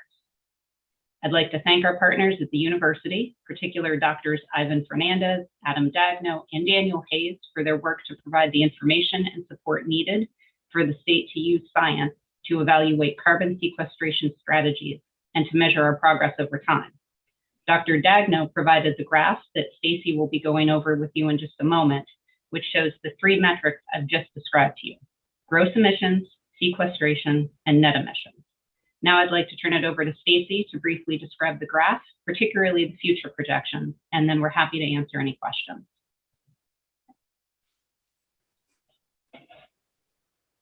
Thanks, Melanie. Can you all hear me okay? Yes. Excellent. All right, let me share my screen.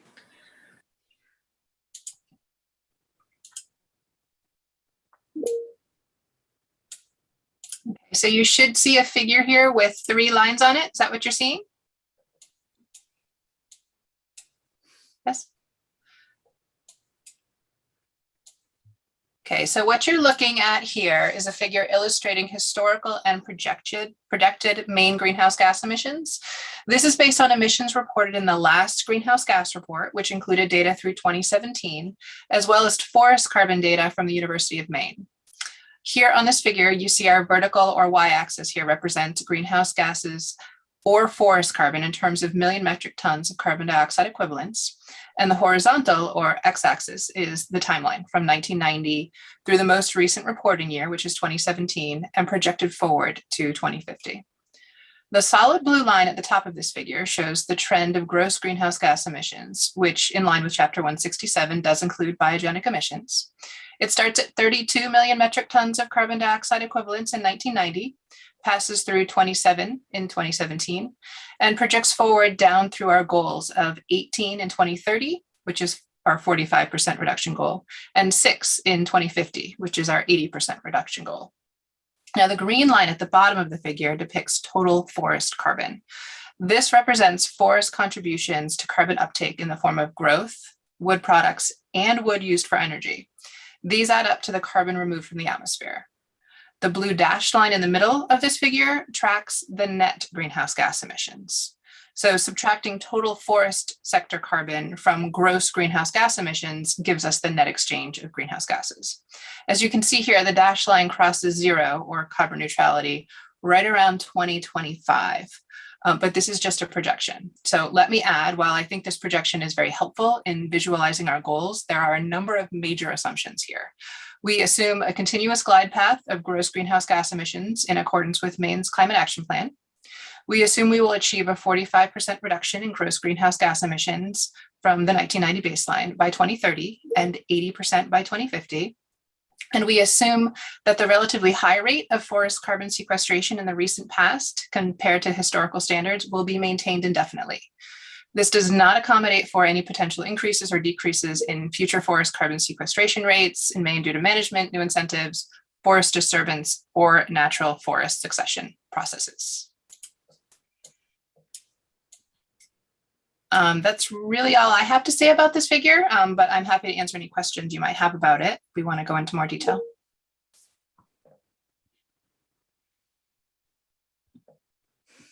I can leave it up or I can take it away. You tell me.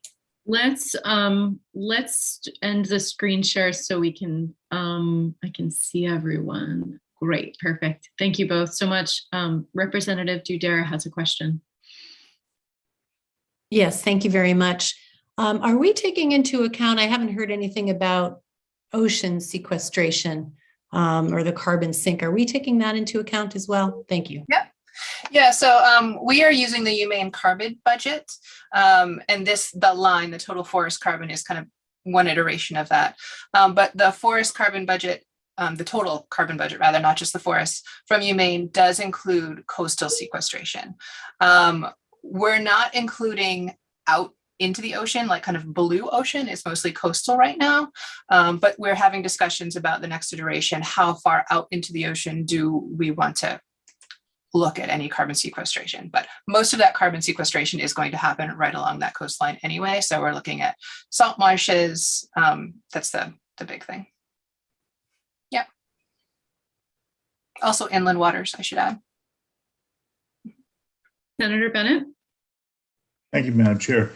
As we all know, air travel accounts for about 3 to 4% of American carbon emissions. And I wondered how air travel was factored into this and what kind of sequestration or demands we might have on people traveling from or to Maine with respect to using jet traffic.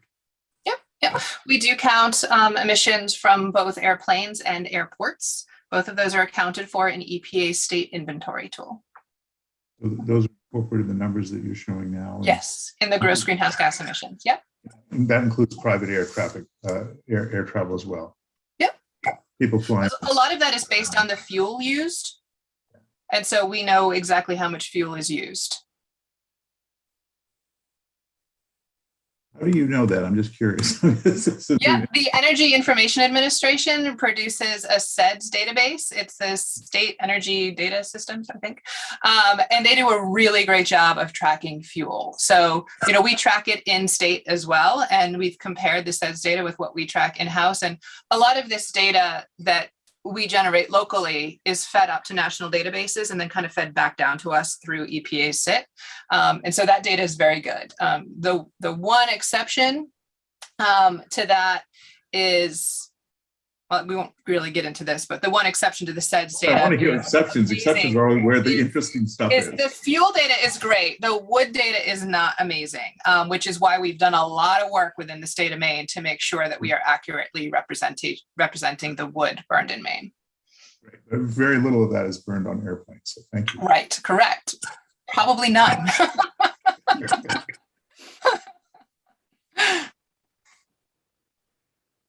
Representative Hanley. Yes, thank you, Senator. Yes, thank you for your presentation, Stacy. How about the, is there any consideration given to the military? You have a air refueling wing in Bangor, you have National Guard armories all over the state. And they naturally, the military deals in helicopters, jet aircraft, and massive military equipment that moves by fuel consumption. I don't see on the horizon an Abrams M1 tank with electric batteries pushing it around. Has there been any consulting into these areas? I have not personally tried to dive deep enough to see exactly what vehicle they're considering in the fuel use, but there's a module called CO2 from burning fossil fuels. And in theory, all fossil fuels that are consumed in Maine, that are used for energy in Maine, are accounted for in that module. And they have it broken down. They have it broken down by different sectors. So transportation, and within transportation, you can see different subsectors. So if it's a plane, if it's a railroad, that sort of thing, if it's a vehicle on the road, if it's a vehicle off the road. I haven't seen it broken down to military, non-military. But if that fuel is consumed in Maine, they should be accounting for it. Okay. Representative Tucker. This discussion has served the purpose for which I asked for this work session. I think at a second work session, we could tap the various interest groups who have opinions either way on the matter. And in the meantime, they may be able to discuss this with the DEP and work something out. And for that reason, I'd like to just move on from this work session. I think we've basically put it out there. And since we didn't have a public hearing on this last year, this will serve that purpose. And we'll have another work session. Senator Bennett? Thank you. And I appreciate the spirit with which this is raised, and I think it's just the right approach. I'm not hostile to this idea in the least, but I just wondered also for the next work session if maybe we could get an understanding of what a violation of this statute might entail, if anything. I understand it's kind of aspirational. It's aspirational now in the governor's executive orders, and there's a sense that this is a higher standard going into statute, which I'm not necessarily opposed to at all. I'm really not opposed to it, but I would like to know exactly what this does, so maybe we can deal with that in the next work session too. Thank you.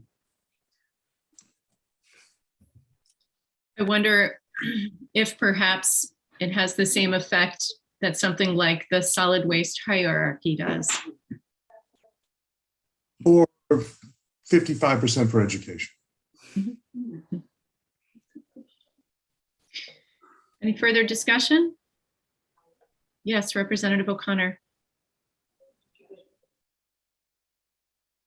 Yes, thank you, Madam Chair. So I have a couple of concerns. I understand why this was brought forward. However, it appears to me that it's not properly before this body.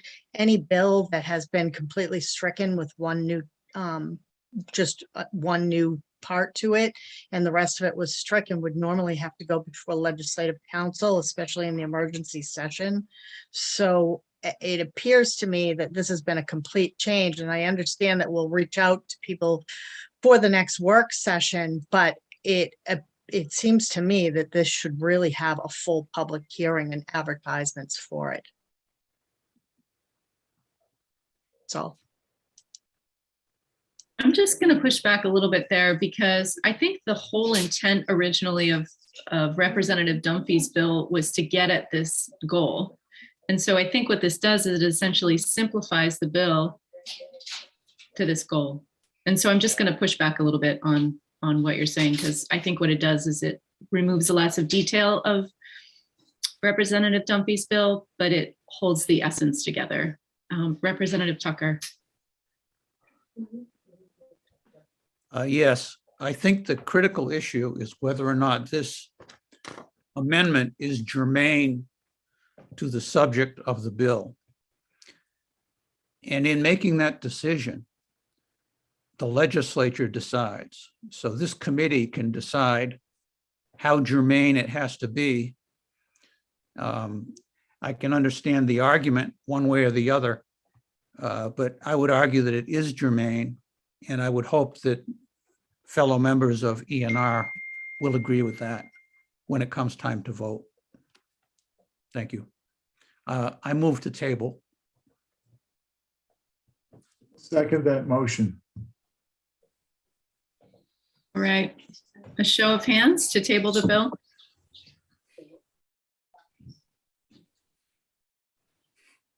All right, thank you, everyone. Thank you, Commissioner Loisum and Stacy Knapp, for joining us to discuss 1429. All right, and with that, we will move on to a work session for LD 1639. So if you'll all remember, LD 1639 is Senator Carney's bill that we heard last session. We had a public hearing about related to Juniper Ridge and out-of-state waste. Senator Carney, I think what I'd like to do is start by passing it over to you to share with us sort of where we are with 1639 and what we have in store for today. Thank you very much, Chair Brenner and Chair Tucker, and members of the Environment and Natural Resources Committee, interested parties and advocates. An update on where we are on 1639. This is legislation that was carried over to allow additional work. And I have been working on it and prepared an amendment. And so I'd like to start out by briefly describing the amendment to the committee. And then what we would do is we have invited opponents of the legislation to speak to their opposition and also proponents to speak in support, kind of in a presentation format as opposed to what we typically do during a work session. And the point would be to give everybody a chance to learn more about this legislation in the context of a work session. But I know that the chairs do not anticipate a vote on LD 1639 today. This is really an opportunity for all of us to do a deeper dive on this important legislation. And so with that, I will go forward with explaining the amendment unless committee members have any questions before I dive in.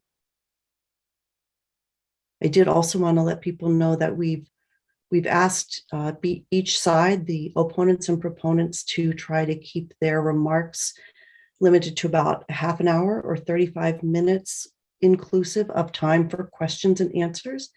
And then following that, Paula Clark from the DEP is also available for questions and answers from the committee so that we're sure that everybody has an opportunity to thoroughly understand both the legislation and the impacts it would have on our state. And so with that, looks like there aren't any questions, so I'm going to dive into the amendment and explain it to all of you. So following the public hearing last session, I gave lots of thought to the language in this bill. The bill sought to add to the definition of waste generated within the state language that would limit the importation of out-of-state waste. And as I looked at the language and thought about the testimony at the public hearing, I thought that the bill language, the legislative proposal, could be made more clear. And I also had some concerns about whether it was implementable. I don't even know if implementable is really a word, but I wanted to make sure that were 1639 to be enacted, that it would be implementable. And so between sessions, I spent a day visiting Resource in Lewiston and Juniper Ridge Landfill in Old Town with our committee chair to learn about their operations. I also did some research to understand whether the language that relied on the weight of residue fit within the current practices of solid waste recycling and processing facilities, as well as our state-owned landfill. I then worked with Paula Clark from the Department of Environmental Protection and OPLA analyst Dan Tartikoff to ensure that I brought back to this committee language that was clear and implementable. So the amendment replaces the bill, and it basically does four things. First, it uses more concise language to describe the limit on the extent to which waste initially generated outside of Maine can be considered waste generated within the state. It takes the repetitive language out of subparts B, C, and E of the original bill and moves new language to the very end of the definition of waste generated within the state. The new language clarifies that in any year, the total weight of residue that an entity deposits or places in our state-owned landfill cannot exceed the weight of the solid waste initially generated within the state that same entity sends to the landfill. So if an entity is importing waste at some point in the calendar year, they will not, after processing the waste, they will not be able to send any more to the state-owned landfill. Residue that exceeds the weight in any calendar year cannot go to our state-owned landfill. Secondly, the original bill would have immediately eliminated the carve-out that excuses Resource from meeting the 50% recycling requirement that applies to other processors and recyclers. This amendment phases in the recycling rate over a 4-year period, eventually reaching the 50% requirement that similar companies are subject to. So again, that gives Resource more time to come into compliance with existing standards than the original proposal would have. Third, the amendment adds a definition of environmental justice as committee members suggested during the public hearing, and that definition is identical to the definition that's included in Chapter 14 of the department's rules. And then finally, the amendment adds a new section that directs the Department of Administrative and Financial Services to evaluate options for renegotiating the operating agreement between the state and Casella, the operator of our state-owned Juniper Ridge landfill. DAFS will then report back to this committee, which is authorized to report out legislation to implement any recommendations. And so I'm happy to take any questions related to the new language now. And in retrospect, I wish I had screen shared it, but I know that you all have had it since Saturday. I can screen share it. I would ask that any questions kind of related to the underlying policy be postponed until after we've heard from the opponents of this legislation. They'll have a half hour to present to you, and then the proponents will have a half hour to present. So with that, are there any questions related to the new language? I'm not seeing any. Thank you. So at this point, I'm going to ask Chair Brenner, could you please bring over James Cody? Thank you very much.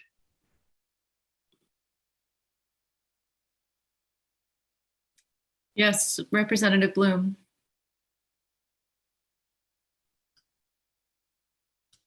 Yeah, I guess my question to Senator Carney is about the environmental justice definition. Where did you get that definition, and is it consistent with any other bills that are talking about environmental justice? The definition is from chapter 14 of, chapter 400 of the department's rules, section 1, which is the definitions section, and it's subsection capital T -1. And I did not do a comparison across other areas of Maine law regarding the definition of environmental justice, because this particular one that had been adopted by the board in a rulemaking process seemed the most pertinent to the subject matter of this legislation, and particularly the section of the statute having to do with the public benefit analysis. So it seemed like the most pertinent and clearest expression of how environmental justice would apply to the public benefit analysis regarding landfills. Okay, Representative Dudera, may I ask you a question? Is your bill, you have another bill that has environmental justice in it as well. So is that consistent with what you know too? What you're using? Thank you for that question, Representative Bloom. Yes, that definition will be coming to us mid-February because that is still being worked out. We just had another stakeholder meeting the other day. But I can certainly get with Senator Carney just about, what we're thinking right now, and we can compare and contrast. Thanks for the suggestion, and also for working together, Representative Dudera. Okay, so I'm going to turn the virtual floor over to James Cody, and will you take care of moderating the presentation from your side? I certainly will. Thank you, Senator. Thank you. Thank you, Senator Carney, Senator Brenner, Representative Tucker, and members of the committee. My name is James Cody, and I work for Bernstein Shore and represent Resource Lewiston, and have represented Resource Lewiston for several years through this debate and discussion that has been evolving. I will be hopefully joined shortly again by Greg Leahy, who is the Chief Operating Officer of Resource Waste Services, in hopes that he can answer any detailed questions or engage in discussion with the committee after my presentation. I'm going to, I hope you'll indulge me, I'm going to read some written remarks just to make sure we cover sort of a comprehensive update of where this issue and the facility stand. Greg will be available a bit later, hopefully, to answer those questions. And then we'll hand it over to Shelby Wright and Wayne Boyd with Casella to talk about their piece of this issue. Assuming that sounds okay, I'd be happy to get going and maintain the time frame that you wish, if that sounds okay. It does. Thank you. Sure. So I thought we would focus our time today on 4 primary themes. The first being, who is Resource Waste Services and who is Resource Lewiston? How the process works at Resource Lewiston, a status report on what has occurred since the passage of LD 401 in the 129th legislature, and then lastly, what we anticipate the future looks like. So Resource Lewiston is Maine's largest processor of construction and demolition waste, otherwise known as C&D. The facility accepts a variety of solid, non-hazardous material and optimizes the recovery of usable materials, creating valuable products and diverting waste from landfills in our region. That can be in Maine, that can be in other states in the nearby region. The largest product or material produced at Resource Lewiston is a material that we refer to as fines, which is used beneficially by Juniper Ridge landfill and other landfills as alternative daily cover. Juniper Ridge and other landfills are required to cover the landfill on a daily basis for a number of environmental and safety reasons. And I'm going to let them talk to what those are. They're more the expert in that than I am. But there is a requirement that the landfill gets covered on a daily basis. And the materials that we use, which are fines made up of non-hazardous material, ground up into smaller pieces, help accomplish this in context of using other potentially more expensive or environmentally impactful materials, which could be virgin soils or some other material. So we are grinding up this material at Resource Lewiston, non-hazardous, and then sending it up to Juniper Ridge landfill as daily cover. We also develop a number of other products from construction and demolition waste that would otherwise be landfilled. Our recovered products are used as fuel for electricity generation, medium density fiberboard, asphalt paving, new cardboard and drywall, recycled plastic, metal products, and other construction materials and soil substitutes. You'll hear more about the changes associated with LD 401 later in my presentation, but because of LD 401, we are now also in the process of manufacturing a product for pipe bedding material. So that's pipe bedding material at landfills, which is aimed at reducing the volume of aggregate used for the same purpose. Our new product is made from a mixture of recycled glass and recycled brick and concrete. During the discussions on LD 401 in the 129th legislature, the Maine DEP was facing, and still faces today, significant challenges relating to the lack of recycling markets for glass. Part of that new law allows for the beneficial reuse of this glass as pipe bedding material, and progress is well underway at Resource Lewiston to put it into production. While it isn't a silver bullet, Resource is doing our part to alleviate as much of Maine's glass waste problem as we can. And I would say that there's a commitment there to continuously evaluate those needs with DEP in hopes that we can identify other markets and recycle even more of it. Importantly, we also expect the business to play a critical role as Maine DEP, and as evidenced by the discussions you've had today, begins to oversee the remediation of PFAS sites and materials. Some of the end products, oversized bulky waste, construction and demolition debris from Resource Lewiston could be ideal bulking agents for PFAS contaminated sludge and will allow for its safe or safer disposal. Resource Lewiston supports approximately 40 direct jobs and dozens of more indirect jobs. We spend about $14 million a year in operating expenses and have more than 50 customers and 100 vendors, including many of the small family-owned trucking companies that you have heard from in the public hearing on LD 1639. We have a very good relationship with the city of Lewiston, with a significant direct economic benefit exceeding $200,000 to the city on an annual basis, which includes ground and lease tax payments and free disposal of the city's construction and demolition debris. This is a great relationship, and we are proud to help the city eliminate dangerous buildings and look forward to being part of their exciting economic growth in the near future. Additionally, Resource Lewiston contributes direct payments of over $400,000 annually to the Maine Solid Waste Management Fund related to the disposal of waste and management at Juniper Ridge Landfill. It's important to note that our company is dedicated, and when I say our company, Resource Waste Services and Resource Lewiston, above all else, to the health, safety, and environmental compliance. The injury rates at the facility are well below injury benchmarks, and they are in good regulatory standing with various regulatory agencies. So now a little bit about how the process works. Some of you may be asking why the facility processes construction and demolition debris that originates outside of Maine.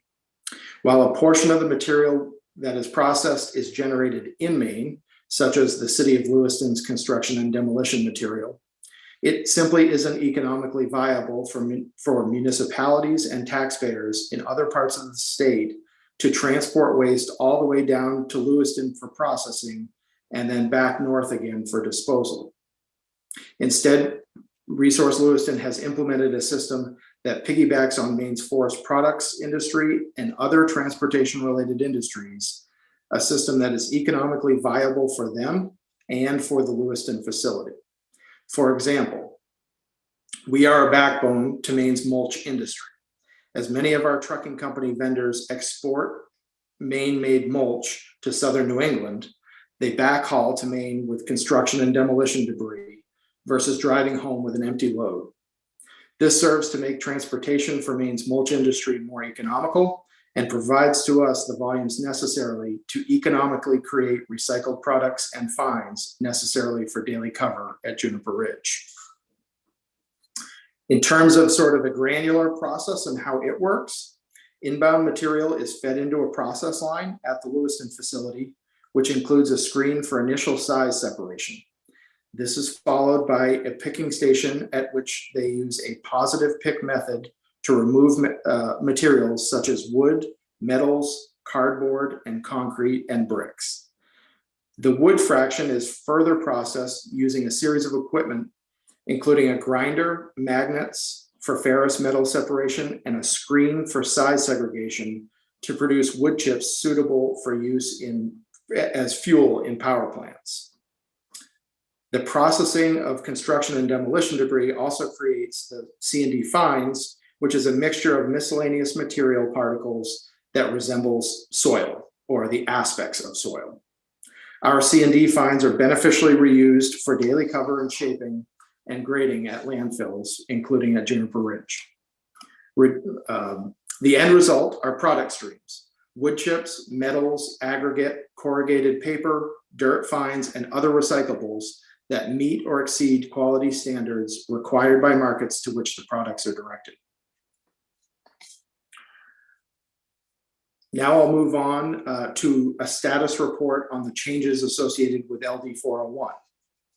On March 18th, 2020, LD 401 became public law, chapter 619, and the practical implication of the law requires the Lewiston site of Resource Waste Services to reuse or recycle at least 15% of such debris through methods other than placement in a solid waste landfill by January 1st, 2022, and to recycle at least 20% of such material by January 1st, 2023. In order to achieve this mandate, Resource Lewiston effectively committed a $1 million plus investment in new processing equipment at the Lewiston facility. This solution wasn't perfect for any individual stakeholder, but it was a deliberate 18-month-long attempt to balance the need to keep Resource Lewiston open, including preserving jobs and investment, to manage the cost to Maine municipalities and people, and to preserve the ability to use recycled CDD material as daily cover. Perhaps most importantly, though, it was to encourage increased recycling rates at the Lewiston facility. It was a carefully designed process, and I know because I sat in every single one of those meetings. by stakeholders, the Maine DEP, this committee, to be an achievable, balanced solution. We knew that there was a desire to keep the facility open. We also knew that there was a desire to increase recycling rates, and LD 401 was the compromise, for lack of a better term, that helped achieve both of those things. In January 2021, the Maine DEP approved a minor permit amendment for construction of the improvements at the Lewiston site. As of this month, Resource Waste Services has nearly completed the major capital project, which is costing in excess of $1.5 million, despite pandemic-related staffing shortages and supply chain bottlenecks. All major equipment is installed for the facility's new processing line, and the startup is expected in the next few months. The facility's new processing line includes 2 new high-intensity magnets to increase the recovery of ferrous metals, an eddy current separator to increase the recovery of non-ferrous metal, a destoner to increase the recovery of asphalt, brick, and concrete, and an additional picking line to allow for the enhanced recovery of recycled materials such as wood, plastic, and cardboard. Resource expects the new processing line to be fully operational in the first quarter of 2022. This will allow us to meet the goals stipulated in LD 401 for increased recycling rates. We also anticipate that inbound volume of waste will be similar to the site's historical pre-pandemic volumes, and other folks can talk about that in a bit. Lastly, and thank you for indulging me here, I'll just talk a little bit about what things look like as we move forward. Resource Waste Services and its parent company have deployed hundreds of millions of dollars in investment into the state of Maine, and they have made this recent investment in Lewiston in reliance on the policy set forth in LD 401. LD 401 requires the Maine Department of Environmental Protection to evaluate outcomes to the law and report back to the legislature in 2024 with recommended amendments and modifications to those requirements as they deem necessary. As I mentioned earlier, we anticipate playing a role in PFAS remediation in the state of Maine, and as a company, Resource is committed to continuous improvement. The waste industry, like any other, is benefiting from technological advancements, and they will take advantage of those advancements. We are also continuously working to find new end markets. And as the state and region continue to focus on sustainability, it will be exciting to see what new end markets will be. This is particularly important in context of Senator Carney's proposed amendment. The recycling recovery thresholds that were included in LD 401 were deliberate, intentional percentages based on months of discussions with Maine DEP. Those percentages struck a balance with what we believed was achievable based on historic data, as well as current market opportunities and technological capability of the equipment that was being installed. Respectfully, and I do say this respectfully, and I appreciate Senator Carney communicating with me, the recycling recovering percentages included in the proposed amendment appear to be more arbitrary and without end market creation, set Resource Lewiston up for failure right from the start. If the committee is interested in continuing with enhancing recycling improvement and moving in this positive direction, we would urge you to let us perform against those standards set forth in LD 401 that were agreed to unanimously by this committee less than 2 years ago. We want you to see how we measure up and allow DEP to return to you in 2024 with their findings and recommendations that are already required in law. We appreciate the opportunity to put this investment and the company's commitment to work. And once we see the findings of that work, we would anticipate being part of these discussions again. And with that, I will conclude my remarks. Thank you for indulging me for those few minutes. And I'd be happy to answer any questions. I'm just checking to see if Greg Leahy is.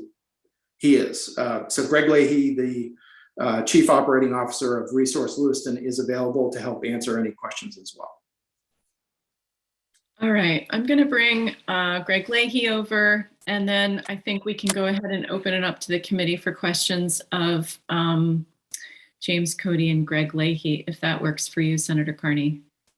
That's great. Thank you. Okay. Does the committee have any questions? Yes, Senator Bennett. Thank you, and thank you, Mr. Cody, for that clear explanation. Just to be clear, how much of the material that's handled in Lewiston is coming from out of state? What as a percentage of what you deal with? Greg, do you want to take that question, or I'm happy to if you're not available?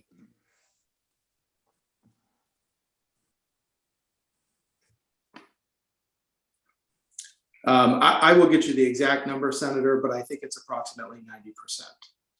90%, okay. I wasn't here for LD 401. I know nothing about the process. And one thing we know is stare decisis. If it works anywhere, it doesn't work in the legislature. So I appreciate I want to also ask, though, about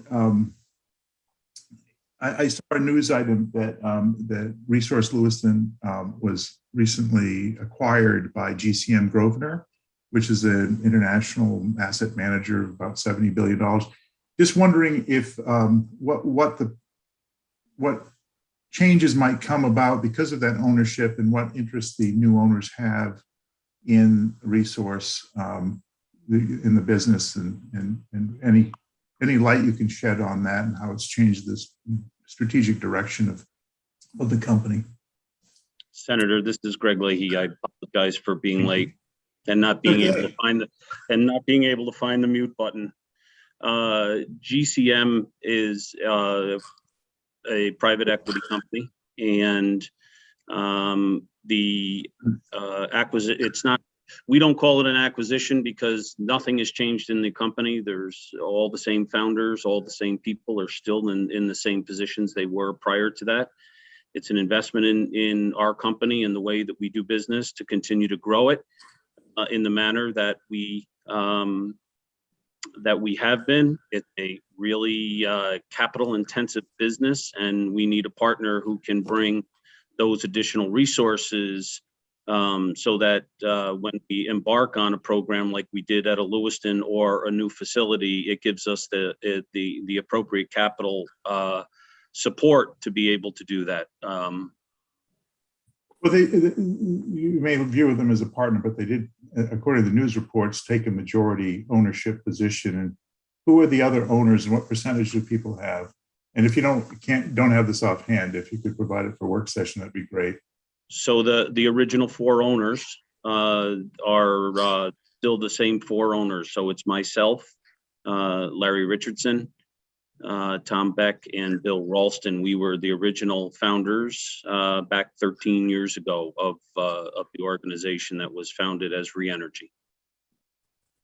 And how much a percentage did GCM Grosvenor buy, and how much do you retain? So with the NDA that we're under, that's not something that the private company wants us to share. Okay, but you do. But the news reports were correct that you. I guess I read it on the GCM Grosvenor website. So that's correct. Yeah, it was a majority ownership. That's correct. Okay, and they don't have any particular. They're just a source of capital for the continuing operation. Correct. Okay. Thank you. I'll forbear now. Representative Hanley? Yes, thank you, Senator. Thank you.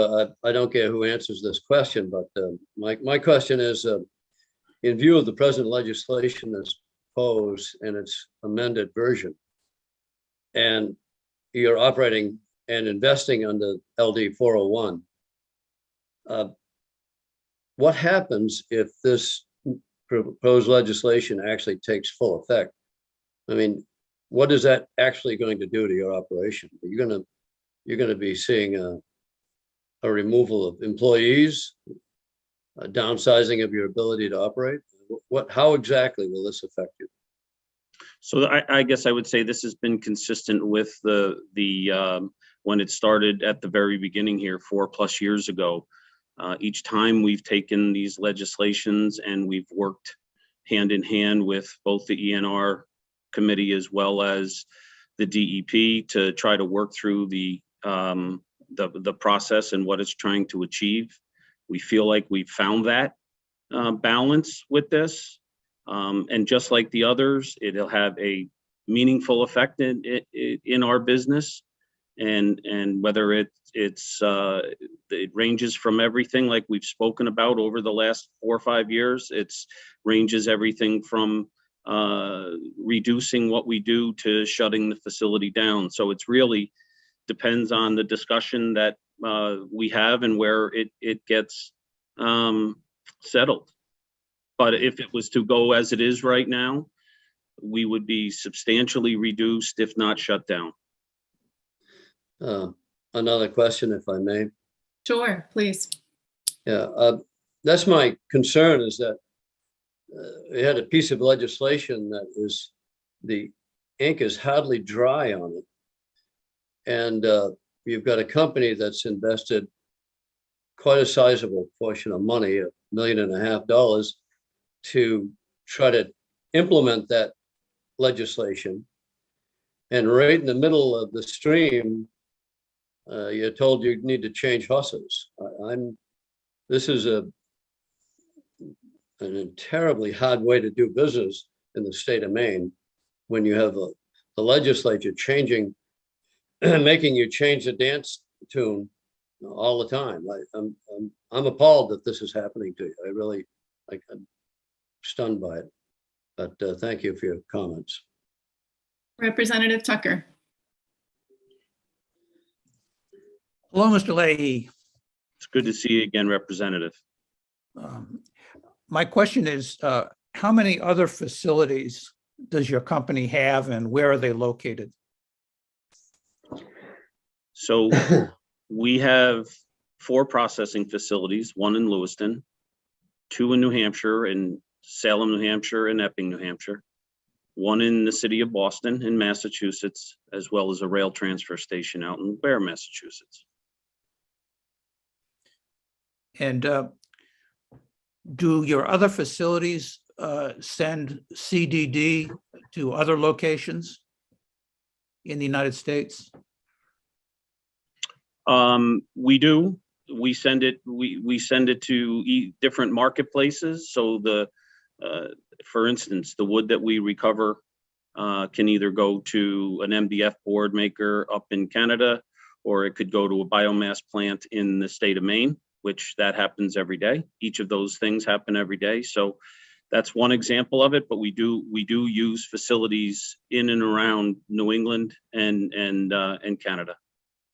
Thank you. I have a couple questions. I'm wondering, for your facility that's in Massachusetts for the fines and the oversized bulky waste, are you able to landfill the fines in Massachusetts, or do you need to have them leave once they're processed in at Boston facility? So we do use fines. We have beneficial use approvals for those in the state of Massachusetts, and we do use them in shaping and grading projects quite often. Are they used for alternative daily cover on the landfills in Massachusetts? Currently, there is not a landfill that's using it as daily cover because of we have some other options that we use. Otherwise, it could very easily be used for it. Yes. So wait, let me just get ask a clarifying question there. So you have alternate uses for the fines, and so the landfill's not using them? It's not economically viable for me. So I'm using it outside of the state of Massachusetts for other opportunities rather than just daily cover in the state of Massachusetts. What are those other opportunities? So they're used as daily cover in New York State in a couple of places. It's also used as shaping and grading quite often, and as well as road base for constructing roads that, in a landfill, right? The roads move every day in the work where the materials dump. So it's used for those purposes. So when you send alternate daily cover to New York State, are you paying them to take it, or are they paying you to take it? What does that transaction look like? In most cases, there is a disposal fee that, a disposal fee that goes with it. When you send it to Juniper Ridge, do you pay a fee? Yes. Yep. What's that fee? I'm sorry. What is that fee? So that's a contractual arrangement between us and Casella, but it does include the additional dollars for all of the money that is paid to the solid waste fund in New Hampshire as well. How does it get trucked up to Juniper Ridge? Is that your company? Do you contract for that? Is that Casella you're contracting to truck the OBD and the fines to Juniper Ridge? So as we currently sit and have since we acquired the facility, we've always used the subcontracted haulers, and those are the state of Maine trucking companies. Is Casella one of them? No, they are not. And I'll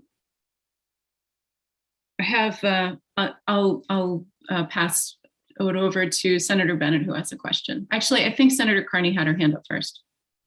Okay. Thank you.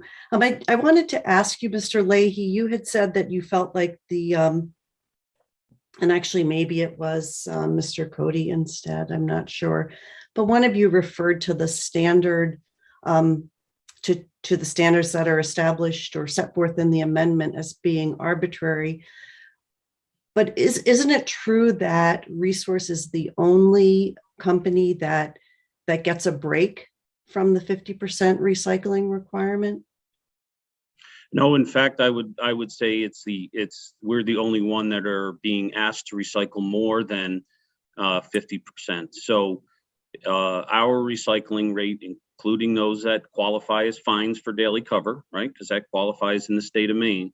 This is asking us to requiring us to recycle an additional 15% over and above that 50% that everyone else has to have. So our current rates are in the mid 60s, and this will push us into the mid 70s overall, and add the additional volume outside of the landfill. I'm not sure I agree with your interpretation of the statute, because it seems to me that 401 clearly gives Resource a lower standard than the 50% that other businesses are subject to. And see, that is clearly not what 401 did. 401 required us to pull additional volumes out over and above, and that is exactly what we're doing. Okay, well, I think I'll have to look into that for the next work session. I did have another question for you, but I think I'll let Senator Bennett go, and then I'll ask my second question. Senator Carney or Senator Brenner, could I just clarify how much time remaining do we have on this clock? We are about 4 minutes away. Okay, I'm just hour mark, or 9 minutes away from our 35-minute mark. I'm just wondering if we should pause here and allow the folks that have been waiting from Casella. I mean, we're happy to stick around and answer questions, but I do want to recognize the other folks that are on the line as well.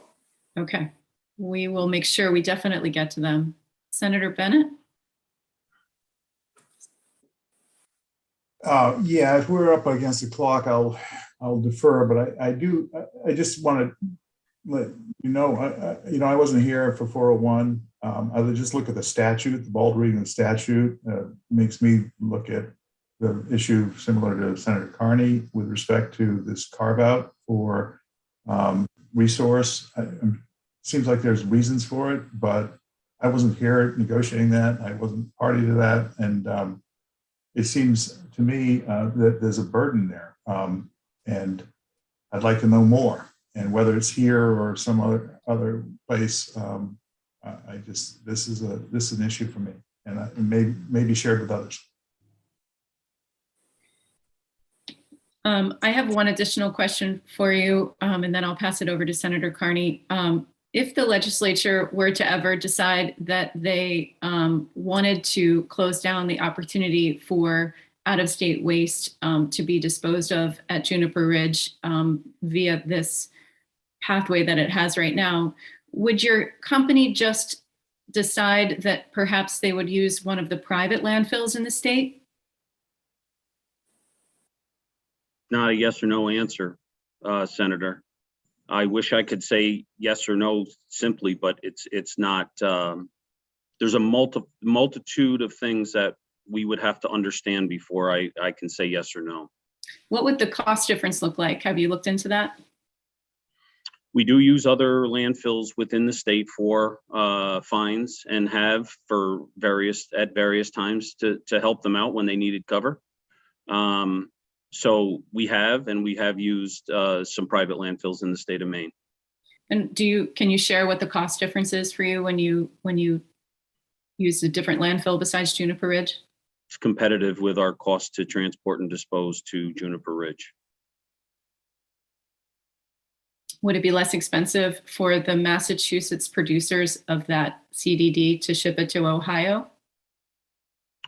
Would it be, I'm sorry, Well, I'm assuming you would pass the cost on if it were higher. Would it be at that point less expensive for your CDD that you're bringing from out of states, primarily coming from Massachusetts, correct? Yes. Okay, so what I'd like to know is, I want to understand the sort of the business picture of like how much more expensive is it for you if we were to close down the opportunity to use Juniper Ridge as your landfill?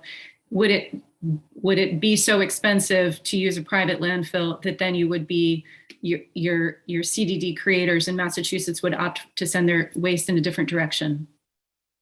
So since we're such a strong usage of the state of Maine haulers in order to go back home with bark mulch, my guess, I would tell you that it's comparable, it's competitive.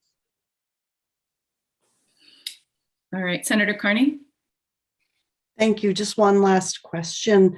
I think one of you said earlier, and I believe it was Mr. Cody, that 90% of the material that Resource processes in Lewiston comes from out of state. And isn't it true that the bulk of that in one form or another ends up in the state-owned landfill, Juniper Ridge, be it as fines or other bulky waste or in some other category, but it ends up at Juniper Ridge. Isn't that true? It is. I would just also flag, though, that I think the volume of fines need to be distinguished in that calculation, because whether it's the fines going to Juniper Ridge or whether Juniper Ridge uses another material, and I will let Casella and other experts weigh in on this, but that volume is going to be comparable. So that's correct. That's correct. And we had, remember, Senator Carney, we had that discussion when you visited Lewiston, right? So whether it's our material or you have to use virgin soil, this is a replacement to virgin soil. Yeah, that you did share that perspective in Lewiston. Yep. I just want to be mindful of the time for Casella, since we had agreed on time limits. Okay. Senator Bennett? Thank you. I'll be brief. Yeah, I know there's some discomfort here. I'm a businessman and I get this, but here's the issue. The state of Maine bought this landfill in order to provide a place for Mainers to put their trash. Now, you know, we're a partner, therefore, with you, and it's a little frustrating for us as members of the metaphorical board of directors for the state to not get all the information we want. I asked Casella for more information. They're coming on soon. They call it proprietary too. And I just think that that's not necessarily the best posture to take when we're trying to figure out what's best for the entire state. And, you know, we did buy this because limit out of state waste. So with that, I just wanted to, I guess, ask again for any, not now, but, you know, going forward here as we work the bill, really appreciate any sort of information you can provide to provide some financial transparency to all of this. Thank you. Okay. Thank you both, gentlemen, for joining us. And who am I bringing over from Casella? Shelby Wright? That would be Shelby Wright and Wayne Boyd. And Senator Carney, just a side note, I did cancel the 3 o'clock that I had on the books. So if this happens to run over and your side needs the extra time, I certainly appreciate that. Yeah, thank you. James, I don't see Wayne Boyd in the attendee space. Oh, they're together. He is right next to me, yes. Great, wonderful. Welcome. Well, thank you. Thank you. So, hello, good afternoon, Senator Brenner, Representative Tucker, and members of the Environment and Natural Resources Committee. Excuse me. My name is Shelby Wright, and I am the Manager of Engagement for Casella, and I'm here today with Wayne Boyd, who's the General Manager of the landfill. And we would like to thank you for an opportunity to renew Casella's opposition to 1639. Senator Carney recently provided us a new amendment, which she went over earlier in the call for our review, and we greatly appreciate that. We've not yet had the opportunity to fully review it with our entire team. So our comments today will be focused on the solid waste challenges in this bill as drafted, as they would present. So first of all, the state-owned landfill does not accept out-of-state waste, and it is prohibited from doing so by law. Critics of the solid waste management industry have focused on the current statutory definition of waste generated within the state. They claim that it is a loophole, when in fact the existing statute was a lifeline, as it allowed Maine's solid waste and recycling industry to serve the residents and businesses of the state with a cost-effective and robust, affordable option for recycling and solid waste. The current definition was codified in 2006, and it reaffirmed a long-held practice of Maine solid waste management that recognized that residuals of a Maine processing facility were in-state waste for the purposes of disposal, no matter the origins of the material. And this is a long-held understanding. And it is evidence in the fact that no one from the Bureau of General Services or the Maine DEP have ever claimed that Juniper Ridge landfill accepts out-of-state waste. And it actually enabled all of our existing waste processors to exist. So without the definition, the current statute definition, Maine would have no waste processing facilities at all, and we would be landfilling 100% of our waste. And as I've said, Maine cannot act as a solo operator when it comes to regional waste. We are not at all self-sufficient with our own waste. All of our medical waste, all of our hazardous waste, all of our e-waste, other special waste generated in Maine, some MSW, go out of state or are disposed of in other states and possibly in other countries at some times. And on a broader scope, the practice of recognizing the residuals is really the underlying cause for Maine's current solid waste processing infrastructure. So speaking of unprocessed waste, so we are focusing on construction and demolition debris waste that comes from Resource Lewiston in LD 1639. And I've said this before, and it really misses the bigger picture of the more serious impact that Maine's own waste has on our environment. According to the Maine DEP's biannual report released in 2021, the amount of construction and demolition debris generated in Maine in 2019 was approximately 440,000 tons. And of that amount, only about 3% was recycled. And the remaining tonnages of in-state waste of construction demolition debris were left unprocessed and landfilled all over Maine, some at the state-owned landfill, some at municipal landfills, some lined, some unlined. And the reasons for this are multifaceted. There's geographical location, transportation expense, et cetera. I will note that 3% was recycled at Resource Lewiston. So a broader environmental vision calls on us to address this issue head on and develop more infrastructure in Maine to process and recycle the hundreds of thousands of tons of in-state generated construction demolition debris waste that is currently being landfilled. as there are beneficial uses for that material if it is processed and landfilled. And so if we really want to preserve landfill disposal capacity, we'll encourage more recycling of construction and demolition debris, and turn our collective efforts to the unprocessed construction and demolition debris waste generated in Maine and address our incapacity to deal with it. And Casella stands ready to work with the sponsor, the committee, and interested stakeholders to make this happen. And to continue on with my comments about the need for more processed material, I will turn the floor over to Wayne Boyd. Thank you, Sheldon. Members of the Environmental Natural Resource Committee, my name is Wayne Boyd. I am the general manager of the Juniper Ridge landfill that is state-owned in Old Town. Maine owns a state-of-the-art landfill that leads New England environmental compliance. Juniper Ridge provides a safe and responsible option for disposal of materials that are hard to manage, such as wastewater sludge, construction and demolition debris, and a construction and demolition debris processing residual, commonly known as oversized bulky waste. When I try to explain the challenges of landfill operations, people, equipment, and procedures, I like to emphasize the need for having the necessary tools in the toolbox and how challenging day-to-day operations can become when tools get taken out of our toolbox.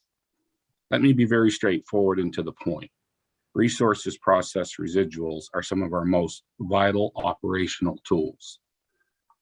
Two types of processed residuals that are reliably delivered to Juniper Ridge from Lewiston Resource Facilities day-to-day operations are fines, small size pieces of particles of processed construction and demolition debris that cannot be recycled and must be sent to an end-of-life disposal facility.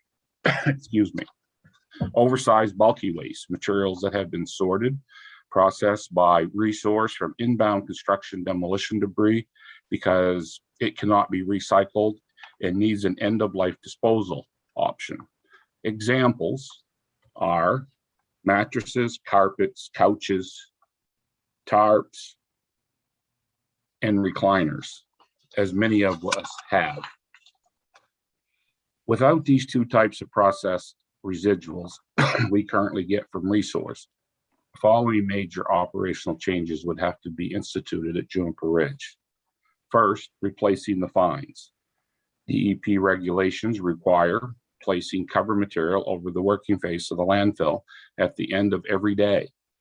This material is called alternative daily cover. Juniper Ridge beneficially reuses the fines residual as daily cover, and doing so extends the material's life cycle and maintains a practice consistent with the Maine solid waste management hierarchy. The alternative to fines is virgin soil. By using the fines residual, we are avoiding excavating and or transporting truckloads of valuable natural resources and then placing them in the landfill as daily cover. Virgin soil can create an unstable cover during wet weather, creating mud and hindering truck traffic. Fines simply let moisture drain down through the permeable material much better and is much better inside the landfill as used for cover. If resources fines were to stop going to Juniper Ridge, virgin soil is our alternative to accomplish the required daily cover. As the fines from resource are the only suitable material for daily cover we can currently reliably count on. I think reliably is important there. The second piece is turn away municipal sludge. Sludge needs to be mixed at a ratio of about 50-50 with oversized bulky waste to maintain proper structural stability at Juniper Ridge. This is not optional. It is a structural necessity. Landfill stability absolutely cannot be compromised, and bulking sludge with oversized bulky waste is the way to accomplish that. The amount of sludge we can accept at Juniper, excuse me, Juniper Ridge is directly proportionate to the bulky waste we receive. Less bulky waste will force us to turn away municipal treatment plant sludge generators. We have been unable to find other reliable waste materials generated in Maine that are suitable for bulking and stabilizing this waste treatment plant sludge.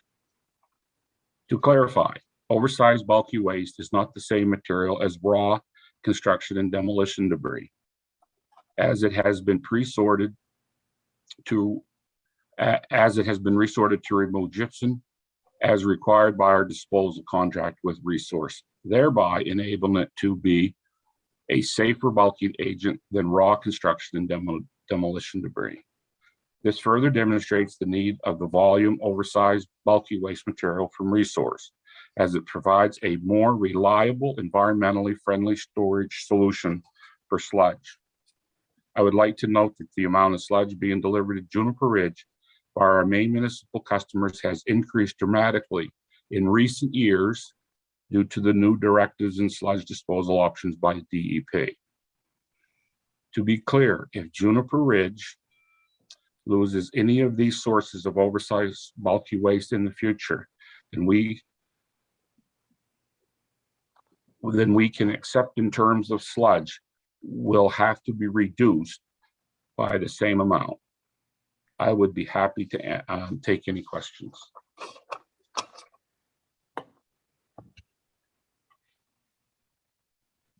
Thank you so much to both of you. I have a couple questions that I want to start with. What other states do you operate landfills in? We have a footprint of 6 states, and I do believe that we have operate landfills in 4 of them. Sounds correct. Yes. Don't have an exact number. I don't have an exact number, but I think that is correct. Right. And are you using fines as the alternate daily cover in all of those landfills? That is an operational question that I cannot answer at this time. I do know that the answer is yes, but I do not know to the extent of each and every one of them. I do know that in New York, for example, in Vermont, that the use of fines as alternative daily cover is permitted by those the environmental entities of that state. And have you ever used anything besides virgin soil or fines for alternate daily cover? Wayne? We pretty well, since I've come to Juniper Ridge, our main use for daily cover has been fines. However, we have used some dirt quite a few years ago. Dirt meaning not virgin soil? As in virgin dirt. Okay, but besides dirt, virgin soil, and fines, have you never used anything else? We used ash. We used to have a large, one thing about a landfill, over time, what we call our recipe or the different waste that come through the door can change dramatically.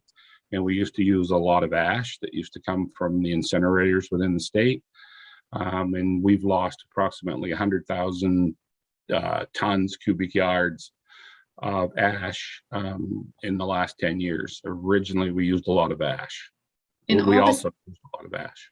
In all the states that you operate landfills in, are you allowed to use fines as alternate daily cover? Well, as Shelby just mentioned, that is from what I understand. I'm a Maine boy, so I don't get out of Maine much, sorry. But from what Shelby just said, and I have seen some of the statutes that I think it's Vermont, New York allow that. And I know they do use fines in some cases. I'm not sure to what extent. So in other states where fines aren't used as consistently, what are they using? Probably virgin dirt in some cases. Is that possible that in your other locations, especially in states where fines aren't permitted, that you could provide us with the materials used for alternate daily cover? Absolutely. And do you find that in these other places where you're operating landfills that the sludge is, the quantity of sludge is also increasing as a result of the contaminated contamination Those are related to numbers. Those are numbers that I'm not privy to, but I can find out. Okay. I guess what I'd love to know is how is your corporation managing this in the other landfills that you're operating in?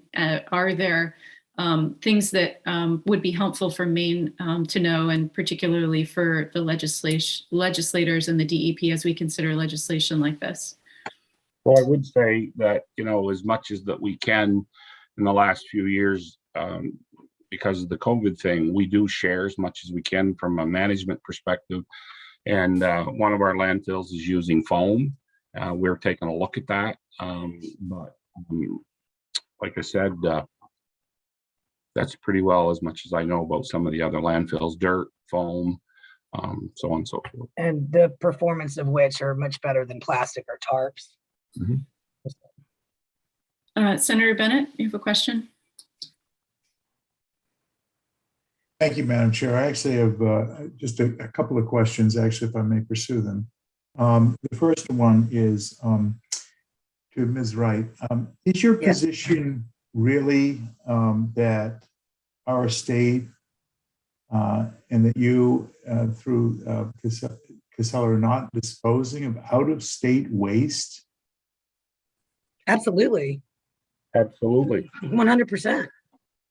The definition of waste generated in the state. You're aware of the previous testimony, therefore, that the fellow from Resource just provided that said that this was out-of-state waste. We take residuals from Lewiston, not construction and demolition debris from Massachusetts. I'm sorry? We take residual materials from the Lewiston processing plant into our facility. So they are generated in state and are in-state waste. Okay. Let me clarify. There's a definition that changes. So for the committee's purposes here. So when materials go to Lewiston and are processed, they arrive as CDD.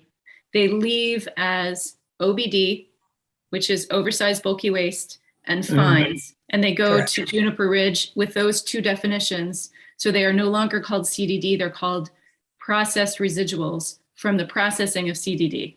Does that help, Senator Bennett? Well, so it helps me understand that what we're dealing here with is legalisms, not with common sense.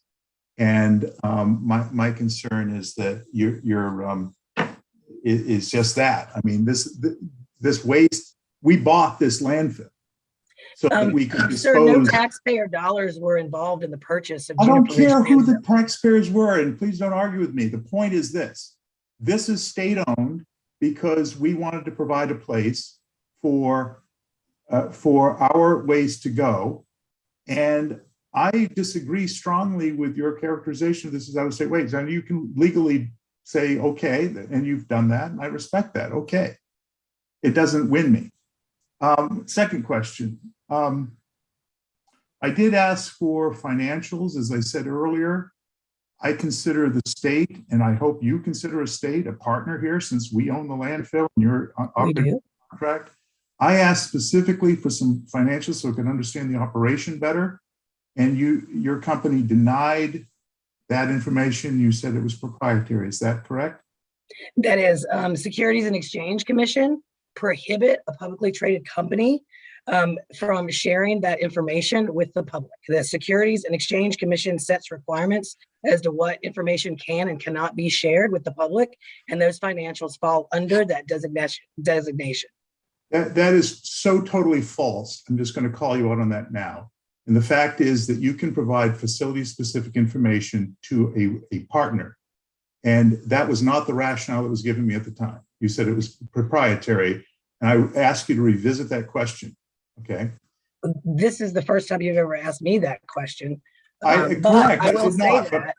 I will say that we provide information to the Bureau of General Services as required, and it is all available for public downloading on their website. I understand that. I've looked at it. I understand what they've required. Part of this question is the relationship between the state and Casella appropriate for the task at hand? The fact that you have withheld information when I requested it through regular, ordinary sources on the basis of proprietary gives me some question about whether that is correct and whether you're being a good partner with the state. You do what you will. My last question, Madam Chair, is this term virgin soil. Virgin soil, what does that mean to you, Mr. Wayne?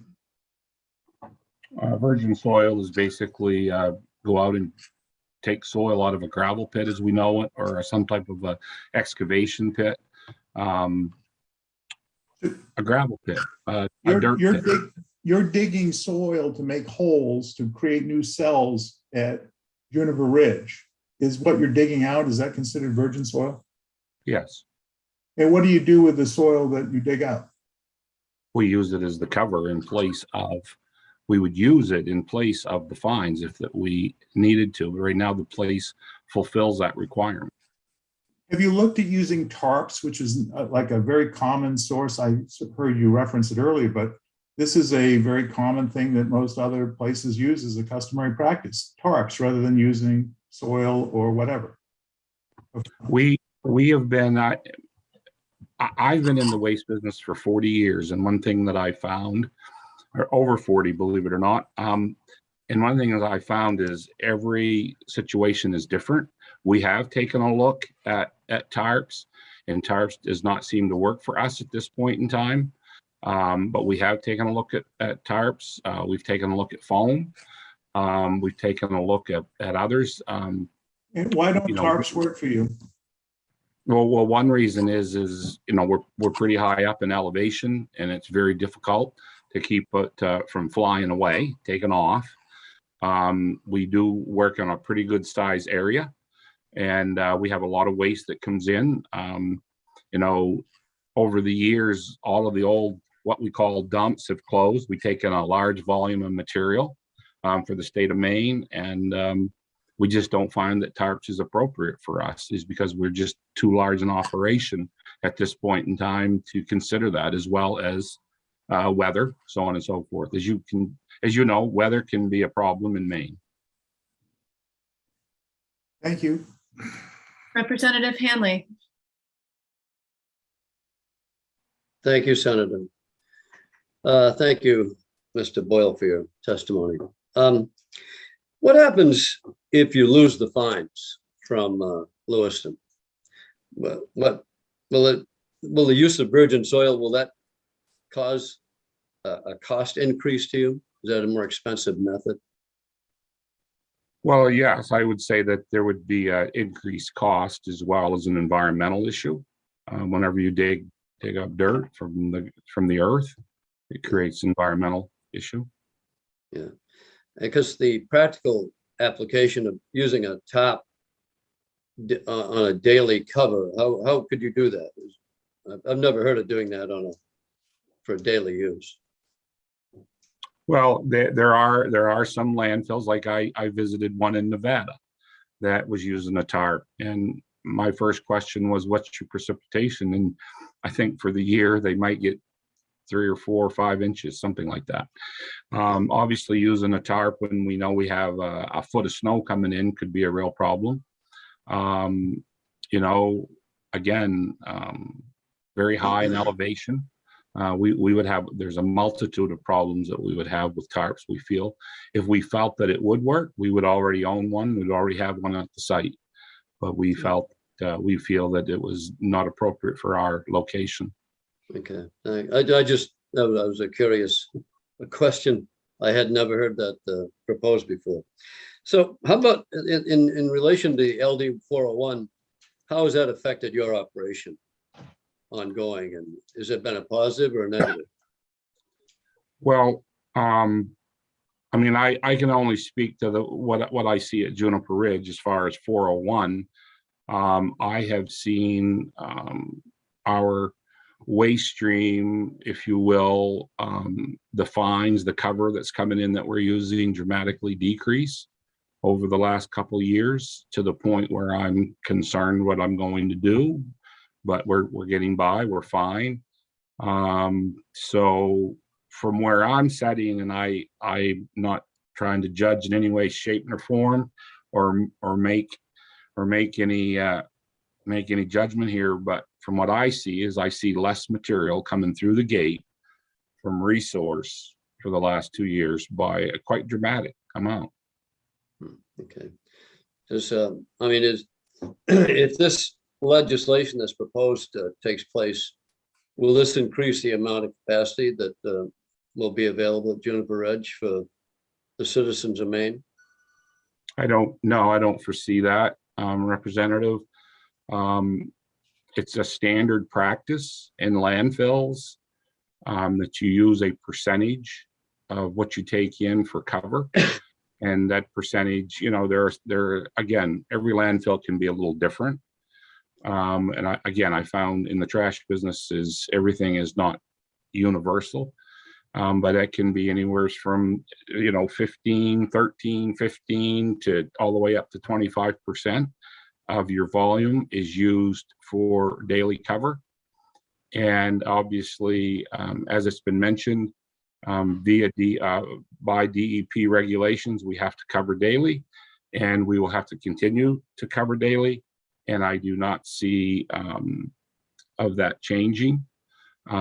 If this law went into effect, we would still have to cover, just with a different material, and as we stated, probably virgin material. Okay, thank you very much. Representative Dudera. Thank you. I guess I'm confused because I know when we've talked about this before, the reason that the construction debris that originates in Massachusetts has been being used for the daily cover is because you can rely on it, you know how much is coming in. And is it that we do not have enough of this same construction debris coming out of our own state? Well, it's coming, the alternative daily cover, the fines that we use for alternative cover comes from Lewiston. And I think the answer that you're seeking is yes, it does mean that there's not enough generated in state, because in state waste, construction demolition debris is not processed. And since it is not processed, it is a raw material that doesn't, it's not suitable for alternative daily cover, which goes back to the point that I made originally, which is that we have all of this material out there, all of this in-state construction demolition debris that goes straight to landfilling raw. If we had more processing facilities, we'd have more of that material available in state. And why isn't the stuff from my landfill, or a few blocks away, why isn't that construction debris going to Lewiston? Well, there's no mandate that says that construction demolition debris has to be recycled. There's transportation, costs, geography costs, tipping fees, etc. And so it's probably much easier for a local contractor in Camden to take it down to, mid-coast than it is to put it on a truck and ship it all the way to Lewiston, as well as the volume required to make that haul affordable. So without, a mandate that says we need to recycle, X amount of construction demolition debris, there's no incentivization to do that economically for most people. Thank you. And then I just have another quick question, again, regarding these alternative covers, because I've heard of this geodesic material that they use as a tarp to cover. And I also see actually on the Casella website that there's pulp and paper residue that can be made, fiber clay that can also be used as a cover. And that's for you. Also something, a manufactured soil biomix. So I'm just saying, it seems like there are other options out there without bringing in, things from out of state, which I understand your problems with the definition, but it still is material that's originating in Massachusetts. So thank you. Did you want to discuss those? Yeah, as far as the fiber material that you're speaking of, we have used that in the past, but again, we find there just is not enough volume for us. It's just, in fact, I don't believe there's any available right now. That was probably 4 or 5 years ago, the last time that we used that material for daily cover. And since then, as far as I know, there's nothing available at all. Right now, there are some approved covers that we can use in our operations manual, and that's one of them that you've mentioned. But it's just availability and the volumes that we need is very difficult to find. I mean, I'll put it in a different way, is think about it this way, is like, this past summer, we had a very busy summer. And, we had 200 trucks coming in a day, and someone's going to say, whoa, it's a lot. Well, it is a lot. And we need to be able to manage that correctly. And if we can't manage that correctly, and part of that is covering it, and part of it is bulking of the wetter sludges, the wet material. And if, again, the tools in the toolbox thing, I need those tools so that I can effectively do that. I have a quick question about your organics division, the Casella Amendment Program. The soil that's being sold through that program, is that ever from the cells that you're digging at Juniper Ridge? No. Where does that come from? We don't deliver from a landfill perspective. We don't deliver, I'm trying to think broadly here. We don't deliver anything down to organics. Senator Carney? What was that? Senator, I'm sorry. Just clarify a little bit more of the material that you're talking about. Casella has a division that sells amendments to agricultural operations, to landscapers. Yes. I'm wondering where the soil comes from that's sold through that program. No, that does not come from us. No. You know where it comes from, though? I don't. I would assume it's a virgin material, but I don't know for sure. Okay. Senator Carney? Thank you, Senator Brenner. And I'm going to ask a couple questions, but I'm also mindful that this segment of the presentation has taken a lot longer than anticipated. It's been about an hour and 10 minutes as opposed to 35 minutes, but just a few quick questions. And I don't know which of you, Ms. Wright or Mr. Boyd, was the correct person to answer, but how many tankers full of leachate leave a Juniper Ridge every week? Oh, we have about 5 or 6, about 5 load a day. So, 20 to 25 tankers probably a week, in that range. And where does it go to for processing? Goes to over to Indy paper for processing. And that's at their facility. And that's a processing process that does not remove PFAS and related compounds. Is that correct? Yeah, currently there's no really known existing technology that does that reliably or is installed in the state of Maine. Thank you.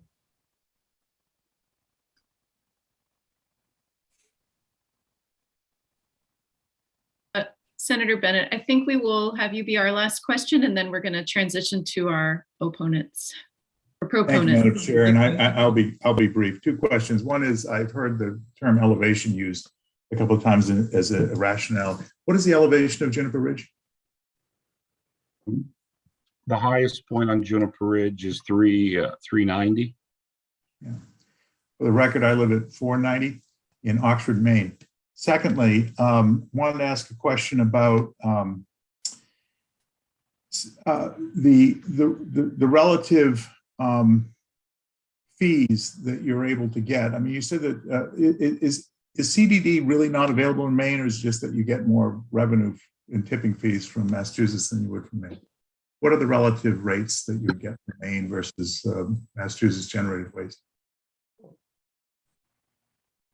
I don't know how to answer that. I don't either. I wonder. We don't take Massachusetts waste, but so I think that might be a question that would be better. Well, let me ask you the question. Resource. Can I just ask the question this way? What is the rate that Resource pays you for tipping fees versus what other alternative sources? Well, that's I'll answer that. That's a contractual agreement that we have direct with a private party. I'm aware of it. I'm asking you what the number is. Above my pay grade to pass that on. I'm not interested in pay grades. I'm interested in an answer.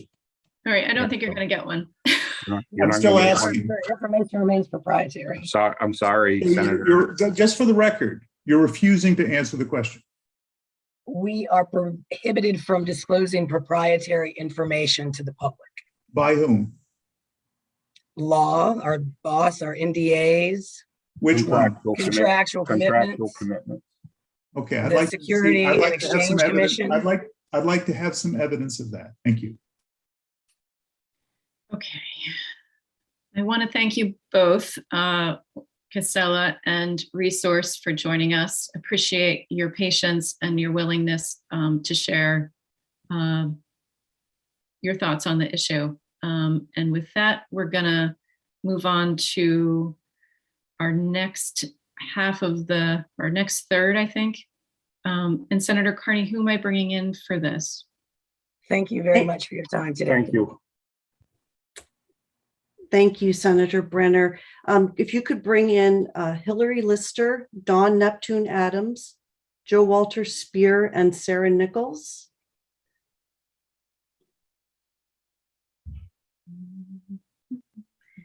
And if it is okay with you, Senator Brenner, can I begin just in recognition of the value of committee members' time? Can I begin?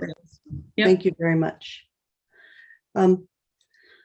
So this is the beginning of the proponents of LD 1639 and the amendment. This is the beginning of our presentation. And I just have to say, and you'll hear this in my statements, that Maine has a very clear and transparent set of laws and policies and hierarchies related to what we do with solid waste. And I think what we've heard in the last hour and 15 minutes is that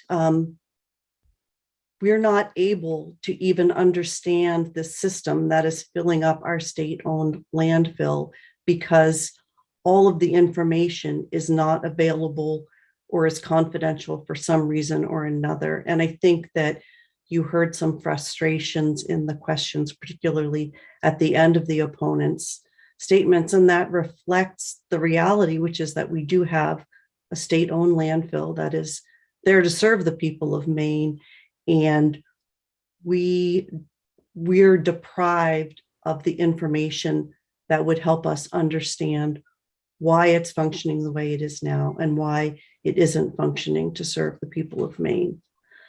So I want to review how the proponent section will go. I'll speak to Maine solid waste hierarchy and how the legislation fits within that framework. Hillary Lister will give some more details about the current use of Juniper Ridge landfill. Dawn Neptune Adams will speak about environmental justice issues. Joe Walter Spear, a landfill expert, will discuss alternatives used by other landfills in other states. And then Sarah Nichols from the Natural Resources Council of Maine will talk about the importance of continuing our good work on reducing solid waste by limiting out-of-state waste in our state-owned landfill. So Maine's waste management laws recognize that environmentally sound landfills are challenging to develop. Our statutes declare, quote, the legislature finds that environmentally suitable sites for waste disposal are limited in supply and represent a critical natural resource. Our statutes advocate for, quote, conservation of the state's limited disposal capacity.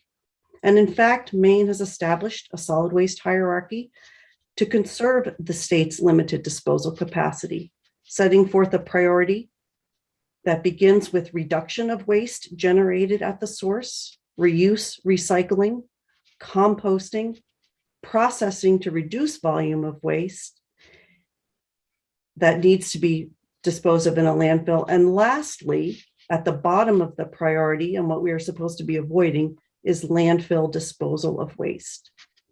Our statutes require us to continually reduce the per capita disposal rate of municipal solid waste. So for every Mainer, we're supposed to be consistently by 5% every 5 years, reducing the solid waste that each one of us here in this meeting today generate. And yet, so the landfill capacity, especially at Juniper Ridge, our state-owned landfill, must be used carefully and consistently with our solid waste hierarchy and our own obligation to reduce our generation of solid waste. The good news is that we have been working to preserve the capacity at Juniper Ridge in a careful, bipartisan way. Last legislature, 2 policy changes to preserve state-owned landfill capacity and limit the disposal of unprocessed solid waste had unanimous support in this committee and passed the House and Senate by unanimous consent. We need to continue this work and make sure our statewide efforts to reduce the amount of solid waste that Mainers are placing in landfills, and especially our state-owned landfill, isn't undone by the importation of construction demolition debris from other states.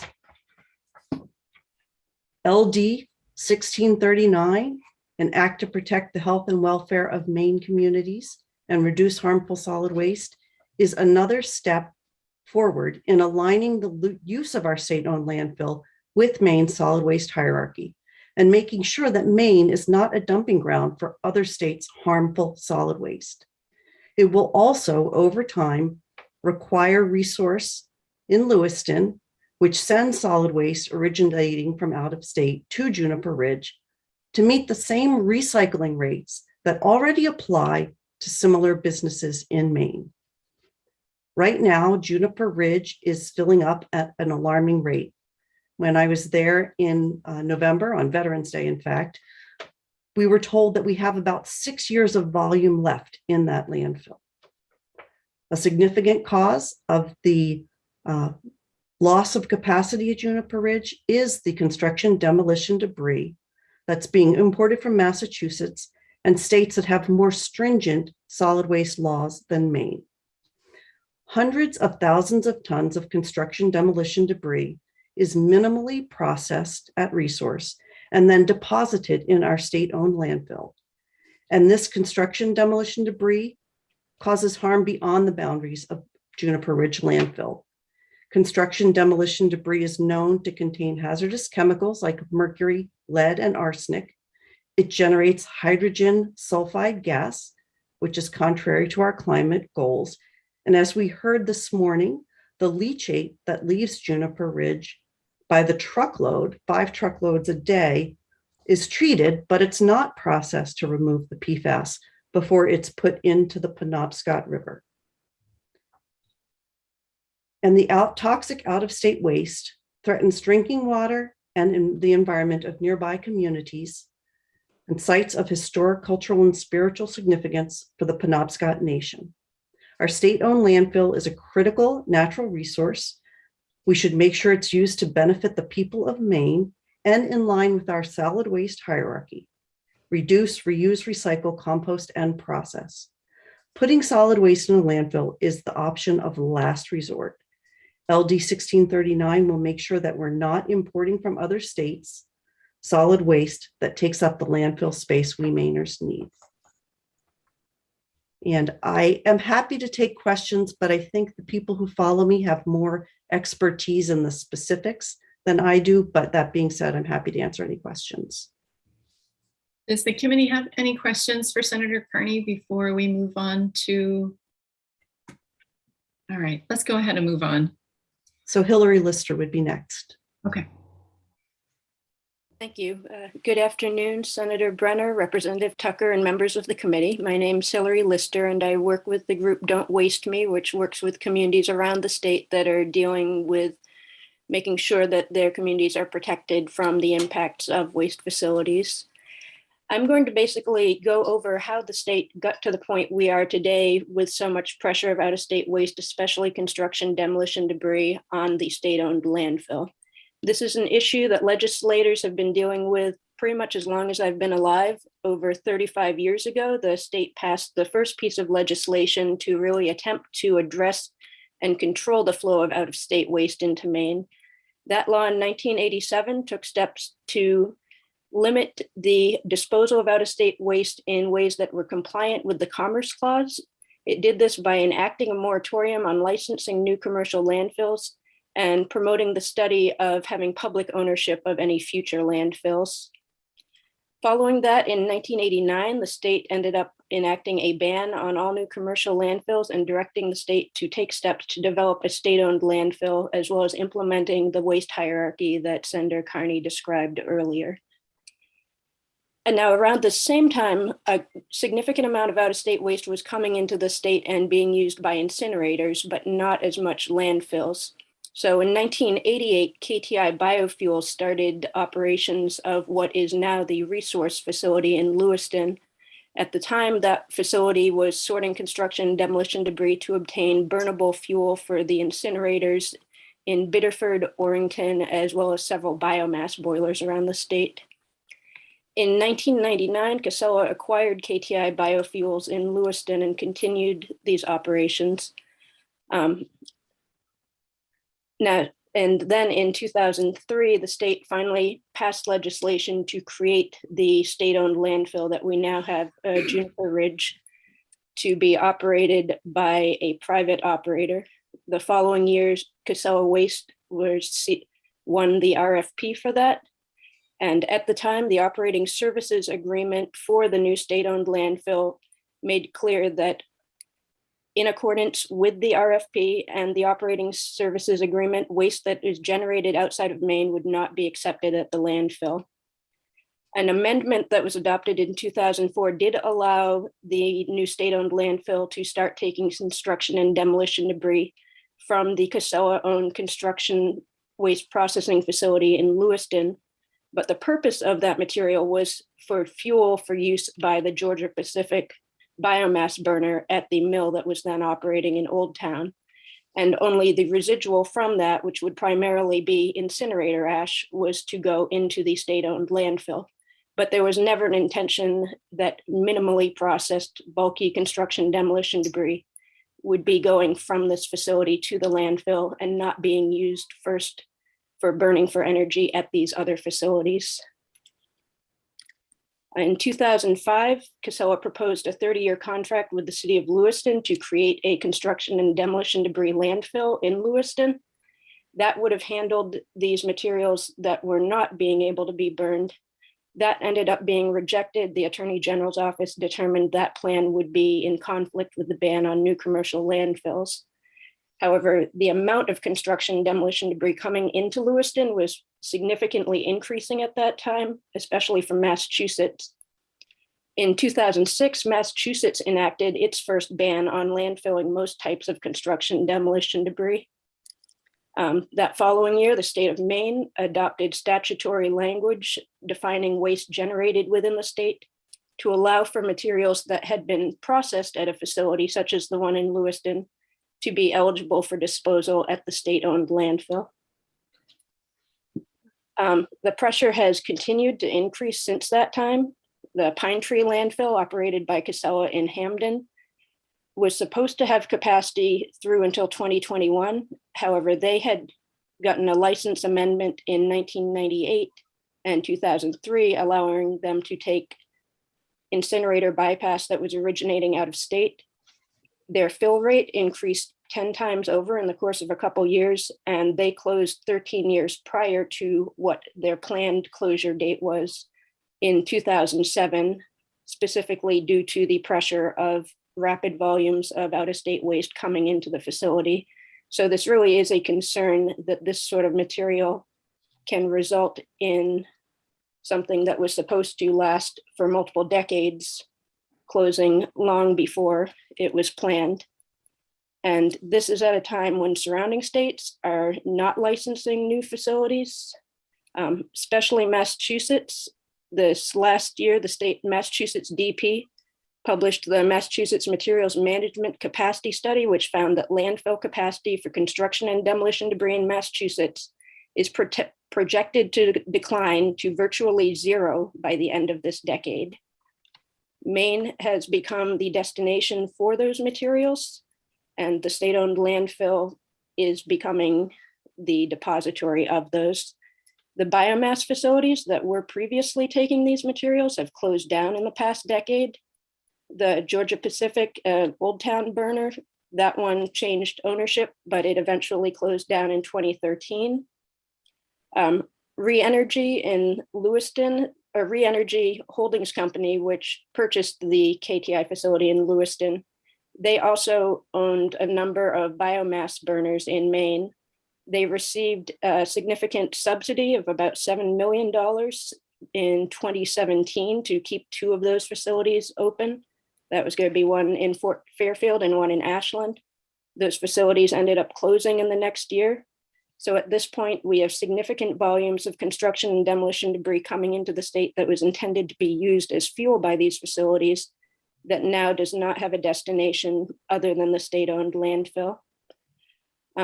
I worked with communities groups in around the state landfill and also the commercial landfill in Norridgewock in 2019 to file a petition for rulemaking by the DEP, calling on them to clarify the definition of waste generated in the state in an attempt to reflect what truly is main generated waste and be able to have an attempt to control this flow and preserve landfill capacity for this state. In response, the DEP said that issues around waste policy should be correctly handled by the legislature. So that's why this is coming back to the committee in part. We've been attempting to use the various avenues available to address this issue that really has gotten worse over the past 3 decades as policy has been developed that has largely been for the benefit of a couple companies and at the expense of communities and taxpayers who are supporting these practices that are not being allowed in the surrounding states. At this point, the amount of waste going to the state landfill every year has increased 32% since 2012. And as was mentioned earlier, at that current fill rate, we will need to license either an expansion or a new landfill within 6 years. So the legislature has the ability and the authority to address these issues and to control the flow of waste into the state-owned landfill. And I hope that this will be an avenue that can be used to address that. And I'll pass this on to the next speaker. Thank you.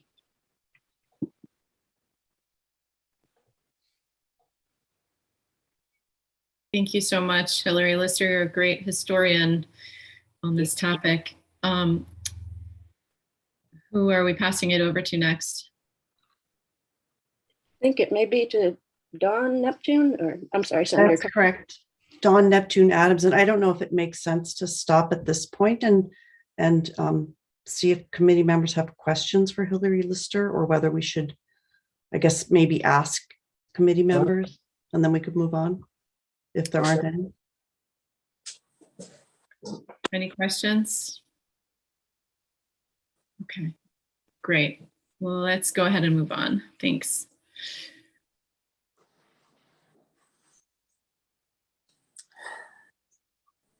Kwekwe, Endeliwizi, Don Neptune Adams, Nichia Banawabskewi, Skijinawe Apid, Bakamp Dodom. Hello, my name is Don Neptune Adams. I am a Penobscot woman. My name is Don Neptune Adams. I am here today on behalf of myself as a member of the Penobscot Nation. I am affiliated with many of the groups that oppose the out-of-state importation of trash, but I am today speaking as a tribal member.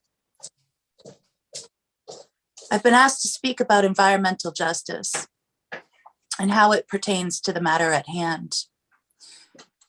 I'd like you to know that Penobscot Nation is surrounded by pollution from Juniper Ridge landfill and from Nine Dragons paper, just south, just downriver from us. My elders tell me when the water, the river, is sick. They know this because they are at the water praying all the time. The concept of environmental justice relating to pollution and industry anywhere is that marginalized communities are targeted by the location of these industries, and also by the fact that society at large cares a lot less about marginalized communities than it does of white upper class, more financially secure communities. Juniper Ridge landfill is located, as the crow flies, about a mile north of our reservation, which is an island. Our reservation is an island in the middle of the Penobscot River. I'd like to mention that Hillary gave a great history of how we got here, but there's also an 88-page document put together by Paul Schroeder, and it can be found at www.commoncoordinates.com/oldtowndump/timeline text. This document I have here outlines from 2004 to the present how things came to be with this landfill that was meant only for the state of Maine, not for Penobscot territory to be a dumping ground for states that surround us. The issues with leachate in the Penobscot River are exacerbated by the importation of out-of-state waste. And despite Casella's attempts to frame this only as things coming in from Lewiston, it is out-of-state trash. The loophole that was mentioned earlier by one of their associates, saying that we refer to this as a loophole, is that if anything comes in and goes to a processing facility, it can be called in-state trash. Well, I'd like you to know that I am friends with people who have been hired by temp agencies to work in Lewiston, and they say that sometimes they see trucks headed to Juniper Ridge landfill that have not even had any unpackaging and processing.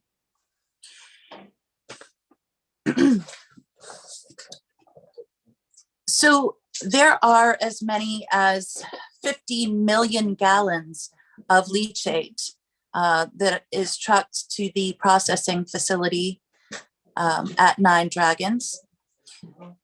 A grassroots Indigenous media team called Sunlight Media Collective. We are made up of Indigenous and non-Native members.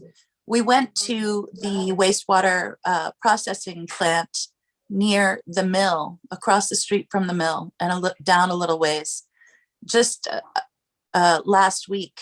And we saw this big vat of foam and water, and it was bubbling up and is steaming. It was about 2 acres, just really big. And this is just downriver from the reservation. What I noticed was that this vat was surrounded by cattails. And those cattails, the bottoms of those cattails, were in this soup, this foamy soup, meaning that the foamy soup is getting into the soil there, which goes into our watershed, which goes directly into the river. That wastewater treatment plant was never meant for anything but pulp and paper waste originally. It does not have the capacity nor the ability to treat the leachate from Juniper Ridge landfill in a manner that would be acceptable to dump that water back in the river.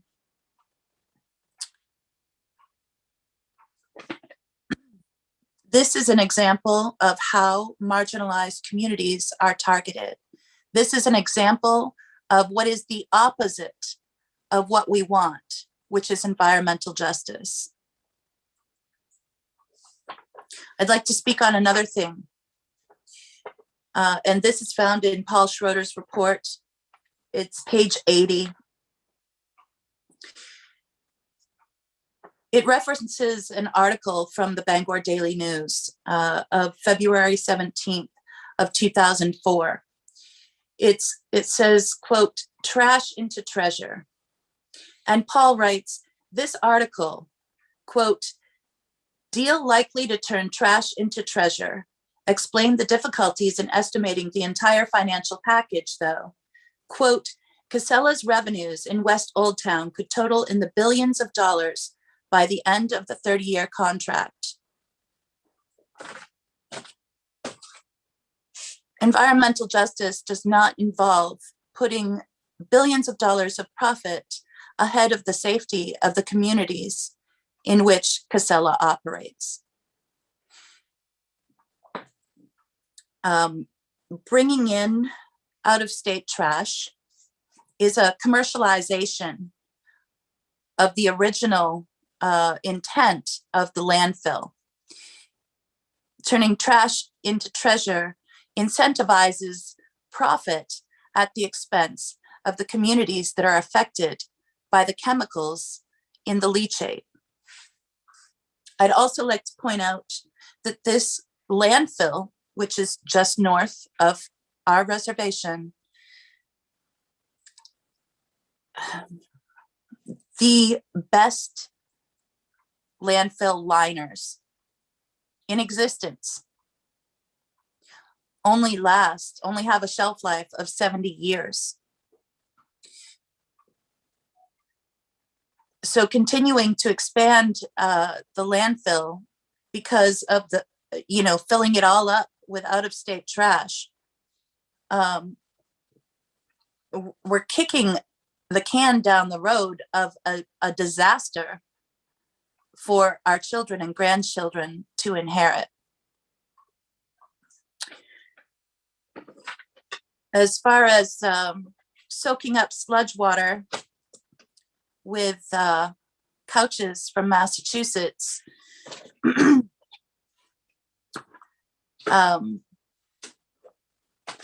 there has to be a better way.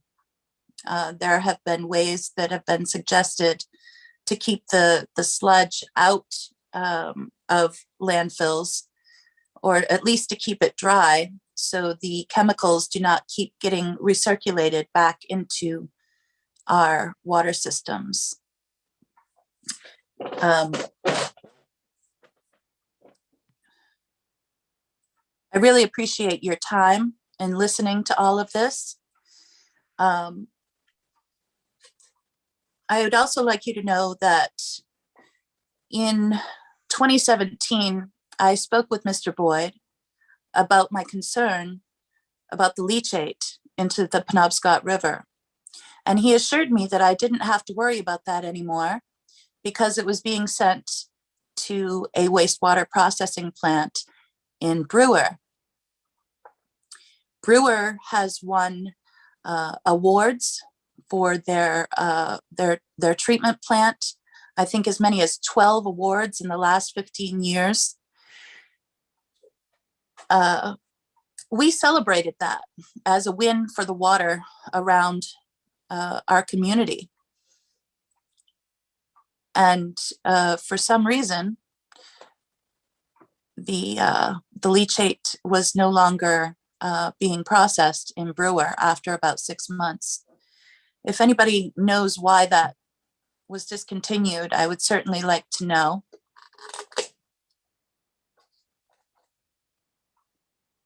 And I think it might have something to do with expense or sheer volume of the leachate, in question. And if a municipality like Brewer, who has an award-winning wastewater treatment plant, can't handle the landfill leachate, what does that say about that little decrepit wastewater treatment plant in Old Town? So I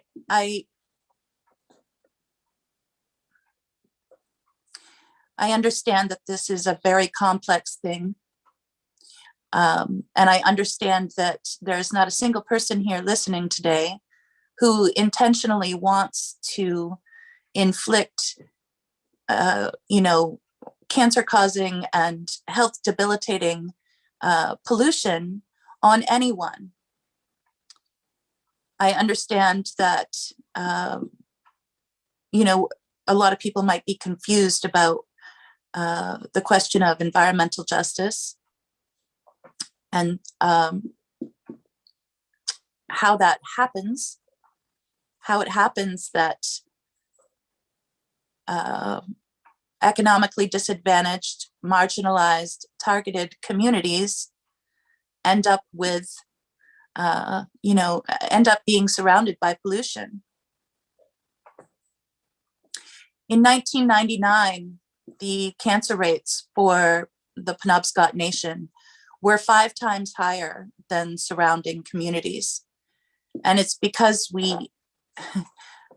part of our culture is eating the fish, gathering and eating fiddleheads, gathering medicines, eating, deer and moose who, drink the water from our watershed. And this landfill belongs to the people of Maine. This is a state of Maine landfill. So that means that Casella is employed by the people of Maine. And perhaps if their corporate shareholders don't want to share information with us, perhaps, putting the actual shareholders in charge of that information might be a good idea. I want to thank you for your time. Willie One.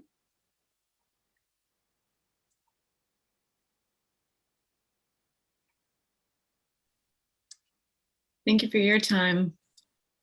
Do we have questions for Dawn Neptune Adams from the committee? All right, not seeing any. Dawn, who is coming after you? Or perhaps Senator Carney, you might have an answer to that. Would be Joe Walter Spear. Thank you, Chair Brenner. Welcome back, Joe Walter Spear. Sorry, it took me a minute to figure out how to unmute. So I'm Joe Walter Spear, Jr. I'm a solid waste professional out of Milwaukee, Wisconsin. Did you want to turn on your camera, or are you? No, I managed to smash my finger in my drawer and I'm bleeding. Okay. It's been a long week. So I've got 3 items to talk on. The use of alternative daily cover, the solidification of liquid waste, and a discussion briefly on how we generate those alternative daily covers. So the landfill is a balance of making use of what is handed to you, what you may have to purchase, and what you actually make money on. So a landfill is going to have a hard time separating itself from any alternative daily cover that's going to provide it income, no matter where it comes from. I mean, I've been looking at this from where the cutoff is for out-of-state waste, but there's contaminated soils, there's contaminated wood chips, the stuff that can't be sold for fuel, there's virgin soil, there's tarps. Each one has its pluses and minuses. The biggest minus is how much space it takes up. So if they make use of soils, they want to drag back the soils every day to place waste against waste. It's the best way to share the airspace. At the rate they're taking in the fines, I don't believe they have that option. Even if they wanted to, they would end up with too large of stockpiles. Basic math, it looks like they're taking 300 and some odd tons per day of fines. That is a pretty good daily cover. We didn't discuss previously about the other covers that are required. They still need to use virgin soils on a regular basis on the outside slopes of the landfill, on areas where they have transportation, so that there's still that material still being used on a daily basis anyway. It's not an additional firing up a piece of equipment. So they have to be able to adapt to where they are in the site and what's coming in. And I've seen enough operations where if something isn't available, they'll switch to something else. So it is a multitude of availability. It requires different operations. Alternative daily cover does come with one setback. If they, and I mean they as in the industry, find something new, they have to get it approved. So even if I tell you that another state has auto fluff, which is the chewed up pieces of car that have all the metal removed, is an acceptable daily cover, it's an acceptable daily cover in the states that it's been set. So in waste solidification, it's very interesting that you can use a lot of these alternative daily covers for the solidification of waste. I'm going to tell you something that is just awful. It's going to set everybody alarms off. Under EPA rules, you don't have to solidify that sludge. It's under the RD&D program in RCRA subtitle D, research, design, and demonstration. Landfills can take liquid loads directly. It has a whole bunch of advantages and it has a whole bunch of disadvantages. One of the main advantages if you're trying to make your landfill last longer, though, is you're not taking in that existing bulk waste that's solidifying the sludge. I have been shared a document.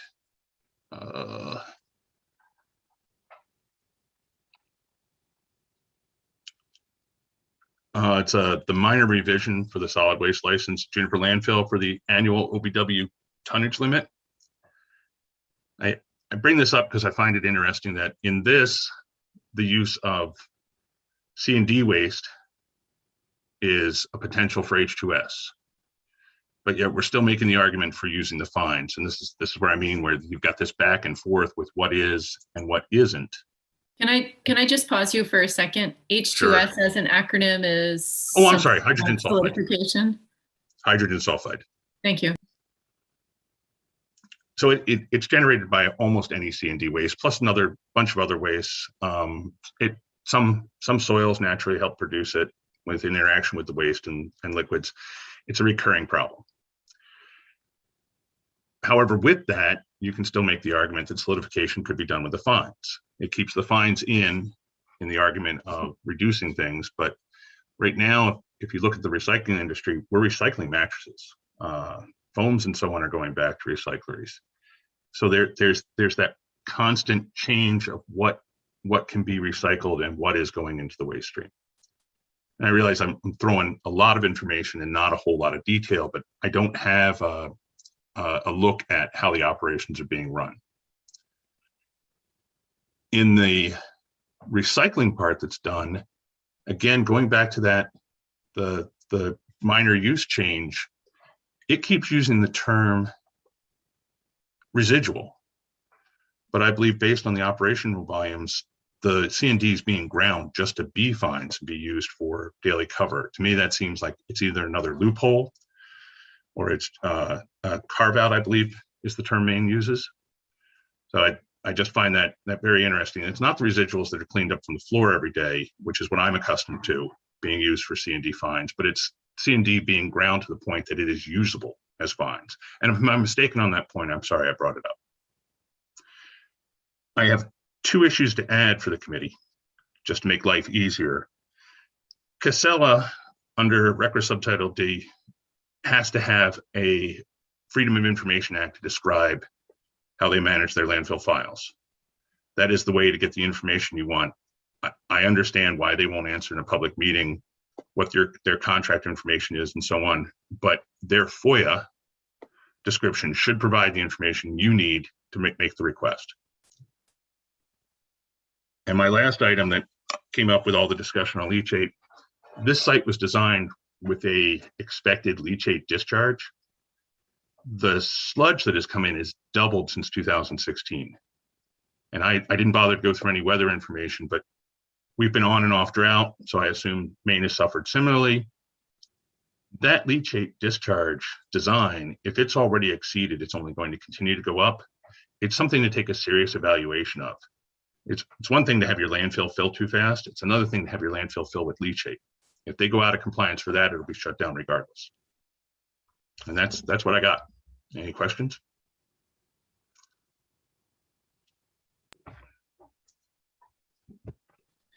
Joe Walter-Spirit, can you just remind us again where you're coming from? And I just want to make sure we have there were some question from the committee about, you said you were a civil engineer? Correct. I'm a civil engineer. My corporation is JSA Environmental. I'm the principal engineer. I've been that in position since 2013. I'm second generation. So there's a J.W. Spear Sr. who's passed on. I do landfill operations training for SWANA, Solid Waste Association of North America. I evaluate the operation of 4 landfills here in Wisconsin and 1 landfill in Charles City County, Virginia. Great, I thank you. believe I'm at the 35 mark for years in the business. Senator Carney? Thank you, Chair Brenner. I was wondering if you could speak to us, Mr. Spear. It's nice to see you. I hope your finger is okay. Could you speak to us a little bit more? I know you were listening to the PFAS bill earlier, but could you speak to us a little bit more about alternatives to CDD fines for alternative daily cover and the impact that that would have on 2 different things, the production of leachate and then also the production of hydrogen sulfide gas? So the use of fines as a cover will promote faster leachate production, but it doesn't change the overall leachate created. By the design of the landfill, you're only allowed to have so much water flow into it. That's the size that's available as opposed to where the slopes are, where the water would run off. The logistics are water that falls on waste is leachate, no matter where it happens. Anything that falls outside the waste mass is stormwater or surface water, and that's managed a different way. So different daily covers have different infiltration rates. One of the positive things about fines is it has a high infiltration rate. You don't get ponding, you don't get muddy areas like you do with soils. There's other alternative daily covers that have the same features. Auto fluff and wood chips are very similar in the fact that the water passes quickly. So you don't get a higher rate, but you get a higher curve rate. So the leachate gets to the bottom of the landfill slightly faster. It has a flushing effect. The pressure has an effect on the sludges that are brought in. So you slowly pick up speed over time. Oh, and I'm sorry, the hydrogen sulfide. I'm going to forget the date, but there was a point in construction where the United States had access to a lot of gypsum board, wallboard that was made in China. It naturally has a higher hydrogen content. And when Katrina hit, we started placing it in landfills when they were cleaning up, the H2S jumped. It was a huge output. And so we've been extra careful in the industry ever since. All C&D waste creates it. Some creates it at a higher rate. Thank you. Are there any other questions? Yes, Senator Bennett. Thank you, Madam Chair. Just wanted to pose the question I asked to the previous folks. You use the term virgin soil as well, and I just wondered, what does that mean to you? Is that really an appropriate term? It's an appropriate term because it only defines soil that you've just dug up that day. You can't use it for describing a stockpile that you created 2 weeks ago. It is just dug out of the ground. It didn't have any purpose until you came over and grabbed it. Anything that they stockpile on site would have already been defined as cover. So it's specific to the industry. Don't you think it's a bit of a loaded term? I mean, it suggests that this is some sort of pure kind of thing, and it's just something you dug out of a landfill or a gravel pit, right? Right, except that the soils around the landfill have more profiling on it than almost anywhere else you're going to find. I mean, more what? More profiling. It's been sampled. It's been sampled multiple times. It's been defined for its qualities structurally and chemically. So if it's an area that they're allowed to use for cover, it really is been defined. You get soil in from a ditch cleanup. They'll profile it. If it's low on hydrocarbons, they may call it clean, which means you could use it on an outside slope of the landfill. If it doesn't meet that profile, we'll call it landfill direct, which means you can bring it in and use it for cover. And then there's one more gradation, which is contaminated soil.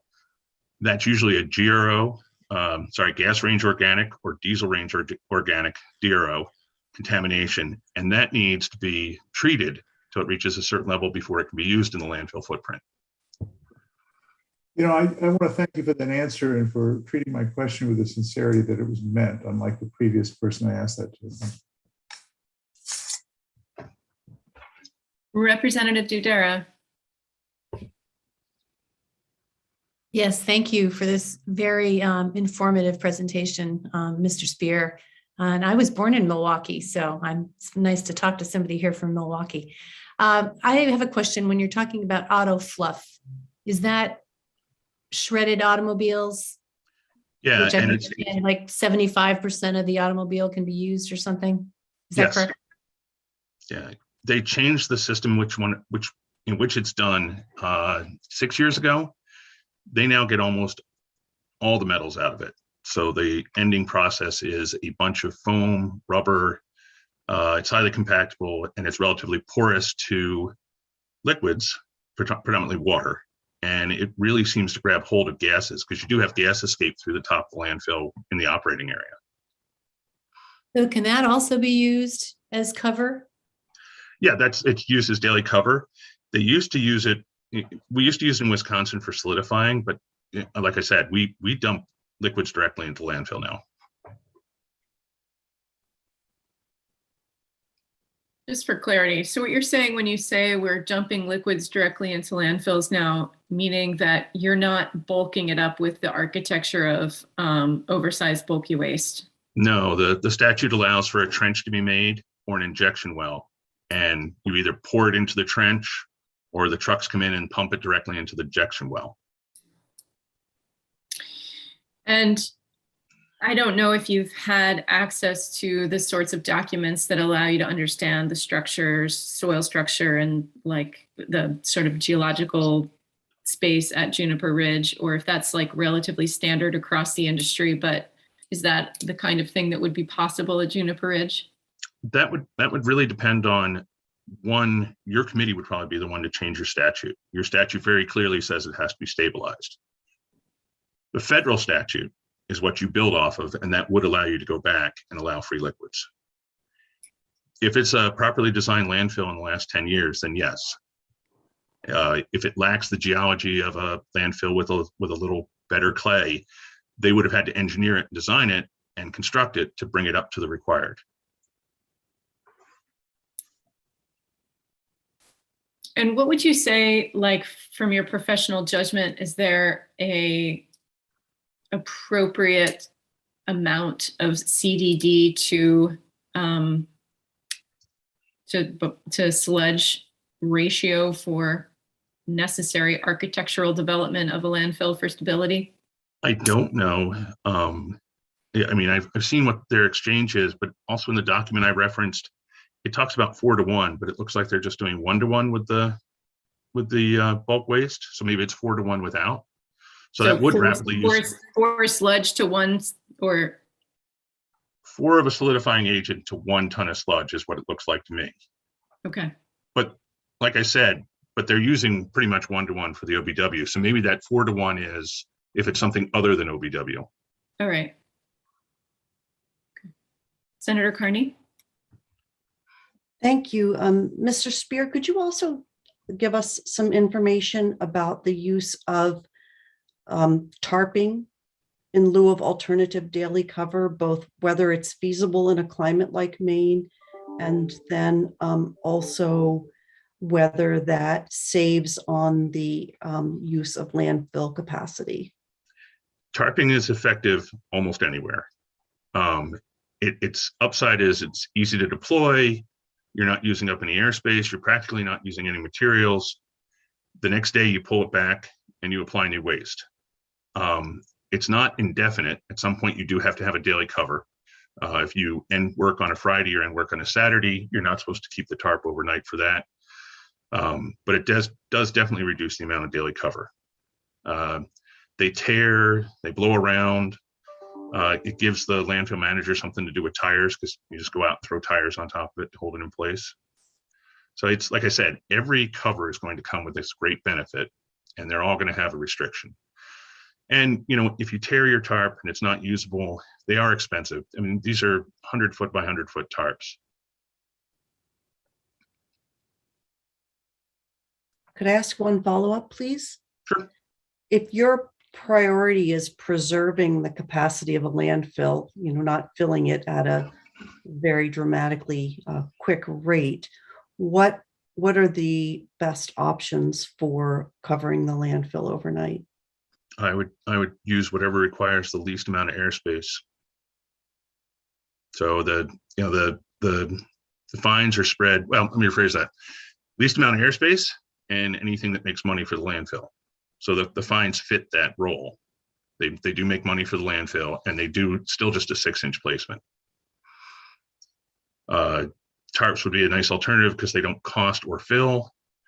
Contaminated soil, the wood chips, the contaminated soil, I'll be honest, requires a little bit of extra effort because you really should scratch it back in the morning. You don't want anything to keep the liquids from flowing down to the bottom of the landfill. We call those lenses.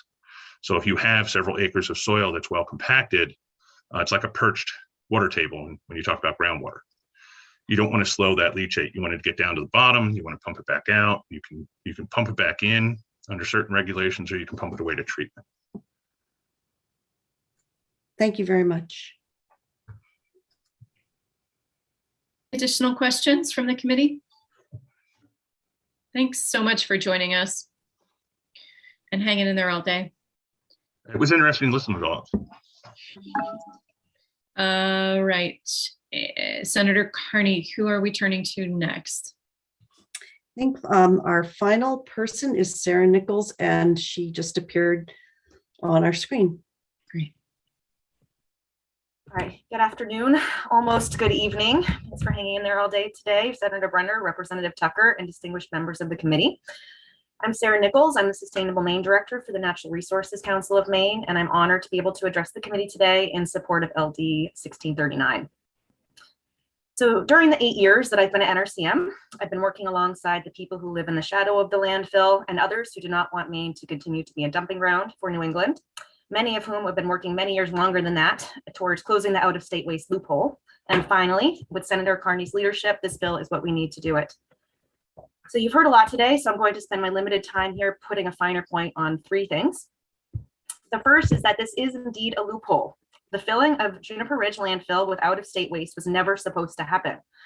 Maine's lawmakers have over and over again taken steps to prevent Maine from being the dumping ground that it is today. Right now, about 1/3 of what goes into the landfill each year is from out of state. That's equal to about 16 40-ton tractor trailers every single day of the year with out of state waste going to Juniper Ridge.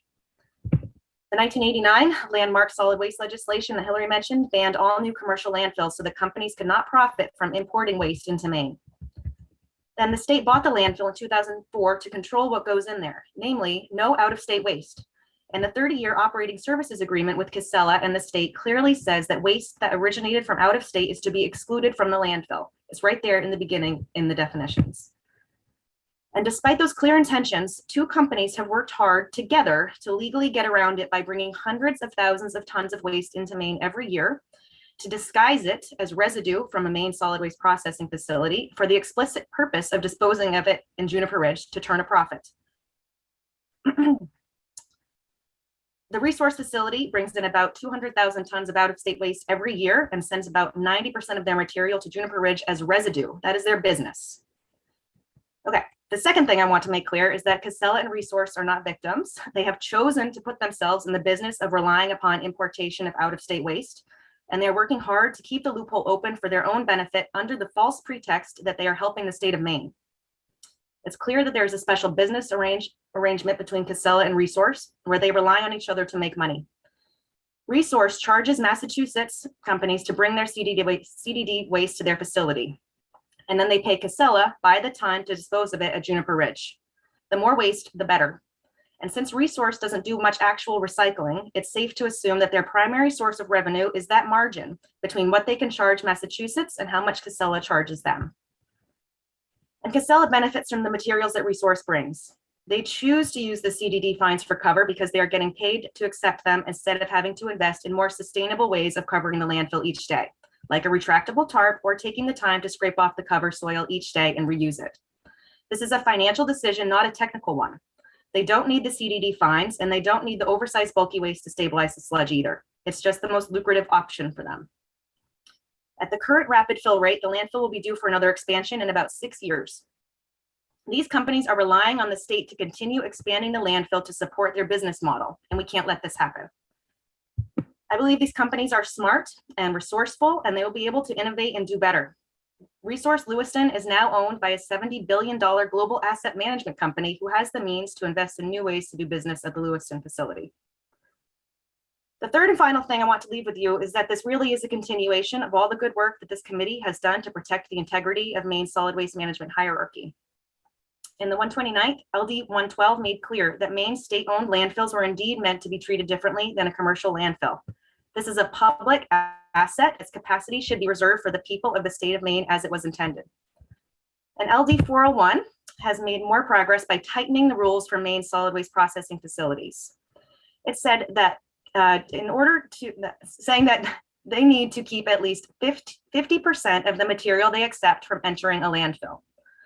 Before that bill, solid waste processing facilities could count all waste placed in a landfill and used as cover or another beneficial use as recycling so they could maintain their permit. So this was a step in the right direction. However, so the state made the good choice of ratcheting that down. So say that meeting the licensing standard, they had to recycle 50% other than through placement of a landfill. And the only facility that was unable to do that was Resource, because they don't actually recycle much there. So they got a special carve out, and this bill just asks them to continually improve and eventually reach the same standard that every other solid waste processing facility in the state must meet. This is not an arbitrary number, as it was referred to earlier. Their recent investments that they made because of LD 401 would not be made in vain in that case, and it would just ask them to continue to improve from there. There's still more work to be done to reduce waste and support the hierarchy in Maine, and LD 1639 is one big piece of that puzzle. The people of Maine do not want our beautiful state to be the dumping ground of New England, so you have the support you need to do the right thing and vote ought to pass on this very important piece of legislation. I'd like to thank Senator Carney for her leadership on this, and I'll be happy to answer any questions that you have. Thank you. Thank you so much. Are there any questions? Yes, Senator Bennett. Thank you, Madam Chair. I know it's 4:48. I just wanted to ask a question of Ms. Nichols because I failed to ask Mr. Spear earlier. I had asked a question about tarps to the Casella folks, and what is your understanding? I mean, my understanding is that in today's world, I mean, that's the go-to thing. It's recyclable. You don't have to bring in new material every day. This quote-unquote virgin soil, whatever that is, and I know you've done some research in this area. Can you shed some light? Yes, I've become a scholar of landfills recently. I could probably run one when I'm done here.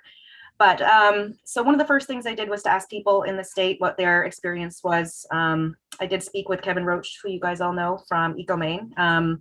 He runs the landfill that EcoMaine uses for their ash, and he used to manage landfills in upstate New York prior to that for many years.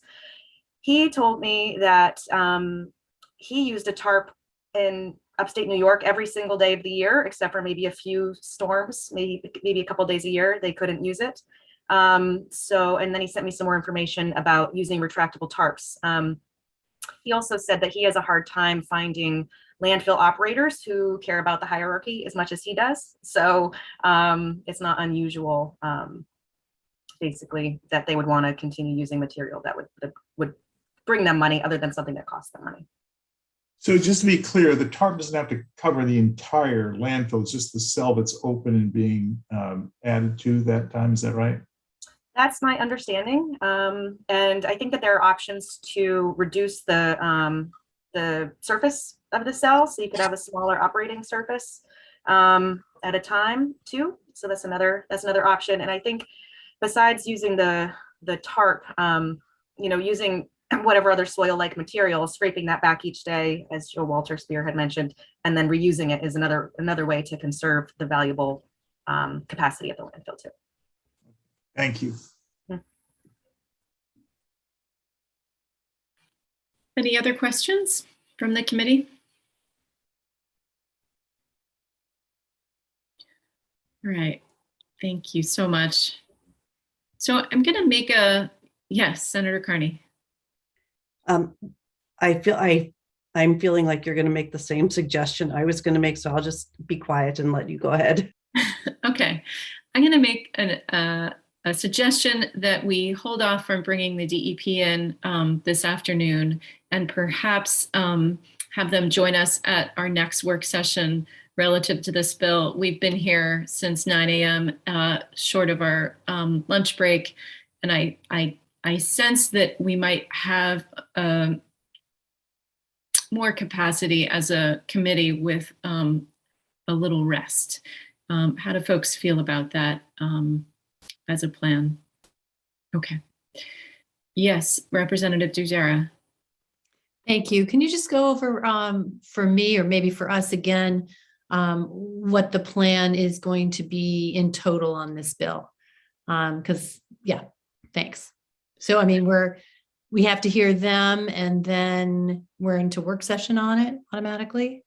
Yep, we're in the work session. We'll I think today we would look for a tabling motion for the bill, and then we would bring it back for another work session. I don't want to commit to the date on Mike at this specific moment, so I'm going to say at a later date, and then we can hear from the DEP then, and hopefully our experts and interested parties would be available for more questions at that point, at that work session as well. Okay, so do we need a tabling motion before we decide to have the DEP come in? If so, I'm happy to make that. Is everyone comfortable with the plan? I'll second the motion. All right. Thank you all. It's been a fantastically long day. I appreciate all of your attentive skills and conversation. Dan, did you have anything that you wanted to check in with us before we? Do you want to vote on that motion? Oh, of course we do. Everybody in favor of tabling? Thank you for that, Dan. I didn't have anything else. Okay, great. And thank you to everyone who hung in there all day. I appreciate it. And with that, I'll see you guys all at the State House on Wednesday.